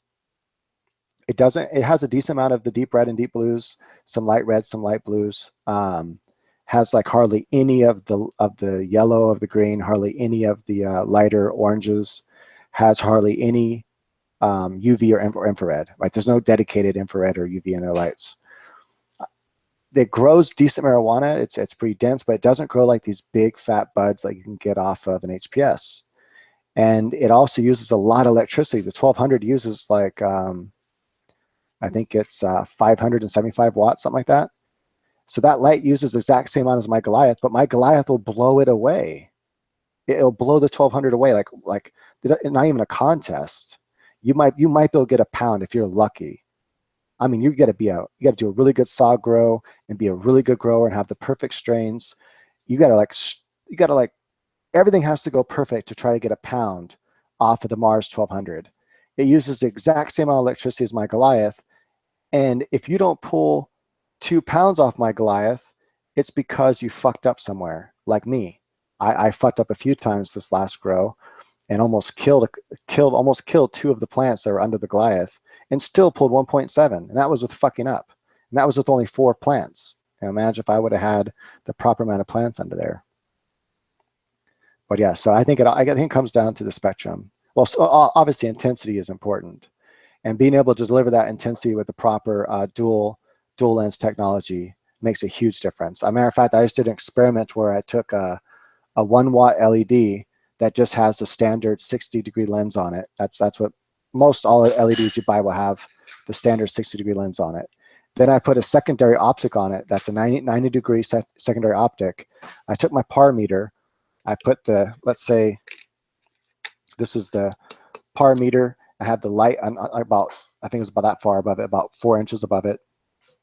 Took the reading without the lens, without the secondary lens on it, and it was really low. It was like 89. Put the secondary lens on there, and boom, it jumps up to like 200. That's how much of a difference that secondary lens makes. The problem is, though, you have to have the right kind of secondary lenses and the right blend of them, and you have to have them separated out correctly in order to have the proper spread. Otherwise, you're going to get just like a more of a spotlight effect rather than a good even spread out. And that's using a good mix of the 120-degree lenses. I want to mess around with 140-degree lenses, but haven't done it yet. All right, more questions here. Hold on. Dude, I'm gonna buy an SK 600 just to show how shitty it is. I already know how shitty it is because I went down to the grow shop, and they know I sell lights, and they know I have my own lights, so they have no reason to lie to me. And I said, hey, have you guys put the par meter up to that thing yet? They're like, yeah.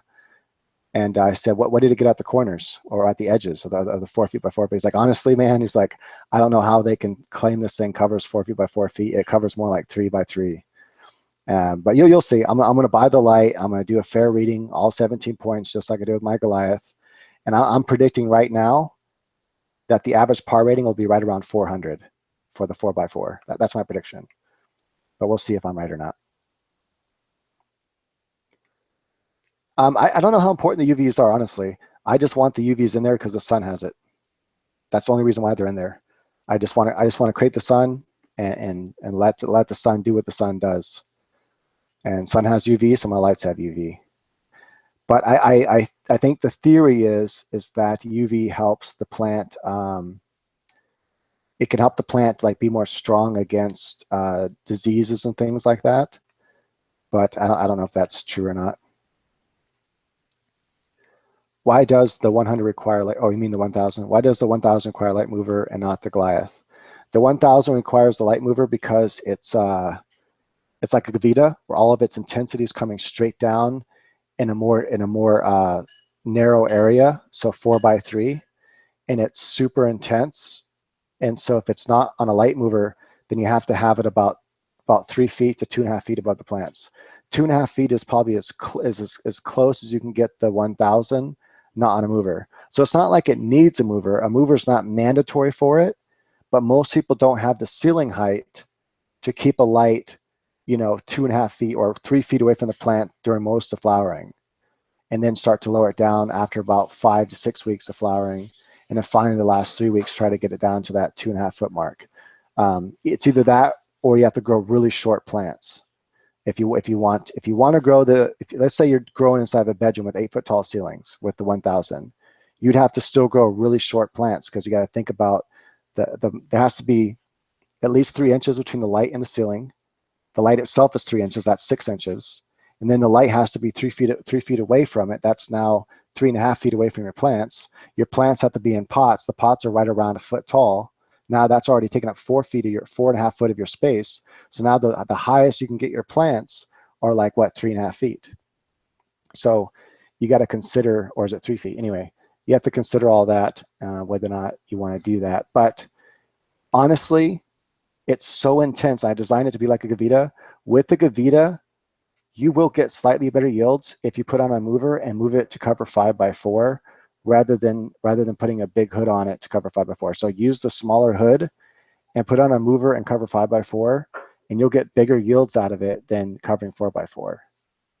But will you get bigger yields if you have 2 covering 10x4 versus having 2 stationary Gavitas covering 8x4? And I never done that experiment, so I'm not sure, but I bet you get right around the same, or right around the same yield. So you want to do the least amount of space and get the bigger yields. The Goliath doesn't need a mover because it's designed to spread the light out more evenly, but have high intensity par, enough par to grow big fat buds everywhere and cover that 4x4. And that's why it doesn't need a mover. And in fact, putting it on a mover would only harm the Goliath. You would actually reduce its yields by putting on a mover, unless again you only moved it like 6 inches. So you literally just, the light's going like this. Here, let's say this right here is the entire Goliath. You had it just doing this. You know, is doing that with it worth spending, you know, $250 on a light mover? I don't think so. Will it increase your yields? Most likely not. If it does, very, very little. All right, I'm trying to move this out of the way so I can see through the questions.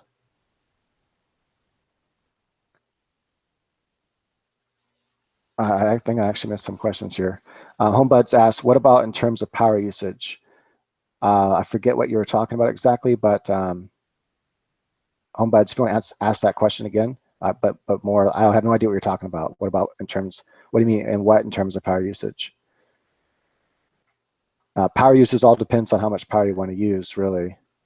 But typically, it does take a certain amount of power to operate LEDs properly. So each one, you know, if there are 5-watt LEDs, you want to pump them with, like, you know, I think it's 2.1 volts or something like that each on average. And so you're gonna be, you know, if you're running 245 watt bridge lux LEDs, you're looking at, you know, using about 530 watts on average. Just because you don't want to over push the LEDs, you don't want to under push them either. But you don't want to push them so hard that you reduce the lifespan of them.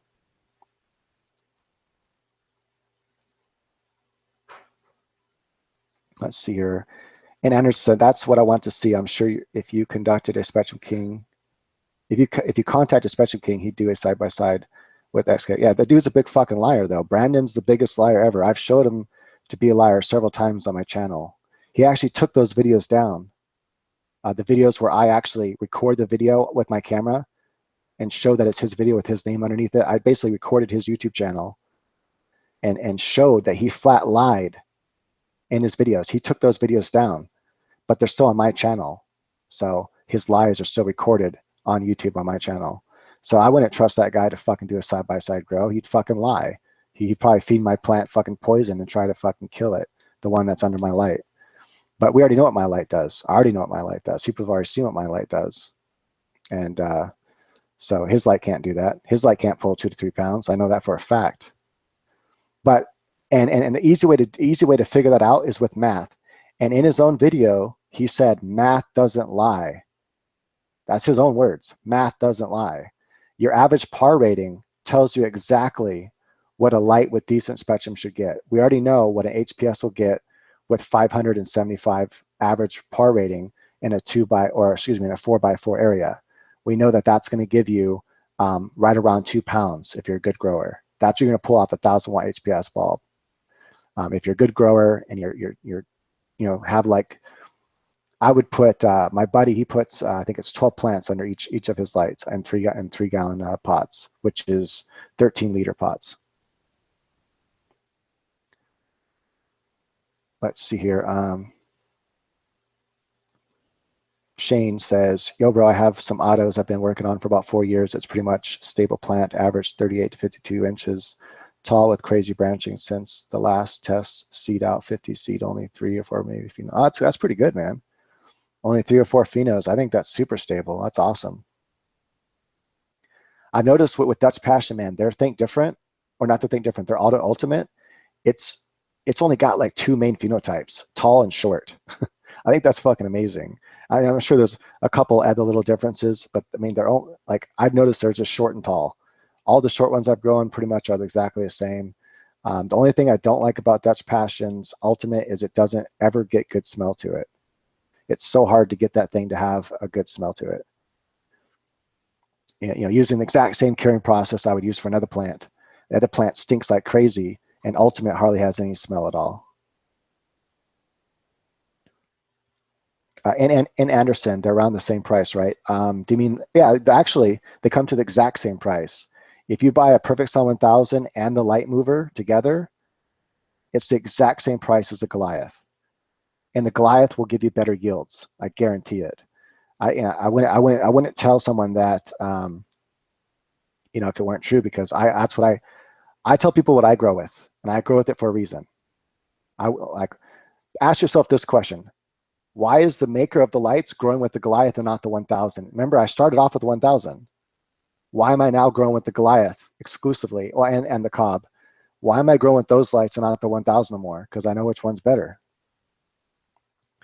I've grown with both of them. I know which one's the better light.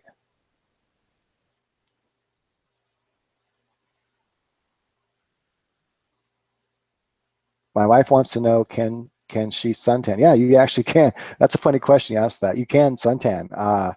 One time when I was in the grow room, I was underneath the light too long, with my neck exposed. I was underneath like this, fucking my plants and hand watering and doing shit, and my neck was exposed, and I got a sunburn on my neck. And I was a good probably at least 1.5 feet away from the light, something like that. And I got a sunburn on my neck. I kid you not. I couldn't believe it. I'm like, it was all red and shit, and it hurt the next day. I'm like, I got a sunburn on my fucking neck. So yeah, you can suntan under them. So you can like put it sideways on the wall and just stand in front of it, or hang it up and lay underneath it. And then, unfortunately, it doesn't cover your whole body. So put the 1000 on a light mover to where it's just long enough, move it just enough to cover your body, lay underneath it and put it kind of close to you, and then turn over and yeah, get a nice good tan. And another thing, this is kind of funny. My mom and her boyfriend, so he saw my light one day, and he ended up getting one of my my prototypes I had that used was waterproof, used mean well drivers and things like that. It was made for a market that grows in greenhouses and stuff and outdoors. But anyway, so he saw how bright it was. It's basically it's almost as bright as the Mini, or excuse me, the Mini is almost as bright as it. They're almost the same as far as brightness goes.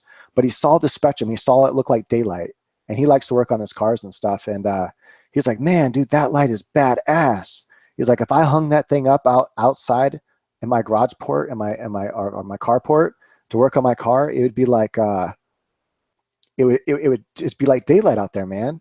And I'm like, yeah, probably would. And he's like, I want one of those lights, man. I want a light. And so I gave him the light for a super good deal.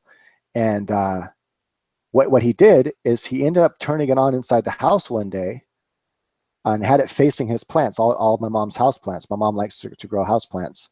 And so he had it facing all her house plants. And they said, now here in Oregon, it rains a lot, right? So just quick backstory. It rains almost all year here. We get like 2 months where it doesn't rain. That's it. We get like 2 months where we can actually like go in the lake where the lake's not too cold to go inside of, where it doesn't fucking hurt to go inside because it's so cold. So that's all we get. That's kind of sucks. We get about one out of those 2 months. We only get like maybe a month and a half, if we're lucky, of actual days where we can go and jet ski. Otherwise, it's windy or too cold or even rainy sometimes in the summer. So anyway, we get a lot of fucking rain, a lot of gray skies, a lot of just like the kind of shit that makes people depressed, I guess. And so they get kind of depressed in the winter. So they started firing my light up to just to have it feed their plants a little bit during the winter. And they said that after about a week of doing that, they didn't feel depressed anymore. They said, "Hey, Neil," they call me up and they say, "Neil, we've been using your light, and just kind of have it facing our plants and in the living room, and we noticed that we're not depressed anymore." And they said, "Have you thought about marketing this light as a mood light?" And that put some ideas in my head. I'm like, wow, that's a good idea. Like I'd make it a lot smaller version. I'm actually thinking about designing a mood light that screws into a standard light socket and kind of looks like those UFO ones, you can buy at the store that are all white LED, but have my spectrum and something like that. I just don't know if it's possible to do it yet because each color spectrum takes like different types of voltage and stuff, so different drivers, and I don't know. I might be able to do, I don't know. So I need to talk to my engineer more and see if it's possible. But I want to see if I can design a light that can screw into a standard light bulb socket and have my spectrum come out. So that way people can use it as a mood lighting so they don't get depressed. And also it produces vitamin D because it has the infrared. And infrared is what hits your skin and produces vitamin D during when the sun's out. So my lights actually, not only do they tan you, they raise your mood levels up when it's all shitty outside for a long time, but they also help produce vitamin D in your body. So you can actually raise your vitamin D levels by just spending time under my light. And if I made a mood lighting, I'd put even more infrared lights in there to increase the vitamin D production. All right, going back up here. What genetics would you recommend? All kinds of genetics I recommend. I love everything by Barney Seeds. They produce some fantastic stuff.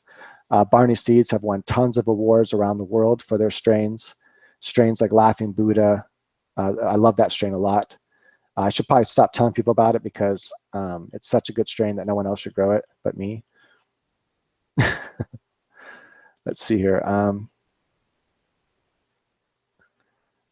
Homebuds asks, what makes an LED more or less efficient? Power supply? I don't know what you mean by more or less efficient. Like, do you mean by how intense it is? I mean, the power supply just allows, all the power supply does in an LED light is it converts AC power to DC power, and then you program it to put how much average watts you want per LED. You always want to underpower them, otherwise they'll burn out too fast. You want them to last 10 years, not like 2 years. Let's see here. If you lower the LED light closer to the plant, you can't move it farther. Grobot cheaply had the best lights, hands down. Thanks. Sorry, just trying to read, because people can't see this in the video, so I'm just trying to read what you guys are saying. What is the best seed for high CBD? Where to get seeds? So Homebuds, go to GYO seeds. I'm going to type it in the room here. They have a search engine result where you can actually, you can say low THC, high CBD. There's different like search parameters. You can just click these buttons on the left-hand side. And they have I found one strain they have there that had like under 1% THC and like 16% CBD. Okay, we got someone that says, say my name. So the guy's like a child or something.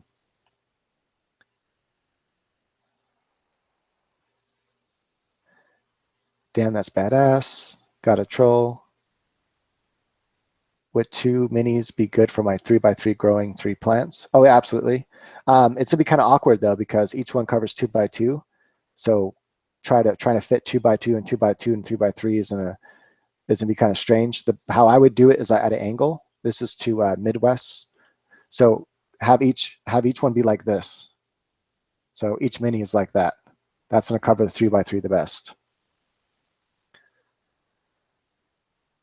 And let's see, have I missed anything else? Shit, it only rains 2 days a year where I live. Damn, where do you live at, man? I want to live there. I want to live where it only rains 2 days a year. Actually, I don't know. They might have water restrictions. I won't be able to grow my weed right. Or maybe it's in a state that I can't legally grow anyway. weed. So everyone here make. So Chris Raid says everyone here is dumb. Make weed and die. Weed kills you. It destroys your brain. Oh, that's funny. Oh man. Hey, I'll tell you what I'll do for you, Chris. Chris, this is what I'll do for you, man.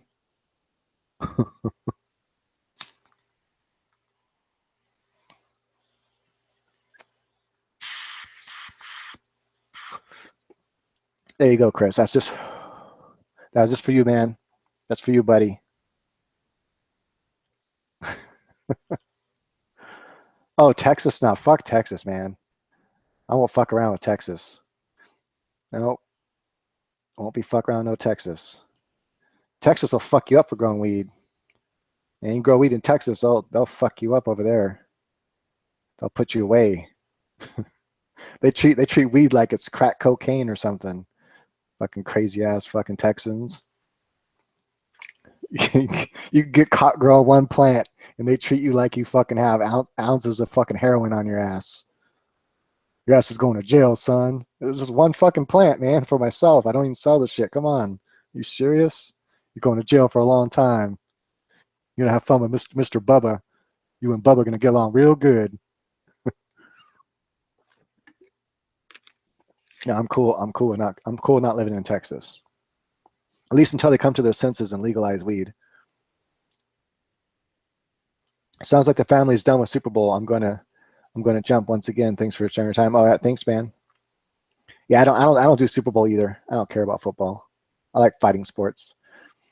I like boxing and Muay Thai, Jiu-Jitsu, UFC. What's that? Oh, Holly Holm's supposed to fight tonight? Huh. Yeah, I'm not really a Holly Holm fan. Yeah, I guess that's worth watching. She's fighting for the new division, my girlfriend says.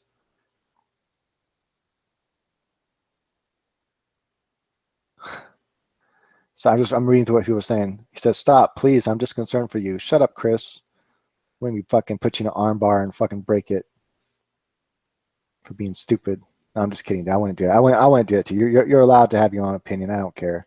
Everyone has their own opinion about shit. It's all good. Some people don't like weed. Some people like it. Some people think it's bad for you. Some people that are educated understand that marijuana is actually better, medical, beneficial for your health. In some ways, it's not. I think you should run that big ass Automazar under your 1,000 watt. Yeah, I mean Automazar, it gets pretty big, but honestly, I think their Think Big's better by Dutch Passion as far as if you want to get the biggest plant possible. Think Big is probably their biggest yielder. I live in Oregon where weed is legal. Not only is weed legal here medically, it's also legal here recreationally, Chris. So you can just come here, Chris, and take a visit to Oregon and walk right into a dispensary and buy weed. You can do that here because it's recreationally legal. So come on down, visit Oregon, come smoke some good Oregon weed and have some fun. Do it in the summertime, preferably, so you can go to the lake, get stoned and swim. Do my parents know I smoke weed? Dude, how old do you think I am, man? Fucking 38 years old. I don't need my parents' permission to smoke weed. But yeah, my mom smokes weed too, and her boyfriend smokes weed. And my sister smokes weed, and my sister's husband smokes weed, and my uncle smokes weed, and my dad smoked weed before he died. He did more than just smoke weed, though. But my whole family smokes weed. Like just about everybody in my family smokes weed because weed's good for you. Ask me if my mom knows I smoke weed. I should take it as a compliment that you think I'm so young that I should give a shit what my parents think about if I smoke weed or not.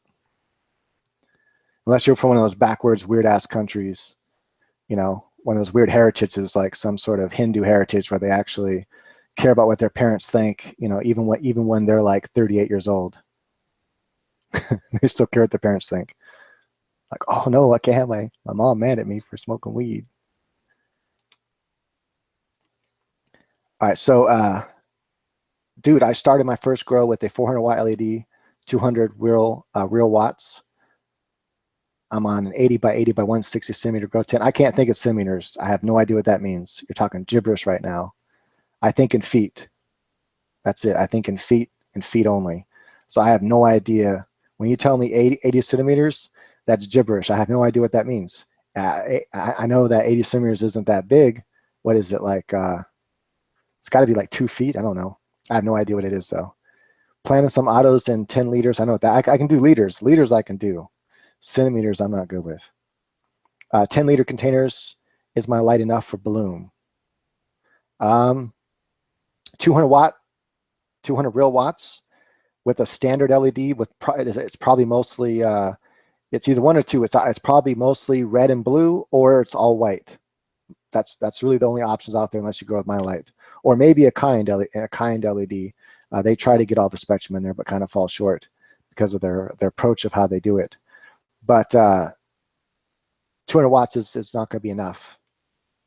I can tell you that right now. Most, even if it's a kind LED, 200 watts isn't going to be enough. We definitely want more power than that. I don't care if you sub, Chris. I don't give a shit who subs, who doesn't sub. People either like me or they don't. I don't really care either way.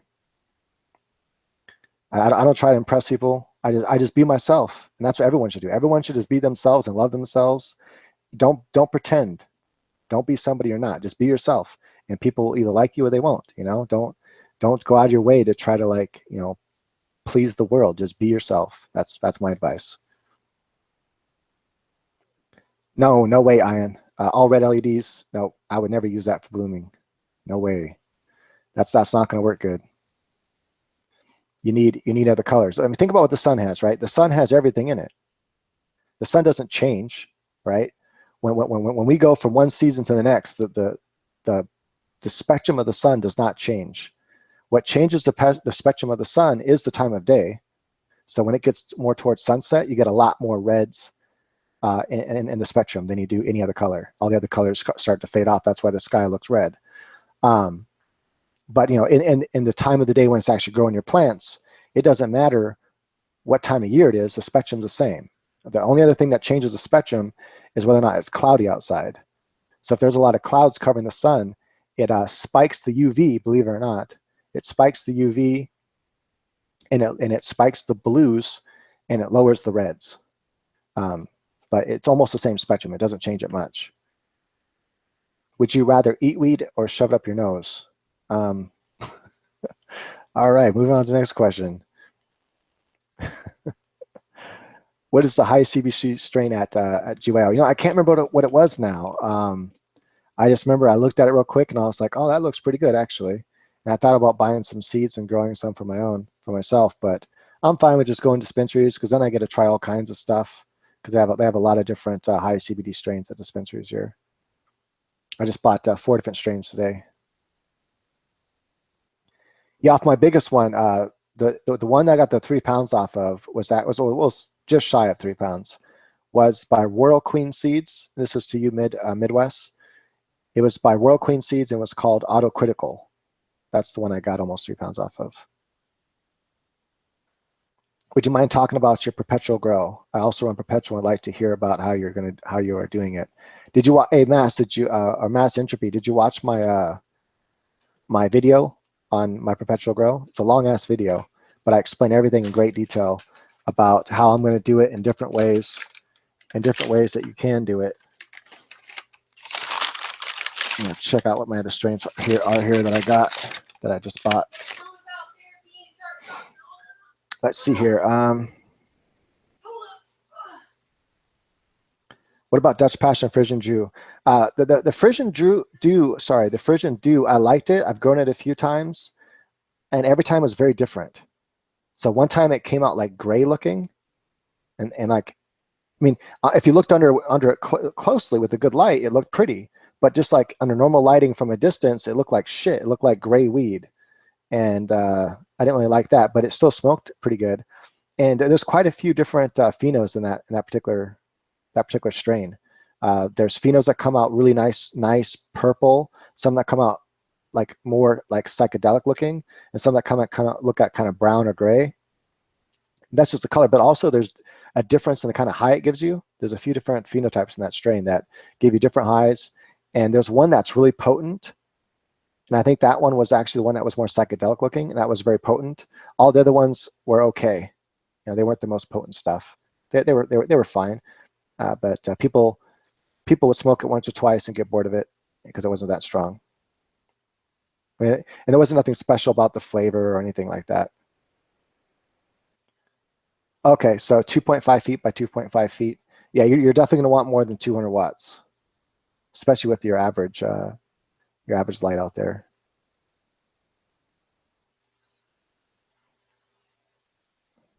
All right, have a good one, Ringo. I'm trying to catch up here on text chat here. Sorry.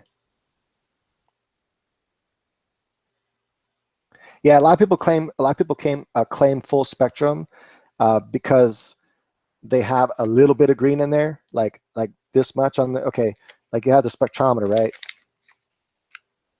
And the spectrometer reading is like a rectangular square look. So you have something like this. Let's say this right here is the graph. Let's just use this side. Let's say this right here is the graph. Well, way up here is where all your spectrum should be, right? And so they say, oh, it's full spectrum, but the green is way down here. Their yellow's way down here. The orange is way down here. Their deep red's way down here. There's like no IR, no infrared. There's no UV. Their deep blues are down here. Their bright blues are up here. The bright reds are up here. That's not full spectrum. That's like two big mountain spikes right there. That's not going to grow good marijuana. It's not going to grow very good at all, especially at 200 watts. If you have a spectrum like that, you want at least like 500 watts. Otherwise, you're going to be very disappointed in what it does. Now look at the spectrum. Look at the spectrum reading. If the spectrum reading is high, if all the colors are way up here, then it should do okay.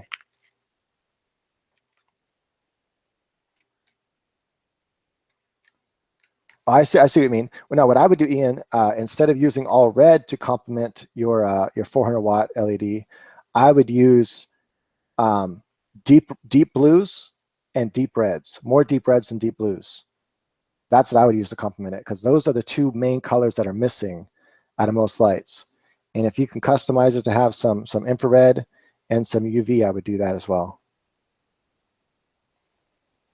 Yeah, Matt. See, I definitely watched the vid. I go in great details about the perpetual grow that in different ways. I'm gonna, different ways you can do it, but the way I'm gonna be doing it.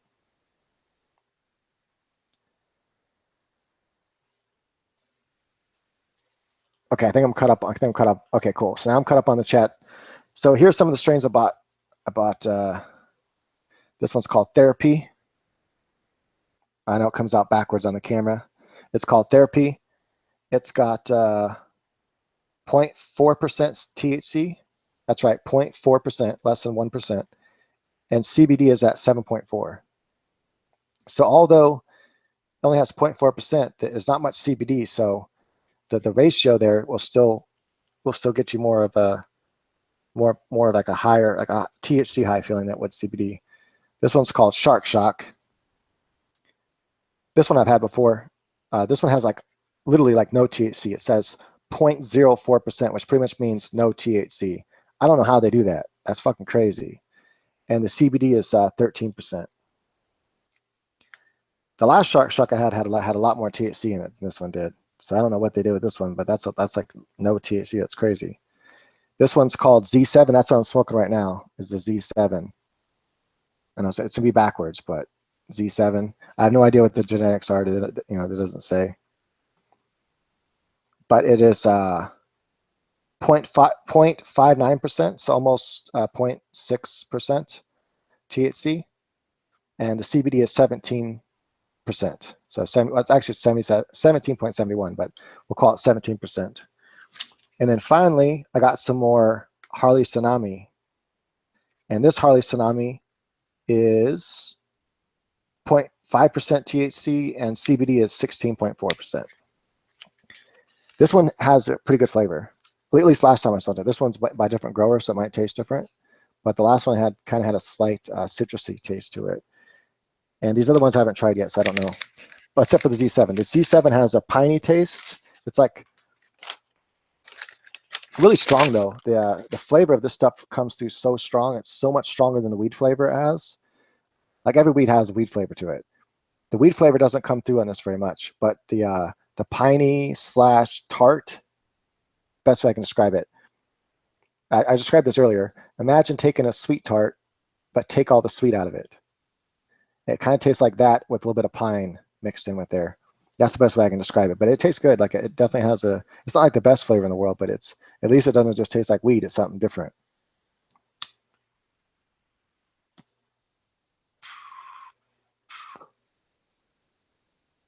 A layaway program. I'm not sure.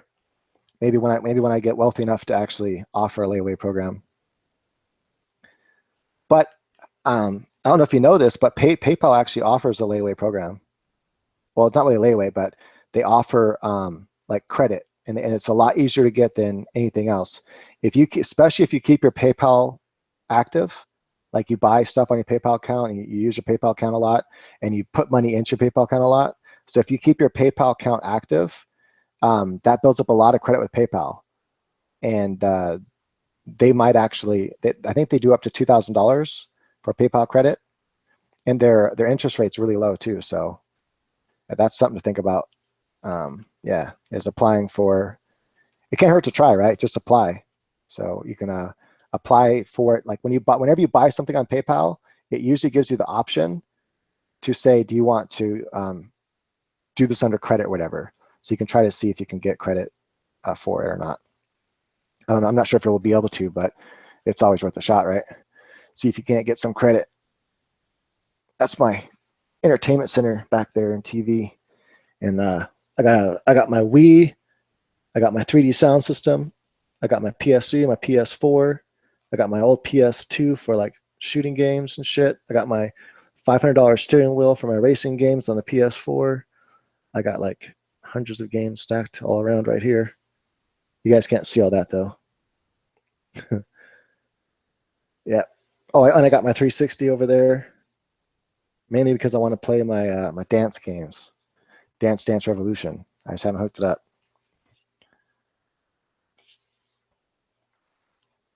Still haven't got the Xbox One yet. I haven't been able to justify getting it yet because there's not enough games that are exclusive that I want to play on it. But I really do want to play the new Halo. I really want to play new Gears of War. Those are like the two main games on there. I just don't know if I want to buy a system just to play those two games. Let's see here. See what else has been said.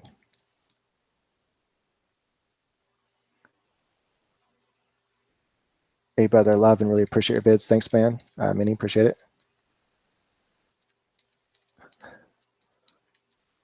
Let's see here. Yeah, actually, I did do a vid recently on how I cure, and it's actually part of my part of the Grow course now. So if you go to growpotcheaply.com and then click on Grow course, it's my free Grow course. One of the last videos on there is how I personally cure. Actually, that's something I can talk about for a second because I actually been doing something a little different recently that I learned from my buddy.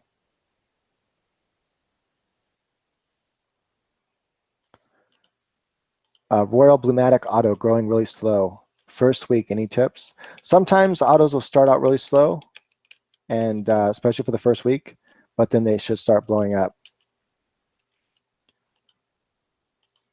Just make sure you're not giving it too much light at first, because too much light will hinder its growth. All right, so this new curing thing. So my buddy's like, hey, dude, his main guide he knows is like this is how he cures. He basically told me, he's like, dude, he's got the best smelling weed ever, and this is what he does.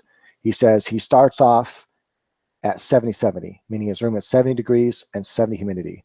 So when I say these two numbers, that means temps and humidity. So he starts drying his weed at 70-70, then he drops it down to 60-60, then 50-50, and then 40-40, and then 30-30. And I think he stops at 30-30. He leaves it there. Then he leaves it and leaves it frozen in this refrigeration at 30-30.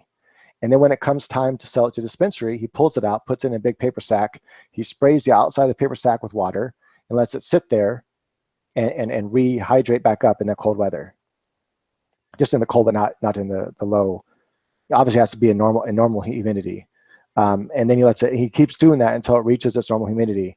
And he says the shit comes right back to life as if it were fresh and smells awesome. And so I'm like, well, I'm not that anal. I'm not gonna go through all that trouble. I'm not gonna build a freaking freezer like that. That's insane. That's just taking curing to a level that I don't want to take it to.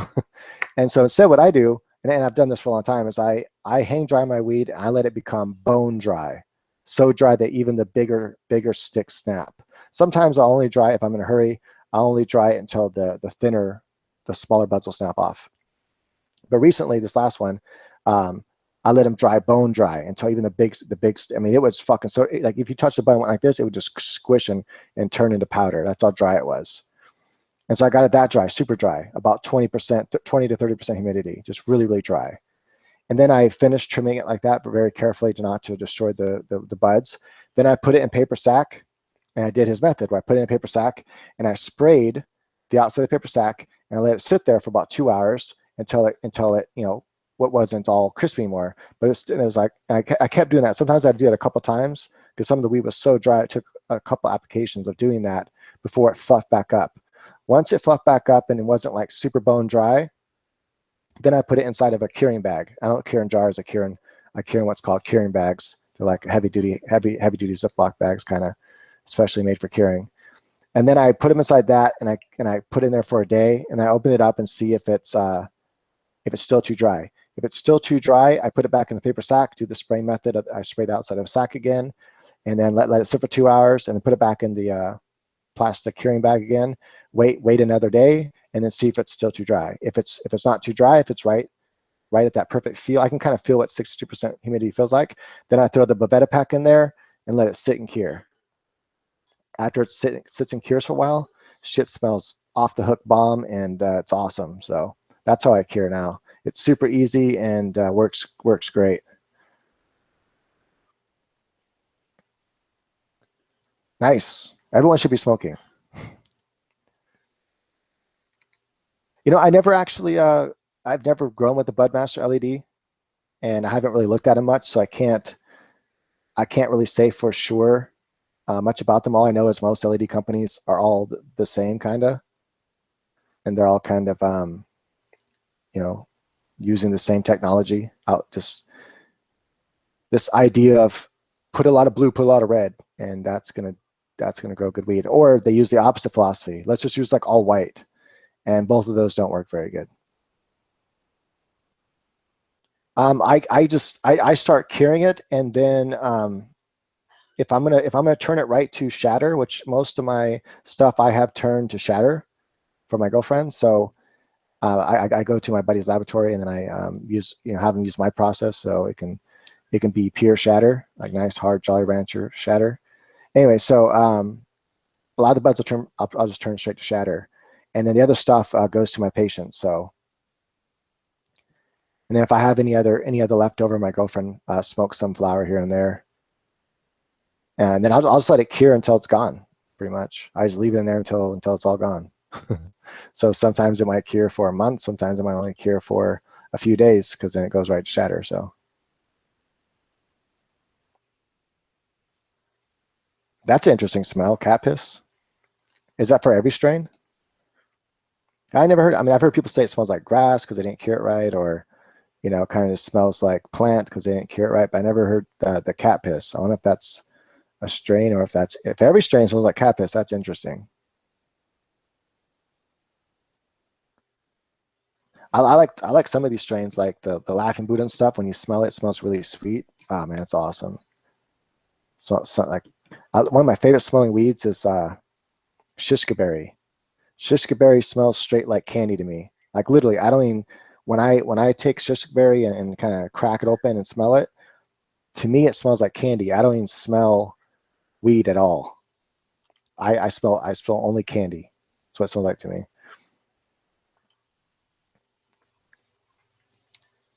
That's up to you, JD Token, whether or not you feel you need a carbon filter or not. I can't give advice on that. But if you don't want people to smell your weed, then get a carbon filter. By the way, you can actually run your carbon filter just inside the tent. You don't have to hook it up to where it blows air from outside to inside the tent or anything like that. Just take your carbon filter and just hang it up inside your tent, and it's going to pull the air through the carbon filter and blow the air right back inside your tent. It's just going to circulate the air and clean it, and it's not going to smell.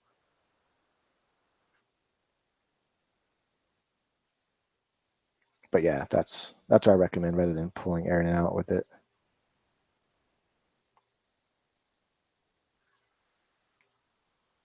All right, cool, Minnie. Sounds good.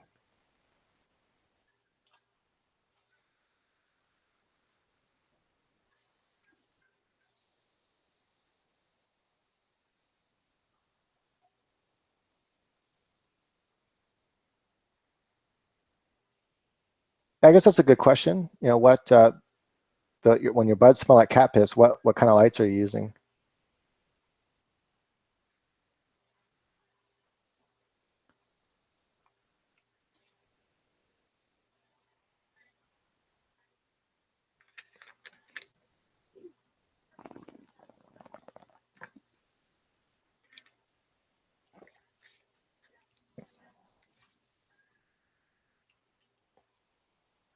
I need some chapstick. My lips are dry as hell. Oh, CFLs. That could be why. I don't know. I mean, I've grown under CFLs before, just for experimental purposes, and I don't know. My shit didn't smell like cat piss. I grew some White Widow under CFLs, and that shit was frosty as hell. I mean, the buds didn't get very big, but man, it was frosty as hell, and it smelled just like White Widow. It smelled great. So I doubt it's the CFLs. Might be I don't know. Might be something with the curing process.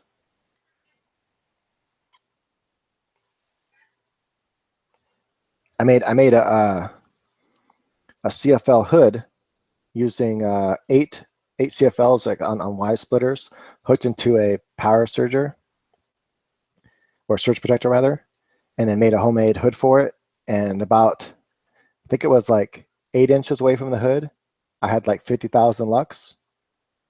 So I was like, yeah, that's pretty awesome. So I just put that hood like right over the plant, just boom, to where the plant was almost touching the bulbs. And I think it pulled like off that one plant about 2 ounces. So I was like, yeah, that was back a long time ago. I can probably do better now. But I was pretty surprised. I was like, huh, you can actually get some decent weight off CFLs for each plant. But electricity used versus yield, no. CFLs suck ass. If it comes to how much yield you're getting per how many watts you're using, no, it doesn't compare. You're wasting a lot of electricity. But I mean, if that's all you can afford to do at the time, that's a good way to start and learning how to do it, you know?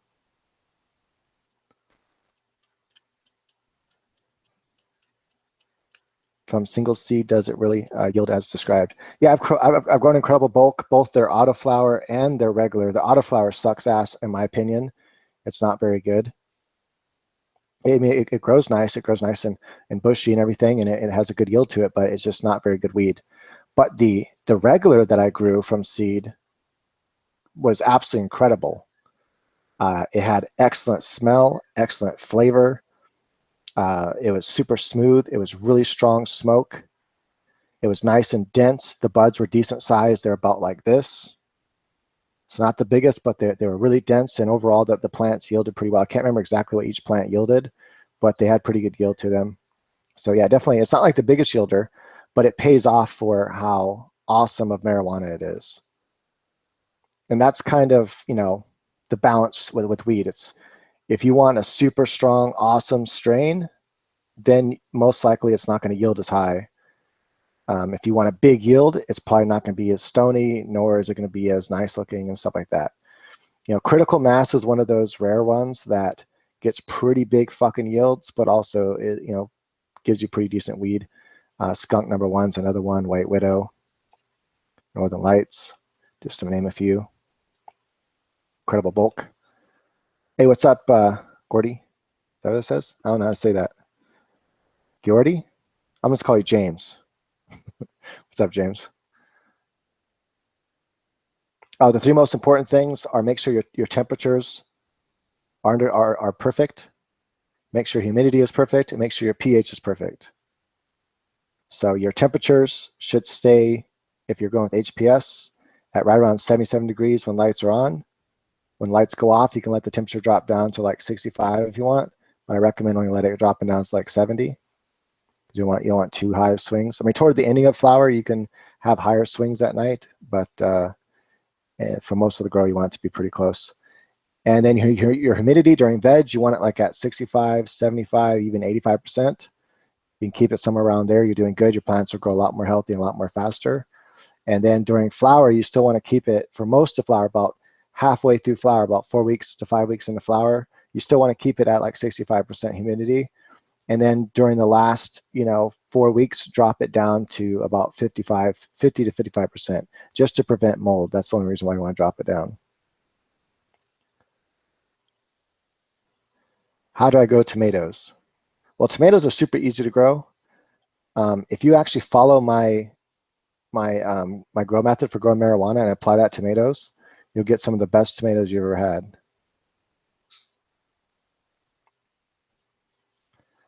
I'm not going to answer that stupid question.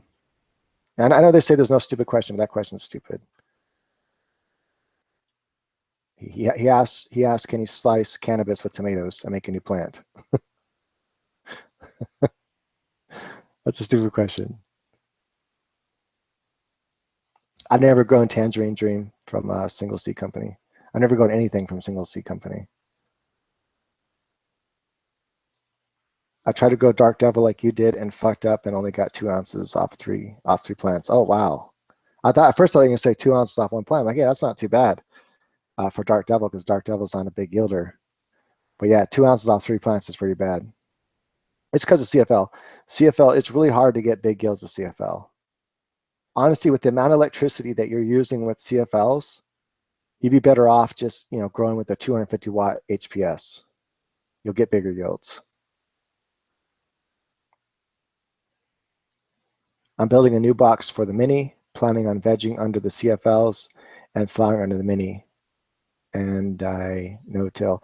You should, I would veg under it too. Honestly, I'd veg under the mini. It's going to veg way better than the CFLs will. It's going to veg them faster, really tight node spacing, super healthy. But if you do veg under the CFLs, be sure that when you do put them under the mini, to put them like 4 feet above them, or have the mini be like 4 feet above them for about 7 days to get used to the new spectrum. Otherwise, they will get stressed out.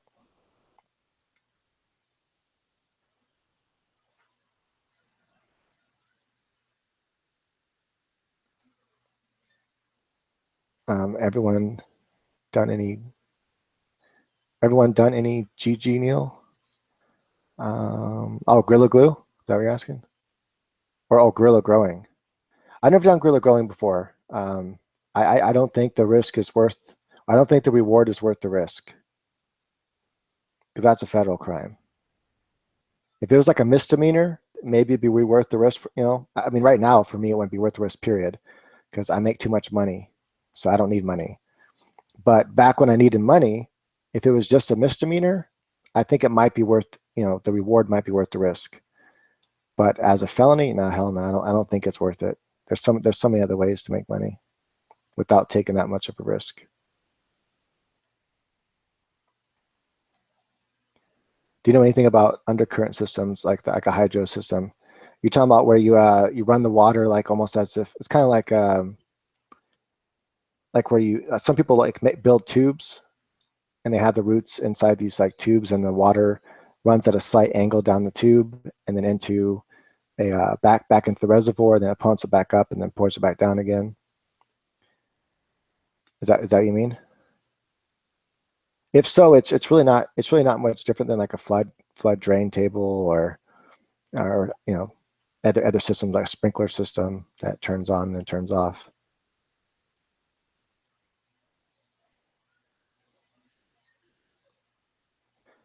I get it depends. I mean, some days I sleep 4 hours, some days I sleep 8 hours. So it just depends. It all just depends on the day, I guess. What I have to do the next day and whether I was able to sleep that night. Because I have sleep issues where I have a sleep disorder called non-24. If you care to learn about it, you can look it up. It's kind of a fucked up sleep disorder.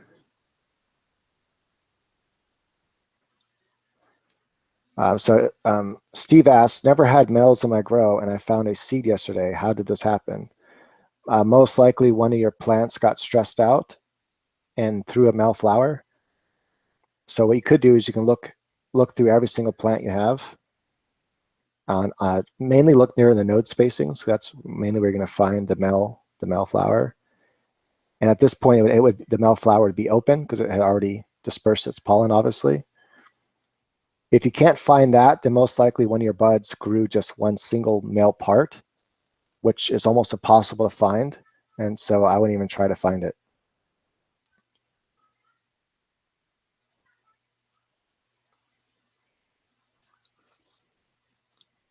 Damn, I've got a nose itch.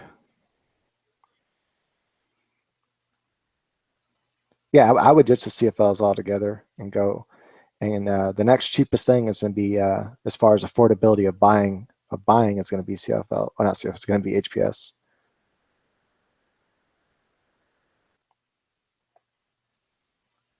JJ Token, if you're growing with, well, actually, it doesn't matter whether it's, what's a clone, so obviously it's on auto. 18.6 is what I like to use. I use 18.6 for veg and then 12.12 for flower.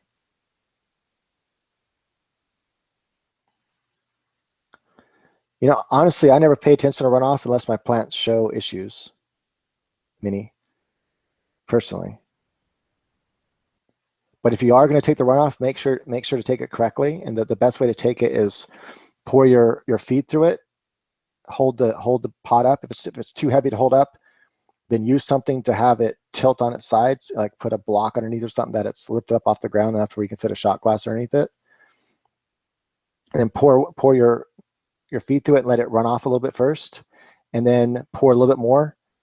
And that time when it runs off, put your shot glass right underneath the hole and let it run into the hole. Make sure to clean off the bottom of the pot and the side of the pot where the hole's at, where you're going to be catching the runoff, because salt builds up right there, and that give you a false reading, because the salt will make it will change the pH. It also changes the ppm. So wipe all that off and take the runoff, and then measure the runoff if you're going to do runoff measuring. But honestly, I don't recommend measuring the runoff unless your plants are showing issues. If your plants look healthy and fine or growing good, don't even worry about what the runoff is. Just keep feeding them 5.7 to 5.8 every single day. Oh, nice. 420 in the UK. Cool.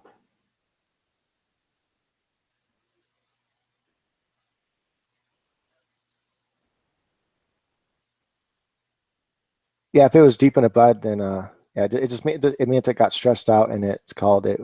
People say it hermaphrodited, but that's not what happened, because hermaphrodite is literally male and female from the very beginning. Like when it very first starts growing, it's going to produce male and female parts from the very. That's a hermaphrodite. So basically, it got stressed out and produced a male part. It happens sometimes. It means that something went wrong. Either you stressed it out somehow, either temperatures or humidity, or you turn the light on or use the wrong kind of light when it's supposed to be lights out for the plants.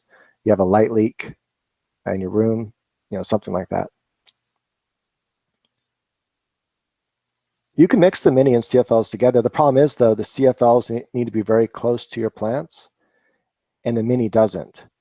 And so now your CFLs are going to be blocking the mini's light from hitting your plants. So if you were going to do that, what I would do is I would have the mini on top like this, and then have the CFLs all around the outside of your plants, really close to them. So that way all the tops of your plants are getting the mini light, and then all the side buds on the outside perimeter are getting the CFLs, if you really wanted to use the CFLs.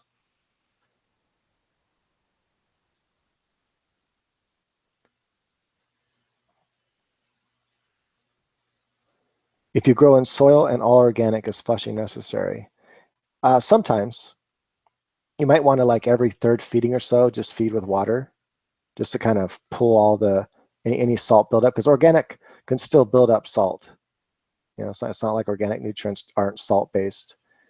Every kind of nutrient is salt based and has salt in it.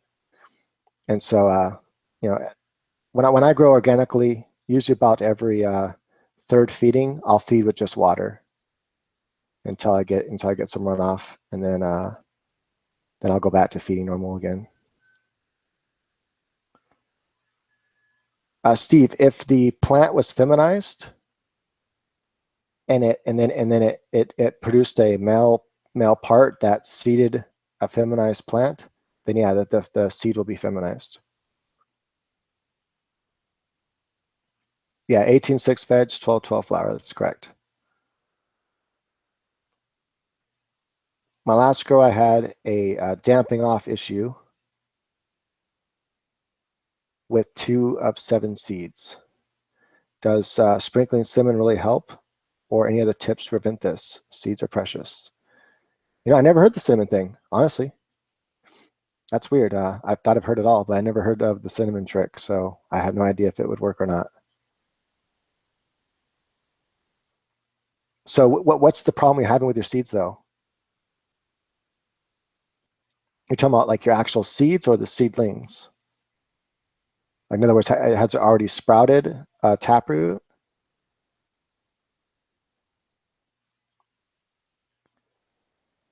And why I'm waiting for your answer. One thing I can tell you for sure, Minnie, that works for me every single time is on my free grow course, growpotcheapy.com. Click on the free grow course, and one of the first videos I show how I germinate my seeds, how I get them to have tap roots, and then what I do after that, how I carefully place them in rock wool, and then how I water them, exactly how much I water them with, and what I water them with. So everything's there, exactly how I do it, and I never ever get any issues. Everything goes smooth sailing. And with autos, it has to. If you want to get big yield, the biggest yield you can out of a plant, get the most potential out of a plant, everything has to go smooth sailing. Autos are really, really picky. They don't like to be fucked with. Or, I mean, it's not that they don't like any stress, because they can take some stress. You know, they can take some ponytailing, they can take some topping, even, as long as you do it at the right times. But I still think that fucks with how much yields you can get, because I've gotten the biggest yields with just doing bowl training. Now, not even ponytailing. My biggest yielding autos ever were no ponytailing whatsoever. I let the plant grow to about a foot tall, and then I start pulling the outer branches out to the side. And most strains that I did that with would naturally bush out. Some don't, though. Some just want to stay with the tall middle. And with those ones, you have to do something with that middle, ponytail it or something. At that time, ponytail it, and then the other branches will start growing out. But I found that doing ponytailing later on, after the plant's already like about at least like a foot and a half tall or so, and only ponytail if you absolutely have to. First, you start the bowl training first, and then only ponytail that center if those outer branches just aren't growing tall at all. Then you ponytail the center branch at that point. I found that's to be the best. It causes the least amount of stress to the plant, and it handles it the best, and get big fat fucking yields off your autos. Yeah, everyone hit the thumbs up, man. Thanks. I appreciate that. That'd be awesome.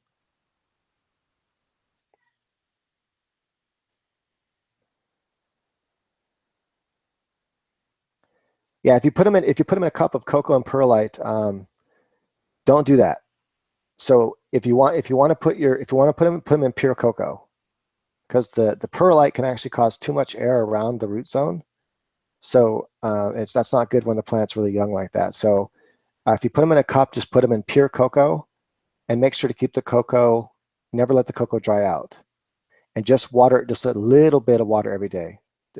Follow the exact same on my course. Follow the exact same method I use for my rock wool for the first 7 to 10 days. Follow that exact same rule, but with the cup of cocoa.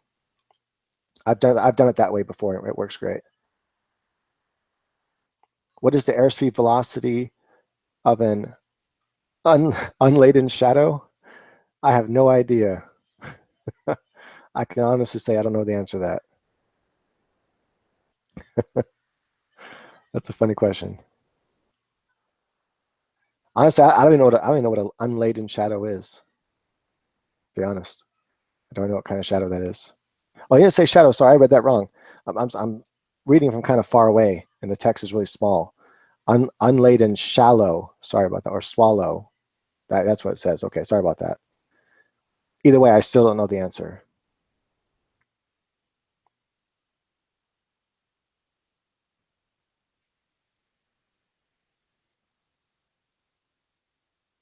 What about watering with milk? I don't know. I never tried watering milk before. I've I spray my plants with milk. Use about a 5-to-1 ratio for controlling powdery mildew.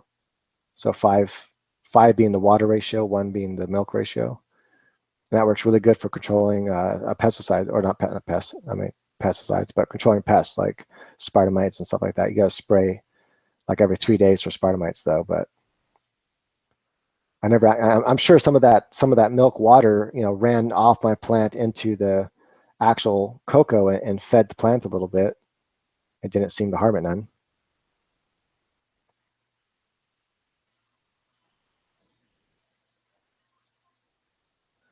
If you run out of CalMag, I recommend just using Epsom salts.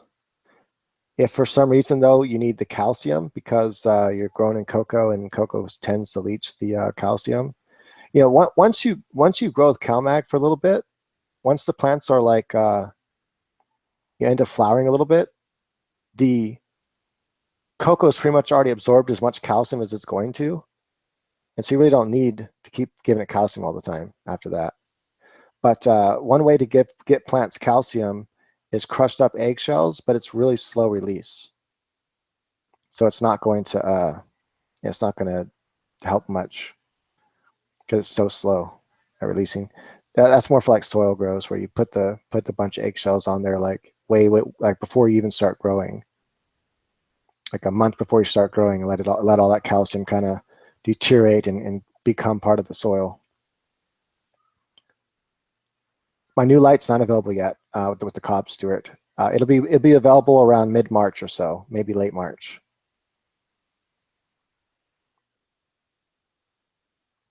For pH up and down, you can use for up. You can use a little bit of baking soda, although the plants aren't going to really dig that too much. For down, you can use lemon juice. Lemon juice works okay, and it's not going to hurt the plant any. But honestly, pH up and down is so cheap, you should just buy some pH up and down. Because it really does last a long time.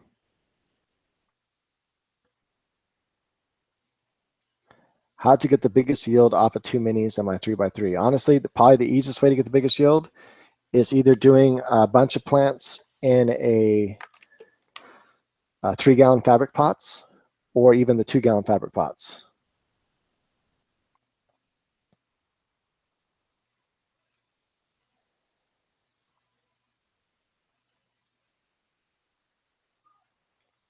Oh, another way to control your pH up and down is through like more of a slower way to control it. So you buy garden sulfur, and you put the sulfur in that will make your cocoa and or soil, whatever medium you're growing in, more acidic over time. It's more slower though, it's a slower release.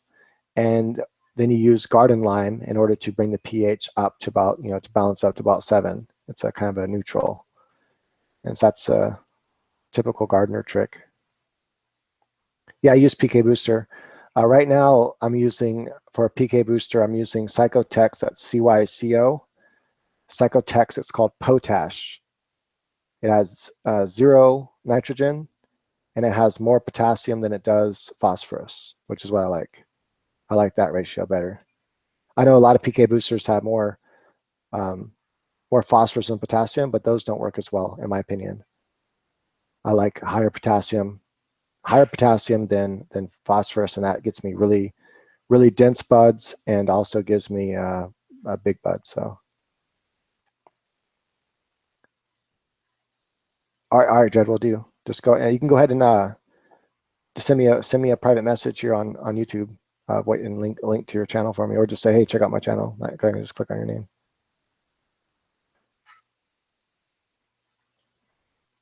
Stuart, unfortunately, there's really no way to keep a plant from becoming root bound if the pot's too small for the plant. So the plant will just become as big as it can get in that pot, and then that's it. It's not going to like hurt it any. I grew in a 1-gallon pot. I grew, and this is a 1-gallon, not like a 1 gallon as in a gallon of milk. All right, that's liquid measurements. This was a 1-gallon grow pot, which is much smaller than that. It's about 1.6 liters. And so in this little pot, I grew a plant and got like 2 ounces off of it. And believe me, she was as root bound as she can get. She had roots all wrapped around everywhere, but she still produced 2 ounces. I couldn't believe it. That was a blue kush. Just tiny, tiny, tiny. I mean, the pots, I don't know if you see the what are called 1 gallon grow pots here, or 1.6 liters. They're like, this big, they're tiny. They're not very big at all. They're like a large size cup. And I pulled 2 ounces off that plant. So yeah. I have another 2 gallon. Check this out. This is I don't know how many liters this one holds, but this is a 2 gallon fabric pot. I need to figure out how many liters of liquid it holds. I have no idea. So I don't know how many liters it is yet. But look how big this thing is. Nice and tall. Fabric pot. This is what I'll be doing one of my grows with when I get back off vacation. I plan on getting 3 pounds using these things off of 1 Goliath in a 4x4 space.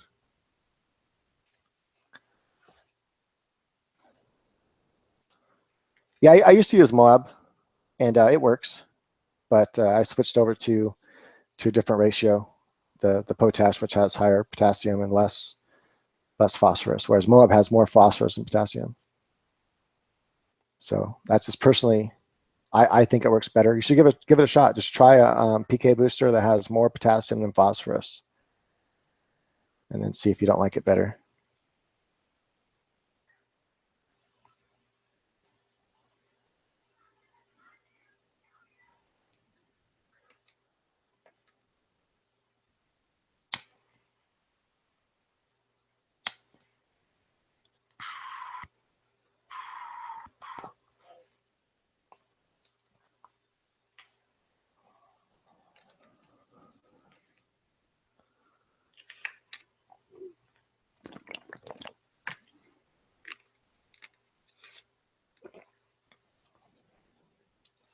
All right, guys, so it's been fun. I'm not sure how long I've been on this thing for.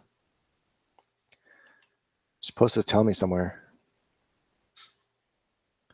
It's been a long time, though. This is a long-ass video. This thing's probably going to take for like ages to fucking process. But yeah, so I'm going to go ahead and call it. I'm going to go ahead and call it quits because if I don't, then I'm not spending any time with my girlfriend. So I got to go spend some time with the old girlfriend. And yeah. So hey, thanks everyone for dropping by. I appreciate it. Hopefully, I shared some cool stuff, and if you missed the part in the beginning where I talk about the proper temperatures and all that, it'll be at the beginning of this video once it's uploaded to YouTube. So double peace. Thanks for watching. Go ahead and hit the thumbs up button. I appreciate that. Hit that. Just click it. Bam. Click the thumbs up button. Badass. All right, guys. Thanks for watching. Until next time. I was about to say same bat time, same bat channel. I'm like, nah, that shit's some stony ass fucking corny shit to say, so I'm not going to say it. But I guess I kind of already did say it. I didn't say it I didn't like really say it, so it doesn't count. All right.